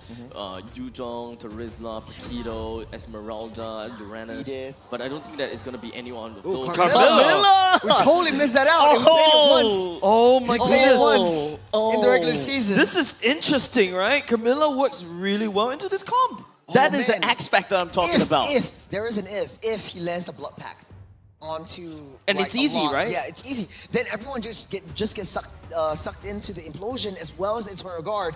It works out so well. How is the Curse of Blood gonna be working for them, right? Because even when it comes down to the Eternal Guard, it actually works out beautifully as well. So, ladies and gentlemen, here we go. Game number 4 of this grand finals between Evil versus NIP Flash. With Evil that have got their X Factor pick being that Alice, and NIP Flash with the X Factor pick of that Carmilla. Let the battle of the X's begin. Wait, that sounds wrong. Now without the Angela though, it might be a little bit tougher for Marquis to make his mark, but I want to say this is such a good composition for NIP Flash in the late game, especially because once you use that blood pack, you're turning Nathan's single target damage into splash damage, and he deals quite a bit. So that's something that Evil has to look out for. Powerful again with the Cho, so this is 3rd game with the Cho so far. Not sure how this is going to play out well for him. But it is going to be a very, very tough spot if they lose this match and then NIP Flash gets the momentum riding. In theory, this is actually in theory, Camilla's this is actually winning the lane. Scary, right? When it comes down to NIP Flash, the Curse of Blood plus the combination of either Implosion or the Eternal Guard is actually a pretty scary thing to actually witness. Okay, Hades powerful. That's a flicker already committed, and now Hades continues on the chase. That's the first one given over to Evil. Free bounty over to the side of Hades. Sorry, Hades. This is something that you would definitely want to get as a jungle assassin right off the bat. This is definitely going to help to propel you and accelerate your growth. Yeah, Marky's not going to do much, especially before pre-level 4. So Nathan's going to have an easy time trying to farm up that wave. But look who's on the back door. This is going to be Marky going down for this one. But it doesn't seem like it's going to be over just yet as Boyd joins it. Boyd joining in right here. Tempest Blades will be committed at the same time. You look at the Shadow Q coming up from Hades, trying to dodge everything. Sailor with the Ghostbusters bursting people down. But it is going to be Hades traded for powerful. It's a good trade, right? You trade out your roam for Hades, but you gave Hades yet another kill. That's 2-1-1 on this Hayabusa. And NIP Flash, slowly but surely, keeping the economy, leading the economy towards their favor. First turtle popping up in less than 10 seconds as Evil used up all their resources, but a very, very good call by JPL trying to push Boyette away from the Tempest of Blades. But Powerful needs to be playing a little bit more passive. I know he's an aggressive roamer, but it's not working out well in this game. Maybe just gonna go for a quick little reset or to do the trick. Evil, they probably gotta go back to the drawing board and really understand what is something that they would want out of this show. Is it more of a pacing, or do they want to find a way to just snap pick someone and just kind of go for that that pick off? Because honestly, at this point in time, looking at Evil's lineup, even if Powerful were to be able to kind of pick off someone and just kind of kick someone towards their side, they can't really burst that person down immediately. It would definitely take some time. Evil is the kind of thing whereby you are just kind of shaving the opponents by every second. That's a stun as well, coming off on the side of Diablo. Powerful Ken, Law and Order on to Curtizi. JPL as well, taking a little bit of punishment. Glorious pathway by Ken, but it's on the other side. It's a little bit awkward. Eternal Guard committed. Hades also joining fight. So come is Moyet, taking on to Curtizi. At the same time, Sayla popping onto the nether ramp. Powerful kicking Diablo all the way back. Curtizi is already down. Now here comes a Revitalize to make sure everybody from the side of Team Evil stays alive. Oh, not gonna be the end just yet though. No. No, okay. Not now enough. it's gonna be the end, I suppose. Now, Evil's lineup is definitely a form of kind of game whereby they want to push out a death by 1,000 thorns. However, I don't think the NIP Flash is gonna allow Evil to get to that point. Like, even if you have the Ring of Retribution as well as or Ring of Punishment plus Marky's Blood, I think that that will only come into the later stages of the game. It's gonna be tough, but they should be able to get there. You know what's interesting to me is that Diablo is actually winning the lane against Ken, someone that's so tanky. And one of the reasons for this is because Diablo's spinny bat things has inbuilt sustain, so the longer you stay within the minion fights, you get healed back up. So he doesn't really care about Hylos being in your face. Take a look at the itemizations or the emblemizations right here. Wow. Yeah, there's quite a bit of movement speed over the side of Evil, trying to maintain the rotation speed that they did in game number 1 and try to seep it into game number 4. And Powerful here scouting out the turtle. Ken, Law and Order, Glorious pathway to land out a pathway from the side of Evil. Evil takes away the turtle for now. He's going to be an implosion onto many people. And Sayla coming in to save the day with another round. Diablo goes into the Revitalize. Make sure that the members from the side of the NIP Flash don't die, but Hades is already gone. Powerful kicking Curtizi all the way back, and now Curtizi's in trouble. Sayla picking up that kill as well. A beautiful team fight from Evil. Boy, there were so many things that just happened within that small little team fight. And it is a choke point as well. The replay would definitely tell us a little bit more of what exactly happened there. Well, the Blood Plague was laid down by Diablo, but he only hit onto 2. The Tempest of Blaze was just used up perfectly, but it's all attributed to Sayla because the entirety of NIP Flash was just coagulated together, which is what the Ghostbusters love the most. It keeps bouncing back and forth, taking down 3 in the process. Hold on a second, Diablo. Spot of trouble as well. Boyette will be able to deal with him. A little bit hard to kill, but that's still a kill nonetheless. Auto kill onto Powerful as well. Hades picking up that one. 1-for-1 trade, definitely way better for NIP Flash. Also joining the fight as well, going to the ultimate, and Sayla drags him all the way back, reaching him perfectly. Ken prancing towards the backline. The Law and Order connects onto JPL, and now Marky is here. And here comes the implosion, the wobble combo coming up from NIP Flash, but now it's going to be Evil that will receive all that damage and all of that CC. I absolutely love that initiation. Like, you can see that Vanix has been in the fight throughout the entire time, but that he set this internal timer for himself that he can't show himself in the fight for too long because he knew that Boyette would be around. And when he got away, that is exactly when Link came by. And I think that prevented a very big blunder. Yeah, mid lane cracked open already in 5 minutes, almost 6 minutes mark. This is a very early game, early mid lane crack. The Evil looks super desperate. As long as one person dies, the rest of the team just comes in. But NIP Flash does a very good job in trying to punish the aggression comes out from Evil. But Banix is a very fat boy. Oh my goodness. I thought the Atlas was supposed to be tanky, but Vanix just melts her like butter. This is the point in time. I mean, Vanix definitely got a lot of farm already, right? 3 kills, 4 assists, not a single death. A lot of these goals is probably just going to be funneled over to Vanix, and this just way over Marky. Yeah, this is not their first rodeo. NLP Flash faced up against Marquis Alice. They know that as long as Marquis doesn't have the Angela with it, they're not too worried about it. But Banix is starting to get super fed. He's got a Stardom Scythe in his possession as well as the Feather of Heaven. He's moving in hard, and he's dealing quite a bit of damage. But hold on, here comes the kick as well. The Purify coming in just in the nick of time, but we'll be able to get back to safety for now. No side. Cortese down low, he is running. Powerful will be able to catch up to him, but here comes also the Nether Realm as well. Implosion! Slowing Evil down, but there's no damage coming up from NIP Flash. JPL's in a whole lot of trouble. Here comes Marky as well. JPL will commit himself over to that. There's the ultimate from Diablo. At the same time, Vanix is coming though. And now Evil is on borrowed time as Vanix shreds Marky down. Hades making a killing spree. Diablo on the chase. On to Sailor. Powerful will be able to kick to try to slow it down, but the turret damage will be able to find him. Evil takes one down at the very least in that one. Vanix making his grand entrance. Lord Vanix, they're still going on. The turret shield will give it popped. No kick for now. And Vanix, it's a 1v3. 1v3, Boyet will be able to shut down Go at the same time. Tempest of Blades will be coming there as well. Tagging onto Boyet. Shadow kill onto Sailor. Sailor is collateral. Sailor is collateral damage. When all of that, he shadow kill something for Boyet. Oh, the great escape. No way. Evo will be able to find out those shutdown Go is going to cost NIP Flash. They're just trickling in one after another. This is once again and yet again another one of those evil magic at work. You know that NIP Flash, they are trying to go for a certain part of fight. NIP Flash wants to back away, and Evil like, no, you don't get away. Let's go for a fight. Let's dance. They want to situate around the purple buff, try to wait for Hades to pop out, try to force out a retribution before going for that Lord. But the fact that Evil doesn't have a lot of damage, especially since Marky is 1-5-1, and Anix, once he comes in, is just clearing everyone out. Once he makes his grand entrance, the curtains open, Evil just fall like flies. Once again, I mean, I did talk about the fact that this is an Evil with Death by 1,000 Thorns.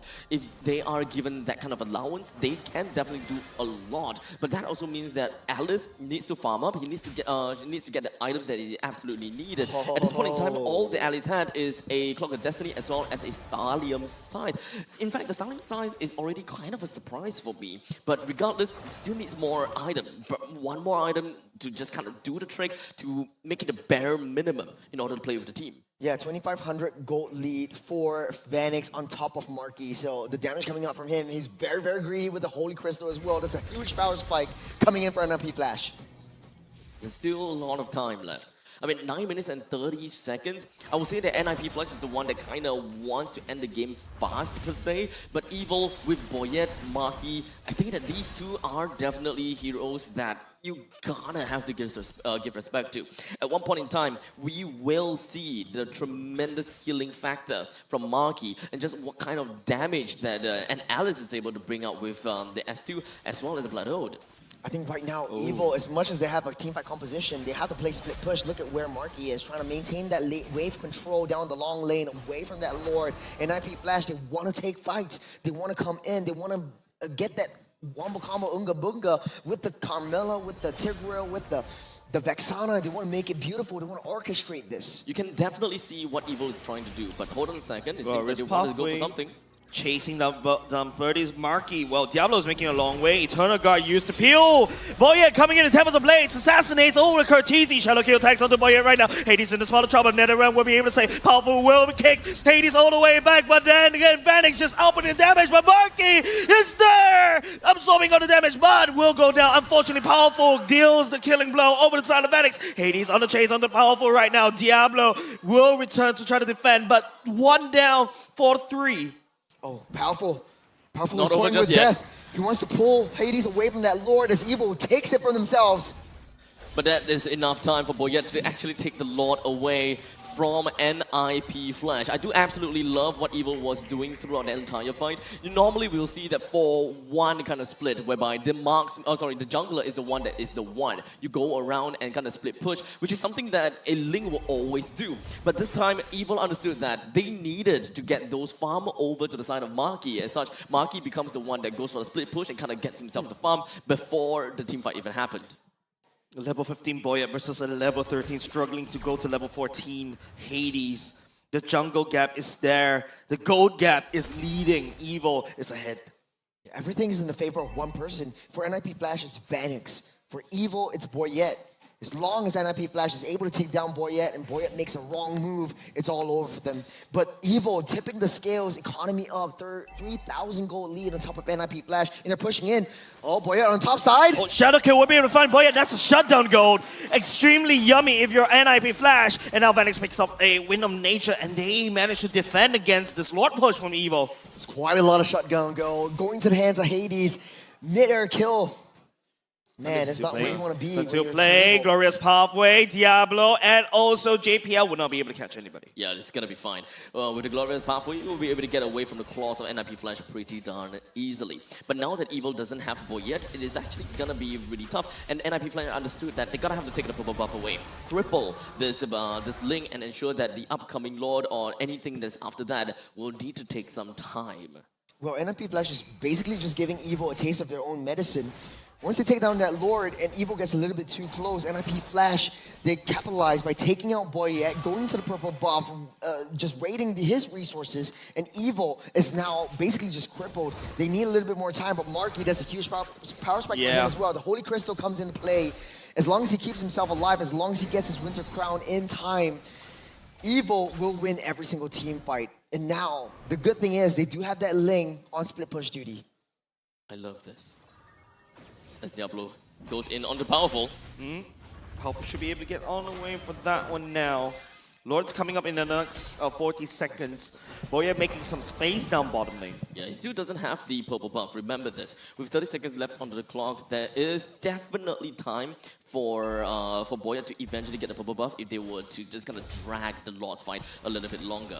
Powerful looking for an entrance right here. There will be a kick onto Vanix. Vanix got caught. Thank God for the ultimate. But Vanix bursting the Boyet, and now it's going to be an implosion onto 4 or 5 members on the side of Team Evil. Sailor with the nether realm, keeping the members alive, but Marky's all the way at the back line. Will be able to, unfortunately, not do the damage. Hades pressing down. Vanix already stepping forward. Sailor blown up the paces. And then NIP Flash, they will triple Evil one after another. Oh, that was clutch, especially when it comes down to Katisi. The Eternal Guard came in just right in the nick of time. Diablo will be get dragged right now, but he's just baked. NIP Flash, the main goal right now is to crack open mid. And now it's going to be powerful. Trying to buy some time. The Eternal Guard will be landed. And NIP Flash will be walking away with game number 4. One after another, bit by bit.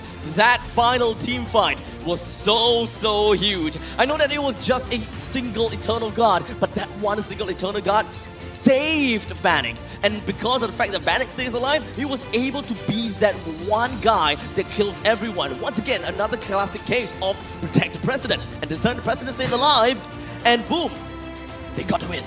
Yeah, it's just opening up that red carpet, let Vanix walk down that aisle and just do his thing. It's practically unstoppable, and it clearly shows that Evil is super desperate to bring him down. Marky went in a little bit too close, even when Boyet literally just like snapped and wiped off the place of the Land of Dawn. It was just crazy. No one could take Vanix down because he was just so well protected by his fellow compatriots. I can definitely respect what Marky is trying to do though. The S2 definitely dealt a lot of damage. I saw what it did. You know, the single burst of damage all over to Vexana. Oomph! If only he stayed alive a little bit longer, I think that will be Marky's play right there and then. Yeah, in game number 4, I feel like Evil wants to test things out because the Alice worked out so well against the game with RSG, and right now they want to try it again with NIP Flash.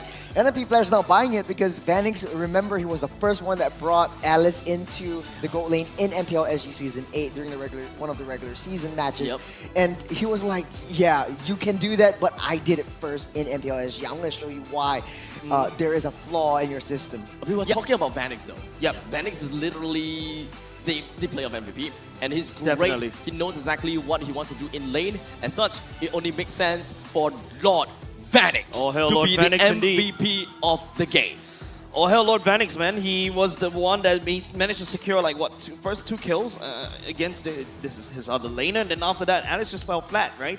And then you fed Vanix. Nathan gets online even faster than usual, and apart from that, he just started shredding. You just take a look at even how you know, Alice even couldn't hold a candle. There's not enough HP bars to be able to deal with the burst damage of this Nathan. Yeah, I'm excited to see that last fight right again because Nathan was dealing way too much damage than usual. I think the Blood Pact was actually, the Curse of Blood was basically laid down by Diablo, and Vanix just auto-attacked his way to victory. That might be one of the interactions that boosted the massive amount of damage. I mean, if everyone is just together, right, and then we've got a Curse of Blood just onto two-person, technically speaking, you are multiplying the damage by multiplying.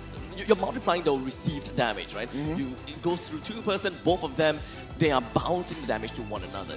That sounds crazy. Yeah, the fact that Nathan is also one of those marksman heroes that can wield the mystery shop and have so much core items, and magic items are relatively cheaper just because the mages are the ones that typically have to build the magic damage, and you're putting it in a marksman. It makes his power spec come in that much faster. Look at the gold difference between Vanix and Marky. That's a 3,000 gold lead for two of these top marksman players in MPL SG. But I gotta say, man, NIP Flash, in the middle of the game, when Evo turned things around, I thought like, man, Evo actually found their groove and they want to go for that snowball, but they played it a little bit too aggressively. I feel like they need to hold back just a little bit more. Let Boyette play a split push, let a lane control kind of situation before committing to a lot of these team fights. I think Cho is definitely not working out for Powerful at this point in time. Yes, it worked out with RSG, but man, this is a different team you're facing. I mean, I actually have a different perspective of game number 4, to be honest. I thought that Marky and Boyette, they did whatever they needed to do, and it's not about the fact that they wasn't able to fully capitalize on quote-unquote mistakes for NIP Flash. There are definitely some mistakes that they have done, and Evo tried to work towards it. Like, for example, Vanix's position, he managed to put himself in a very vulnerable spot for Boyette to actually come in to assassinate him at the final moment. However, it's more of the fact that the NIP Flash, they just found ways to kind of answer to the questions that Evo posed them. If I, as a Lig, goes over to the backline to deal with Vanix, one of your main source of damage, what are you gonna do? When you already have your JPL in front, Diablo in front, what do you gotta do? In this case, it's Katisi being the anchor. They knew what they wanted to do, and they more or less expected it. They cover each other's, they cover for each other, and Evil, unfortunately, they made that decision, and that decision just wasn't right in that particular scenario. I feel like the draft was just won by NIP Flash. It's so much easier to execute. Yep. You have a very easy to lay down implosion with a crowd control CC. Diablo's winning his lane. He doesn't have to take any kills because he's just acting as a secondary engage with the Curse of Blood. And then Curtizi lays down. He just needs to stay in a safe position, let the Eternal Guard do his thing, and Vanix presses that auto attack. Very, very easy to execute. Whereas for Evil, it's all single target pickoffs. Powerful with the way of the dragon picks off one. Ken with the second skill just also picks off one. Boyette, yes, he does a lot of damage, but if you don't have any proc control, it will be so much harder for Evo to make that mark. Sorry. Yeah, there's another thing that I do want to kind of mention though. We have seen before from NIP Flash that if a single lane, like for example EXP or Gold lane didn't do well, the Link actually comes in to help, and Link actually dealt pretty decent damage. Remember, I think it was game 3 or was it game 2 where Link came in to help Benedetta deal with the glue. This is something that I believe that Boyette would probably be able to do to help Marky out, because throughout this entire situation, it was just Alice versus the Lord Vanix, and they're just duking out against one another. There was not much of a rally for Marky at the top lane for the longest time ever. And I think that it's because Evil was just reacting to NIP Flash's movement, trying to get river control. I thought that Evil would be able to kind of take matters to their own hands and probably just look at things in a broader point of view, whereby they should help Marky. Maybe helping Marky will be able to give them a different way of the game and just make sure Marky don't die so much. It is still really, really hard because Vanix just came online. He came online way early. Yeah. Once you hit his level 4, it's basically just 1v1ing Marky and just taking him off. Yeah. Land on Dawn for quite a bit. Marky, this is one of his highest deaths in the entirety of MPL SG Season 8. And I think Vanix really found that mark, right? You want to be able to face up against a Nathan. You don't really need to pick a Alice into a Nathan, bring a dagger to a gunfight. I think the Alice pick was really interesting coming from Evil. I can see when I want to go for it, but I think but it's very, very team fight oriented, very heavy. Yes, you have insurance with the link, but you need skill, you need time. Yeah, correct. The But problem is he can't even get out of lane. That's right. No one is helping him. Exactly, and Alice is like, I feel like giving 2 kills over to the side of the Nathan. I think from there on, it's just over. Yeah, no one is. NIP Flash, they're doing the same thing. They're not helping Vanix because they know that Vanix wins the lane. They know that Vanix have got a farm. So why bother going up if Evil is not responding to the top lane as well? We'll just play our game, and if Evil wants to play around our format, then why not? Yep. Take a look at the rich guy, the carry, and the best wingman, all from NFP Flash. With the most damage dealt, the Vanix is just shredding through HP bars like nobody's business. Well, of course, we've got the 3 men of the game over here, with Vanix, of course, being the rich guy and the carry, quite a lot. Ken has been the sandbag for, like, what, 3 games in a row? This guy, annoying. Well, of course, JPL being the best wingman with a total of 10 assists to his name. One thing's for sure that, that one win from Evil is just not quite enough for them to secure the kind of momentum that we so desperately want to see. Yeah. Well, we did have a good game number 2. We did. However, I don't think that they have the momentum anymore from the side of Evil to continue on for the final game. It's definitely going to be tough, but I want to see that final spark and the final fire from them, and as they know that this is match point, and this is the final point in time where they have a chance to fight back. Yeah, I totally agree with you, right? I was expecting even more coming up and seeing Evil, right? The first game was great. The second game was exciting. But then the third game, the fourth game coming out, you can sense a fatigue. You can sense some decision-making, right? Coming out from them is a little bit questionable, right? But then again, this is what it is. This is esports. This is where you really have to put your A game. And hopefully, if they hear this, Team Evil, man, I think they can do it. Stamina is definitely a thing. But for now, we're going to be jumping in over to the mic check and listen out to what NIP Flash have got to say in a common collective manner, probably. I lost no ulti one now. I lost no ulti. I'm on the way, guys. How long you already I'm on mark. 10 seconds. Hey, link coming. Help Vanix, help Vanix. Wait, hopping heavily. Hey, double link ulti. Have. Nice. I'm on the way, Banix. Go. No flicker. Nice. I'm coming down, guys. Elisa. No ulti for Mara. Nice. Hey, I lost, guys. I lost. No ulting. Don't be scared. No ulting. Okay. Guide art. Oh, nice. Help ADs, guys. Help ADs. No, they know. You guys can back on that. I'm dead. No. Nice. I'm on the way. I heal you. I wait the Paramis ulti. Alice no flicker. I stun. Nice. Can fight. Yeah. Lost you one. Yeah. Bring me. Hey, shit. I slow. Coming. I lost. Nice. Go. Go farmis. Ganon. End the ball. Double. Yeah. Napal skill Paramis. Go kick. Hey, what the fuck, thank you. Hey, no kick. Hey, that's not. And then. This is kind of what we say, back to the phase of just another day in the office. Yeah, this time around, they just have a cup of coffee, sat down, and started to work. Speaking of coffee, I actually kind of want to get myself some coffee because Croissant, they actually did manage to brew us some really nice coffee. What did they call it? Pour-overs. Yeah, we have it backstage, and it's keeping me awake for now. Actually, the game number 1, I don't even need a coffee. Super awake. Game 1 and Game 2, that jolted me. Right? Yeah. But anyways, we are going to be moving right back over to the After Death segment together with Croissant. Hey guys, welcome back. So yeah, dude, I need some coffee myself, but you know what? We're not here to talk about coffee, we're here to talk about the games. So earlier in the team fight, this is actually pretty back and forth, right, in terms of the games. It felt like NIP Flash had moments where, there was slipping off a little bit, and Evil kind of capitalized on those moments. However, the thing is, Lord Vanix himself was extremely fed the get-go. He had multiple solo kills on Marky, so it set things up, right? When we look at this first clip, let's jump straight into it. We will see that Vanix actually has 3 kills already. Right, and sorry, 3 kills already. And the thing is that when Vanix is so far ahead, and this is only 7 minutes in the game, right? So you don't want to see a Natan this early. The thing is that now, Natan has just so much damage in his kit right now, and he's so accelerated that you'll see in this team fight, the moment he joins it, Team Evil gets absolutely decimated. So we're going to start off this fight by actually highlighting that JPL manages to get a sick implosion right here. He catches 3 members of Evil together.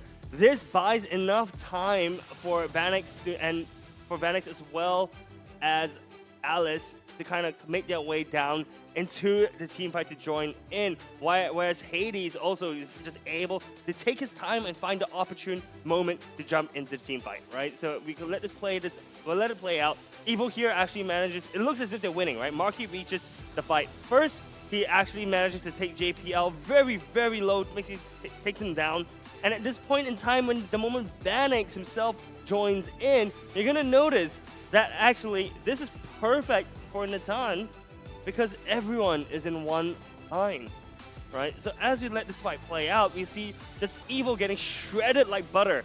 They're just melting away, and the thing is, Hades finds this time now to go in with the OE Shadow Kill, manages to clean up so many members of Evil, and this is really the insurmountable comeback from NIP Flash. There's no way for Team Evil to come back. We see another fight later on, and this is, I believe, the game-ending fight, right? Where we see a really, really good glorious pathway from Ken. It splits up the team fight and actually causes a lot of disruption for NIP Flash. So Evil tries to take full control over this by targeting the Natan, right? So the Natan is right there, right? So they're all trying to compile onto the Natan, and they actually manage to get a Purify as well as a Wind of Nature out from him. At this point in time, Boyette, if you actually notice, managed to find the right moment to go onto Vanix. However, as the casters have mentioned on the desk, Cortese manages to use his ultimate to just knock up Boyette, and Boyette is just not able to burst Vanix down before Vanix can burst him down. And we see right here, once again, Vanix actually, NIP Flash playing this really well, playing to protect the Vanix composition super well. And once again, we have this double line that you see on the screen where Vanix is able to just auto-attack non-stop and dealing double the damage, right? From the auto-attack going forward as well as backwards. So these lines that Vanix and NIP Flash have set up for Vanix has just been really, really good. Marky tries to do something, and it seems right here they're really not communicating well. So we see that the rest of Evil actually is trying to run away from the fight, identifying that this is a lost cause. There's no way for us to actually take this fight. But Marquis says otherwise, and it's just unfortunate that they're not able, or rather it seems like communication is falling apart at this point. But anyways, guys, I agree with you. I want to see if Evil can actually, wake themselves up and get another game of NIP Flash. If not, this may be the last game. Throwing it back to you guys. Thank you so much to Croissant 80. Sipping tea or coffee? Wait, coffee. Is it not? No. This is kind of like. I was thinking like what you were doing because like Absher was blocking my peripheral vision. Let me just cut and I was like, this is drinking tea. Oh, okay then. Yeah. This is drinking coffee. No, I drink coffee like that. Coffee. I drink coffee like this. That's how much caffeine I need per day. Yeah. You need help. You I inhale coffee. He needs help. He needs help. Like trained medical professional help. So your blood is like. I was having a lot of fun. I had like 5 coffees a day. Huh. Damn. I'm still surprised I'm alive. I'm happy for you. So you're super stimulated. That's what you're trying to say. I am very awake. And happy. And happy. Speaking of happy, a quick little shout out over to one of our casters over from the side of MPL Malaysia. Happy birthday to Gideon Q. Oh, actually, it's Gideon's birthday? Yes, it is Gideon's birthday. Happy birthday, Gideon. The first time I casted with him was in Snapdragon Pro series. He's taught me a lot. Like I feel like I've improved quite a bit. Somehow, abstract. Nah, I'm just. You as our mentor, Gideon has unlocked me and him. Yes. Gideon just said one word. Just told me stop being biased. And I'm like, start being biased. Start being biased. Start being biased. I'm like, yeah. He told me like calm down.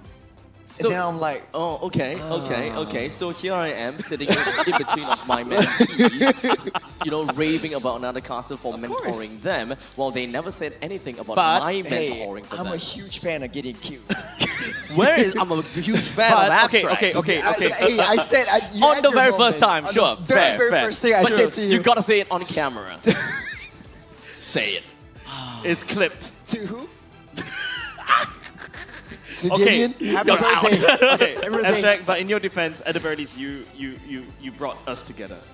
Yay. Yes. But happy birthday, Gideon. Happy birthday. Happy birthday. Thank you so Gideon. much. Now, okay, with that all out of the way, I'm pretty sure that he's really enjoying his time right now, you know, kind of celebrating out there. And speaking of celebrating, it is about time for us to very potentially be able to celebrate the champions, that's something right? new. Because we are now in match point. Championship point. Championship point. As NIP Flash is just 1 point away to being crowned the champions of MPL SG Season 8. While Evil, they still have a very tough hill to climb, but that is not exactly too out of their reach, because we have definitely seen their mettle in game number 1. We definitely saw what they are able to achieve, and all we need to do is to see them be able to reciprocate and be able to do the same thing before, not necessarily the same, but to make sure that they are back in game and have their mental back into the game. Well, I just want to say, okay, Jason's going to be banned out here. Phovius is a respect ban over Ken. For the side of Evil, though, they're banning out the Chip as well as the Khalid. So a lot of respect bans right here. Fun fact, again, all-time great NIPs, Flashes, Lolzy has been part of MPL SG Championship winning team every season since MPL SG Season 3. So six times. Season 3, 4, 5, 6, 7, 8. That's fine. Not yet. Not yet. Not yet. But potentially. Six times. Potentially, because this is match point, and clearly, is he NIP the lucky Flash, charm? Is he a lucky charm? I think he is a really. Well, I think he is a lucky charm. Well, if you rub his belly, you you rub Jace's belly as well. Maybe. No, I'm opposite of luck. Trust. You don't I love want to do casting that. for you guys. It's like so much of shenanigans right here. But the Angela will get banned out by Zarate. On the side of Evil, though, I think they should not prioritize that Cho. Just don't prioritize that Cho. Not anymore, I guess. It worked very well against RSG. But I think that they're gonna have to change things up a little bit more, right? I don't necessarily say that it is Powerful's fault. I think it's more the fact that it just doesn't work against NIP Flash, because NIP Flash themselves, they have JPL. JPL is quite literally the master of Cho, and he knows the ins and outs of Cho. Yeah. He does it so well. So it's only fair for NIP Flash themselves to understand how to deal with a Cho on the opposite side. I think if you Team Evil right now, you go for. Darn it. Oh, darn it. The Cho again. They still find a lot of priority on the Cho. I mean, I can understand to a certain extent that they don't want to give the Cho over to NIP Flash, but a part of me feels that if NIP Flash is first picking onto Harif, one of the main giveaways is the fact that they would want, it's not guaranteed, but they would want to play in team fights. And Cho, yes, he can definitely help with team fight by isolating one person, but if you put a Cho into the roam state, then you kind of lose access to heroes such as a Tigreal as well as a Minotaur, who excels in such AoE scenarios. Yeah, for this one, Tigreal and the Martis would have been picked up again. They're going for the same thing. Same thing once again. It really looks like the same draft from game number 3. Because Ling was picked up no, it was the Hayabusa first, but I don't think NIP Flash would want to prioritize that Hayabusa. There's no point. You could just very well go into Suyo. Evil has not found a way to handle the Suyo, but the Lunox gets picked up. It's a very, very strong counter to the Harris, so at least Marky has a winning shot in that lane. Okay, so at least we have got that, a winning lane for the gold lane, so at least they will be able to keep the Harif in check, right? The Suyo ban coming out from the side of Evil, they have definitely learned from that. Yeah. The other heroes that I believe that would work out. Go back to Alpha. Alpha works super well. I think that Alpha might be a fast stretch, because, not that fast stretch, but Alpha is great when it comes down to dealing true damage, right? You don't want to use that against heroes that are relatively tanky. Although that haven't really quite appeared just yet, but there is still quite a lot of heroes that are still currently available, being the Hayabusa, and more notably, something that Hades used quite a lot, being that Julian. Yeah. I feel like Julian is a little bit a hit or miss. You want something that would hit all the way through. And I think based on the amount of CCs that Evo has so far, NMP Flash's wildcard pick might be a joy. It does a lot of damage, especially to that back line. And you do have a lot of fighters in your arsenal as of this point. For that last ban, it might be the Aurora coming through, or the Zask. Don't give Sayla the Zask. Yeah. He has a 100% win rate, as well as a 7-time pick for Sayla. Yeah, I was thinking like for Zaz is a good ban coming from NMP Flash, but what are the chances of the Lunox going to mid? I think it's kind of low.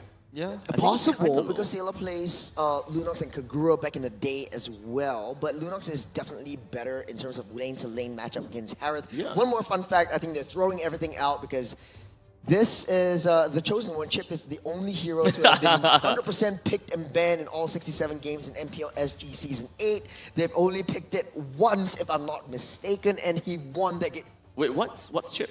Chip. What's Chip? How's Chip? Why is Chip? Who's Chip? Where is Chip? Not in the not picked up. That's what. Yeah, the Faramis will be picked up right here, so they want to go for the Death Ball yet again. I think NIP Flash, they have quite a bit of options right here. So squishy. Paquito could be possible. From Diablo? Yeah. Ooh. Then you can go for the super high mobility. They want high octane, right? High Something octane, that we have seen Paquito is one of before. the ones. Level 3 power spike as well. Joy also super high Joy power in the spike. jungle? Joy Why in the jungle. not? Definitely, why not? So there is so many viable picks. I think the main genre, or rather the main topic, is mobility. Any heroes in the jungle and any heroes in the EXP lane that have very strong mobility and early game damage might be good. And speaking of early game damage, Bane could be possible as well, but it will be the Hayabusa as well as the Gato. Gato. So they want to double down onto the Aerial Denial to get to play around with the Zaman Force plus the Implosion. Creating some space, try to get Gato Gacha to absorb as much damage for Harith to dish out that damage. Hayabusa as an insurance policy, go into the side lanes. I keep forgetting about the Nolan. He could have gone to the Nolan either ways. Glue. The last pick will be that Glue once again. So the only change will be that Lunox in the gold lane. But I don't know, if it ain't broke, don't fix it. But if it's broken, you don't fix it. You gotta fix it. Yeah, but maybe they think Lunox is the answer to Harith. So we'll have to wait and see, because it does quite a bit of burst damage onto the Martis and the Tigro as well. Now, of course, the main problem, the one thing that we see is the fact that if we are looking at a Cortese with the Martis, that means that there is definitely going to be a +3 Martis in the middle lane. The main thing that the other players want to do is that they want to be the bruisers, right? You want to bruise as much as possible in the early stages of the game, is either getting the kills for Cortese to kind of snowball out of control, or just give it to the Hayabusa in the early stages. So it's an either-or situation. Having a Gato Gacha in here, he's able to survive very well against the Glue, and he's not too afraid of a Ling, Cho, and a Faramis in the early game. So this is definitely nice and dandy. Just kind of like work for both situations, just putting yourself in the fight, and also to work very well for Cortese. But ladies and gentlemen, let's just dive right in over to championship point between NIP Flash versus Evil. Man, Abstract, Churros, this is it. Potentially last game of the day. Team Evil. A little bit of a hiccup right here, but hopefully that's not a hiccup. It's just a burp. And hopefully they will be able to give some good games at the very least against NIP Flash. Yeah, Evil up to their shenanigans once again. Powerful, a little bit deep in enemy territory. NIP Flash might want to turn this and punish that aggression that Powerful dishes out. But then again, the mid-game rotations coming up from Cortese as well as JPL is really, really fast. And Hades on the lethal. This is going to help him get his level 4. The flicker, that's huge. Flicker burn away, but as a Martis, you don't really rely on the flicker, so that's still a-okay. Yeah, it's not exactly something that you use to be overly aggressive, but it's more the fact that you're able to kind of dip out, and that is one of the situations that you could dip out. Understandably, it is still pretty early in the game, though. So Powerful getting knocked up as well. Does have the shadow tag. Quad shadows doesn't connect as well. Boyet is in the area. Hades now this time around. Oh, getting a bit of trouble. Shadow kill just to go into iframe. First blood already given over to Sailor. Boyet will trade for the Hades. that was a good timing from the side of Boyet with the Tempest of Blaze, understanding just how long left into the Ogi Shadow kill in order to really get a knock-up or at least one blade in with a Defiant Sword. There's a lot of discipline coming in from Boyet. He knows that he needs to proc that passive out from that Tigreal. But another fun fact is JPL, every single one of the 5 games that he played today in this entire series have been a Tigreal. Sailor having a spot of trouble. Curtisi wants to get dragged in because that's a free gap closer and Powerful. Okay, at the very least, zones out Curtisi. Sailor is safe for now. Yeah, Evil has to reset. They can't contest for this turtle as NIP Flash making a beeline for it. They want to be able to take this objective, try to snowball the economy that goes through. Slowly but surely, NIP Flash will pave the way for themselves to get themselves the power within of the river. As much as possible, they will always want to dominate the river in order to be able to starve Evil out from getting any form of very mindful rotations. As this is a Cho on the Powerful, you'll want to disable the rotations as much as possible. It's a very patient game from both sides. Both wants to wait for their power spikes. As Sailor a little bit close. Powerful. Powerful, that's also going to be a Flicker Implosion. A little bit awkward right there. Hades picking up Powerful right there. And Diablo can 1v1 me literally. That the challenge has been issued. Sailor walking over. Ken will be stepping forward just a little bit, but this time around May is just going ring around the roses. Hades slashing the dicing. Ken goes into split at the same time. JPL now the Ken in the long lot of trouble. The Shuriken will find him though. It's already 3 kills on top of Hades, and Powerful needs to start making a lot of these aggressive mistakes. The Revitalize keeps them alive for this turtle. Evil, they want to ditch. One thing that we managed to see, of course, when it comes down to Evil's Marquee, the first item that he built up for is going to be the glowing wand. He wants to build that up as soon as possible, just so that he can reduce the amount of shields coming in from this Harif when he pops onto the Zaman Force. So this is the point in time where Evil can actually start rotating bottom. Okay, rotate the bottom indeed. Vanix, that's the Zaman Force going into a Marquee, goes into Darkening Hades. It's right there, the kick, right on time. JPL will be going into Implosion, pushing Powerful all the way out. Hades down low, has to try to run away. Powerful is on the chase as well. Tempest of Blades used by Boyet will be able to find Hades for now. The Decimate comes through. He wants to go for more. Netherrealm already popped up. Yep, Netherrealm popped up, but that's a disengage. Oh, very smart move from Hades, waiting for the Implosion, waiting for the Brilliance, Marquis Brilliance to end before dashing in with the Shadows and almost taking a kill. Unfortunately, though, Powerful loses his Flicker just to take that kill. It's a very, very big Flicker you want to take away from that Cho. But now NIP Flash has the gold lead, has the advantage. They need to be able to ramp up that aggression. Curtisi has won. They need to make him snowball. They have a very good idea, Evil that is, just going down to the bottom lane and just kind of starving out Vanix, right? Because just having a winning lane is never really enough, because we know just how strong Vanix is. We know that he's going to be very disciplined if he knows that he's going to be in the losing lane. As such, he don't want to give these free kills over to the side of Lunox. As such, Evil might very likely want to create a little bit more disturbances down in the bottom lane, or perhaps just kind of find a little bit of an avenue to just kind of weave themselves in between of the first tier and the second tier just to tap onto this Harif. Oh, this Curtisi with the Sky Piercer, that's a huge power spike. Stacks well with the Decimate as well. But I gotta say, NIP Flash's mid lane duo, JPL Curtisi combo, has been performing well, extremely well in the entirety of this series. But Ken getting in a tough spot. Getting tossed around, goes into split for now. That's one massive ultimate burn before the turtle starts. NIP Flash so adept in baiting out all these crucial skills, crucial battle spells, and crucial ultimates before big major objective takes. And Evil, they're just setting ducks as of this point. And once again, they have played pretty much 9 games today. Well, Shadow Kill tags onto the Gold Crab instead. The RNG not working in the favor of NIP Flash for now. Yeah, it's pretty unfortunate on that part, but it's not something that is gonna be that big of a deal breaker for now. I mean, getting a kill down onto a blue would be great. Nice taunt as well, and Pierce and Curtizi sends the blade over to Powerful. Oh man, that was so beautiful. The taunt, I mean, Diablo knows that the taunt wouldn't be able to reach Powerful, so the claws brings him a little bit closer. Really the Curtizi special, man. It's really the Curtizi special. I just can't fathom about the fact that any other team could play a Martis in the middle lane and get it working so well. This is something that NIP Flash have got for themselves. Yep. Diablo stepping forward. That's a taunt to try to buy some time as well as Hades is trying to work on the turtle. Powerful will set up shop as of now, but it seems like Evo doesn't want to contest this turtle at all. Yeah, unless Boya wants to skew it. They can't. It's a little bit too risky for them. That is possible at all.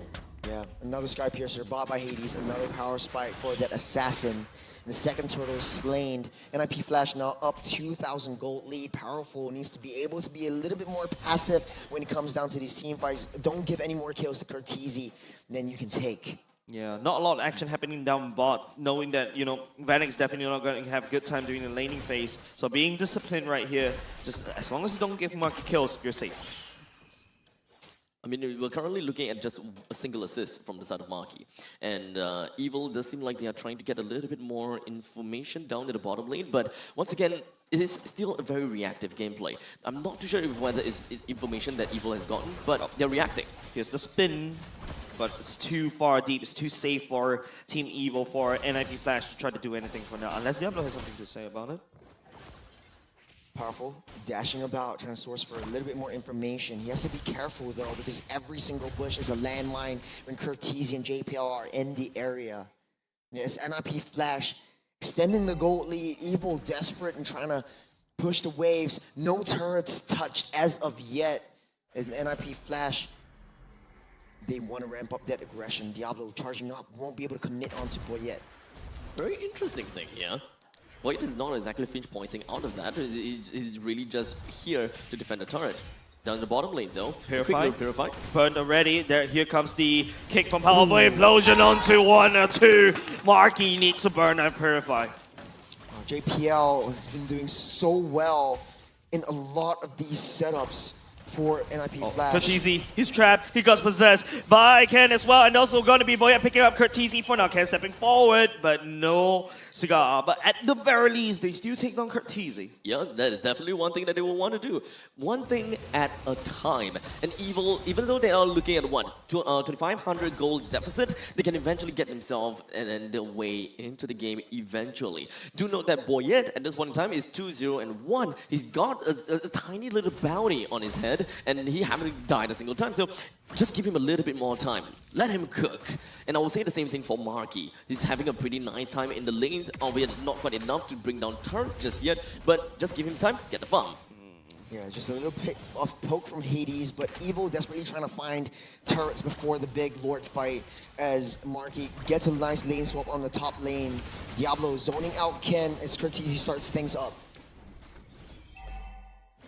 Right now, the main thing I'm looking out for is Evil finding a way to really make use of this show. There's going to be Implosion catching on to Powerful as well. Summon Force being laid down. Boyet is looking to try to join the fight as well. Hades picks up Powerful. Ken will be following suit. Boyet is looking for an entry point, and he might be entering anytime soon now. And Curtizi gets dragged all the way back by Sailor. At the same time, Boyet still standing on the wall. Still unable to find an opportunity to go in. Ken has bought so much time, and now NIP Flash will be looking for more NetherRealm, saving Ken right there. Oh, what a big clutch. What a humongous clutch, I would say. Now that NIP Flash managed to take control of the river line, NIP Flash can definitely be able to take this lot down with no issues, especially since Hades is at level 13. Boyet, yes, is level 13 as well, but he will take some time before he reaches here. Powerful walking over. Hades will be able to snag the Lord away. Evil. There's no fight in them. NIP Flash is taking everything. I mean, he doesn't have purple buff. It's not going to be easy for him to actually challenge the Lord. Yeah, Evil just doesn't want a contest for this Lord. They know that, okay, let's play save, let's hunker down. Marky still needs time to cook, as you say, but they cracked open the bottom side T1. And I think that's a very, very big opportunity for Evil to try to make a split push kind of play anytime, any point in this game, as the Lord will be marching down that mid side for NIP Flash in a couple of seconds. Boyet is power farming. Yeah, I mean, not only Boyet, I mean, Hades is power farming as well. I mean, this is very small little things, but the efficiency is always something that we're gonna have to look out for. And if anyone had got a chance to kind of look at Hades in the Hayabusa, he made sure that every single one of these shurikens are very effective. Taking out the Little Wanderer with the first hit and then using the returning shurikens onto the next creep minions, that is all very small little micro plays that eventually will add up to your gold later on into the game. Team Evo running out of steam already. Literally, game number 1, game number 2. It's got a long day for them. And they're feeling the fatigue against NIP Flash. Hades on the bot side. He knows where Boyet is. Boyet doesn't want to show his face, but could still play from JPL. Wouldn't amount up to anything. As of now, NIP Flash, very, very disciplined. They know one false move and could all go south. Popping out Tempest of Blades, Vanix on the flank. Vanix is coming as well. Powerful goes in concealed just in case. And now Diablo will be meeting onto Sailor and Ken. He gets dragged all the way back though. The kick will be landing on Diablo. Diablo is almost unkillable. Revitalize coming in. And JBL just holding on to his implosion, waiting for a perfect timing. And it's not now. That is absolutely nothing. Whatever that they did to Diablo, man, it just tickles them. Death by 1,000 taunts, more like a death by 1,000 pokes, I guess. But it would definitely take a lot more time for them to actually bring Diablo down. They need Marky to actually be there with the power of the Chaos Darkening. Yep. Tons onto Boyet, but the entirety of Evo's draft and how they're rotating around the map and their pathing just tells me like Marky, Powerful, Sayla, and Ken, their job is not to start team fights, it's just to survive team fights enough for Boyet to take down turrets on the sides. Okay, Boyet does have the BOD. Maybe Evo can make some plays right now. Okay, in terms of gold lead, 5K, yes, it's quite a big chunk, but that's a link that we're talking about. If you land down a good assassination onto perhaps with Vanix, yeah, I think Evo may perhaps take one team fight and maybe it will work from there. It's kind of like a slowly but surely kind of situation for NIP Flash, right? With a 5,000 gold lead for NIP Flash, they're now putting down a lot of effort in bottom. Lots of damage, there's lots of push, someone force right underneath the turret though. Team Evo right here trying to make it work, and then already expired Vanix will be able to secure the turret for now, but Boyet trying to dive from the back line. The damage will not pour in, and Hades going for the re-engage. Courtesy, the dunk will be able to find him, and is looking for more. Powerful will be able to find him. Now Vanix continue on the pursuit. Powerful looking like it's the next juicy stack on the block, and Team Evo, one by one, shadow kill going in, but damage from Mark on Hades. Boyet will be able to snap him down. Vanix down low, there's Boyet on the tip of the blade, trying to make it one with the crown. Outplay from Vanix. Massive take from NIP Flash. 5,000 gold lead, 4 members down. Sail is left to defend. They don't have Hades, but it doesn't matter because Vanix just got his level 15. That is huge damage from this Harith alone. Evo can't find a way to defend themselves. They knew they didn't want to take the fight underneath the turret, but look at the damage now. It's seeping into 50,000. And not only that, he can deal a lot of damage, but he's got a lot of survivability as well. Just look at the thick amount of shields that he has got for himself, right? Total item list that he has got right now: Stallion Scythe, Feather of Heaven, Holy Crystal, and Blood Wings. Implosion catching on it. There's also going to be Ken trying to do something right here. Go to the space, but he's deleted by Cortese. Avatar the Guardian lands onto Sailor. Cortese pick up the kill. Totally smash Sailor onto the ground. 2% completely staggered and cycled. With the Lord currently available for NIP Flash to pick up, Evil will have nothing to do with this Lord, and unfortunately just gonna have to play it safe within the confinements of their T2 in the middle lane. Well, Evil looks like their tank is almost empty, but Boyet is not giving up without a fight. Pushing on the side lanes, Diablo filled that taunt, misses it wide, and Cortese fails to reach over to Boyet. He's still alive, they're still fighting them. As Evil still waiting for Ken to come back up. They have quite a bit of high ground, so they can't afford to defend against this. But man, NIP Flash, man, definitely that lead is extending. Yeah, I mean, there's no way that Boyet is going to be just giving up like that, right? We remember what a late game Link can do. Yeah. Remember what the late game Link did to our SG. Evil need that Link. Boyet needs to step up. Man, but NIP Flash, JPL especially, making the right plays, getting the right sets, especially with the implosion. He's timing down the purifies that Evil has. He's looking at it, he's waiting for it, he's holding on to the flicker. He's still That's just one shuriken. Marky, 1/4 HP left. He has to back off. It's a lot of damage coming in from the assassin. Yeah, absolutely disgusting. That wasn't even an Ogi Shadow Kill or anything. Imagine if he just did dagger. Imagine if he did it. That's so much damage. Evo cannot hold. In fact, the turret top side is getting battered. Mid lane also cracked open. Evo, right now, JPL they need the with conceal. defense. The play. And also the Avatar Guardian. Right Massive explosion! Oh, to everybody. Boya in the back line trying to do something right here. But this time around, could it be too much for Evo to be able to hold? NIP Flash slowly getting cleaned up though. As Evo, the defense of their lifetime. And they will stand for now. That is supposed to be an amazing fight from the side of NIP Flash. Look at the fact that they went for the Avatar of the Guardian to just isolate and just push Evil away downwards. And that was the perfect bait for JPL to come in with the explosion. It's not their time yet. A lifeline. This wave, Sailor's out already. The Ghostbusters will help quite a bit. As Evo needs a little bit more time. The next Lord fight won't be the same story. Evo needs to be able to make a move. That was a lifeline throw at Evo. A live boy. What is that? I don't understand. What exactly happened there? That was the perfect initiation by boxing out with the Avatar of the Guardian. Plus the implosion. That was supposed to be perfect. So much damage from Gato Kacha right now. Vanix joining the fight. Tempest of Blaze trying to get on away. And now Zaman Force used. Powerful takes quite a few punch of damage. Oh, Powerful popped a huge resource. No more flicker for 120 seconds. NIP Flash. JPL has 45 seconds till that flicker comes online. He has already got that implosion. The conceal will come up soon as well. NIP Flash, 20 seconds till that Lord spawns up. Powerful can't make a play in the jungle. NIP Flash is still up ahead in terms of economy.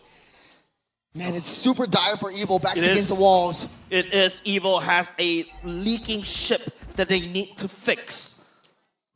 You have to watch for JPL. Waiting for the right moment, the right call. He's got 15 seconds to his flicker.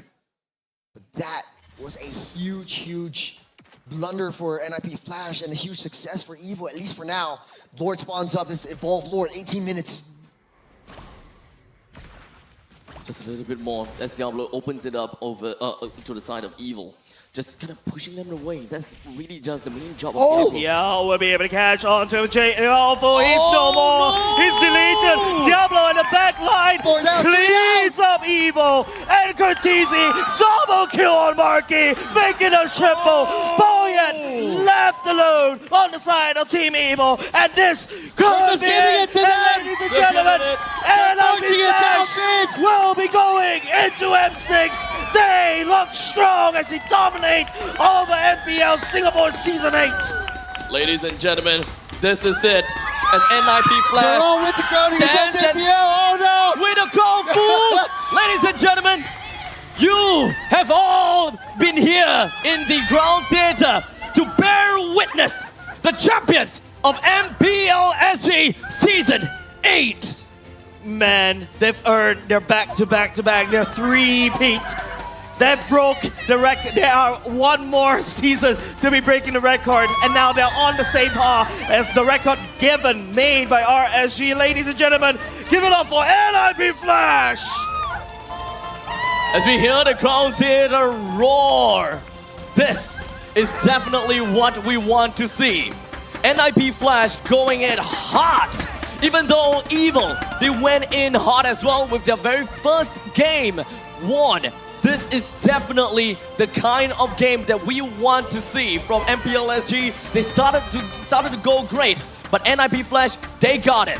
As we, from the caster's desk, we move it over to the stage as we pass it over to Cheryl Yao.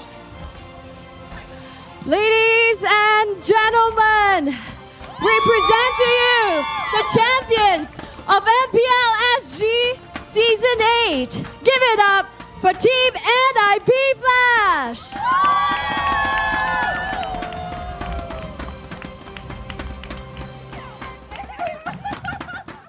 It was an intense battle that we have seen for the grand finals. And now, for a good game, well played. The players are just giving their handshakes to each other right now. So now, friends here in the venue, please give your warmest and heartiest applause as we invite Evil to come on up front and take a bow. Boys, come on up here to the center. You guys fought hard and you guys fought well.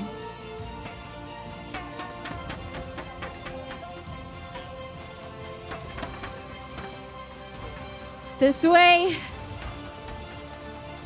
All right, all in a row. Ladies and gentlemen, this is Evil. This is the first time in the top 2 finish. Please give your bow. You guys did an exemplary job. Thank you so much, Evil. An intense and well-fought match. And from here on out for Evil, this is their highest accomplishment yet at top 2 position. And from now, there is nowhere but up for Evil from here on out. So now, friends, please put your hands together and welcome our champions, NIP Flash, here to the center stage and give your warmest round of applause for our champions, 3-time back-to-back champions, NIP Flash. So now, we would like to take this opportunity to call upon our VIPs. First up, put your hands together for Mr. Lee Jianming, Managing Director of Zenway Productions, followed by Mr. Daniel Chu, Head of Esports Cambodia and Singapore from Moonton Games, to present the medals to our champions. We would also like to take this opportunity to call upon the analysts, coach, and players of NIP Flash to join the team here on stage for the medal presentation.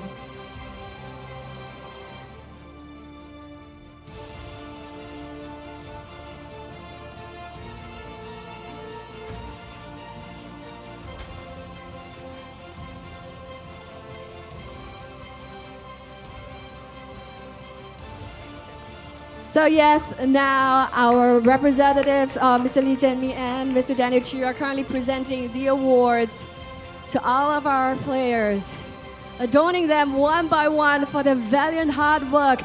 Once more, crowd right here at Escape the Ground Theater, let me hear you!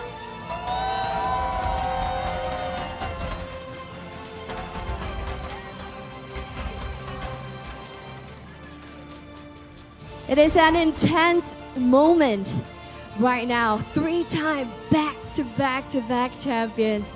Absolutely amazing. And now we have our representatives that will represent us on the world stage. So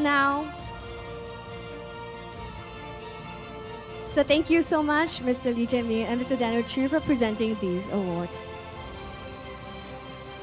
Mr. Lee Jianming, we would love to have you stay for the next award, and this is the Playoff MVP presented by McDonald's. Okay, we want to hear from the crowd. I have no idea yet. I am currently awaiting the news here on my Samsung Galaxy Tab S10 to see the latest results. But guys, who do you think it is? You guys are just mashing names up.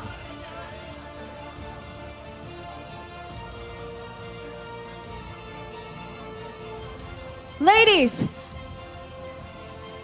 and gentlemen, the playoff MVP goes to Hades!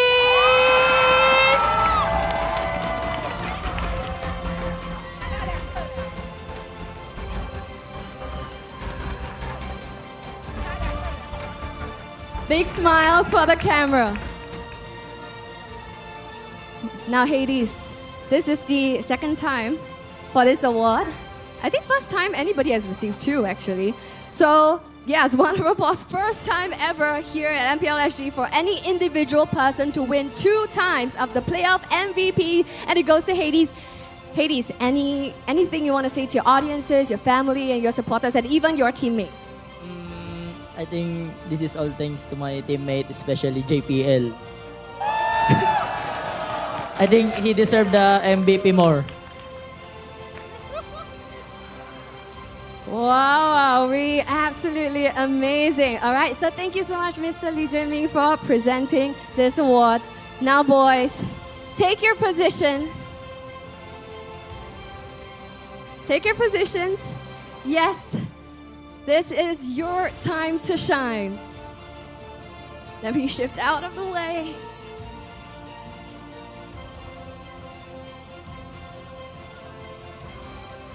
All right, this is the third time that they're lifting this trophy, but they're still deciding on who to stand where. Okay. So guys here at Scape, let's do it all together. NIP Flash, claim your trophy in 3, 2, 1, go!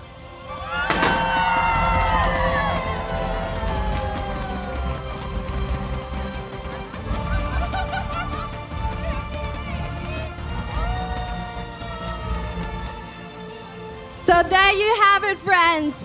After 6 grueling weeks, 67 games played right here at MPL SG Season 8, we have finally unveiled our champion that will be representing us over on the international stage for M6 World Series happening at Kuala Lumpur, Malaysia. And our representative will be NIP Flash. So here on out, once more, they will be carrying the hopes and dreams of their Singaporean brethren over on the international stage. It's no longer Singapore versus Singapore. It's now Singapore versus the world. Once more, it's Cheryl Yao at your service. And we are the first region who will be sending our representatives NIP Flash to the world stage. Here on out, Majula, Singapura.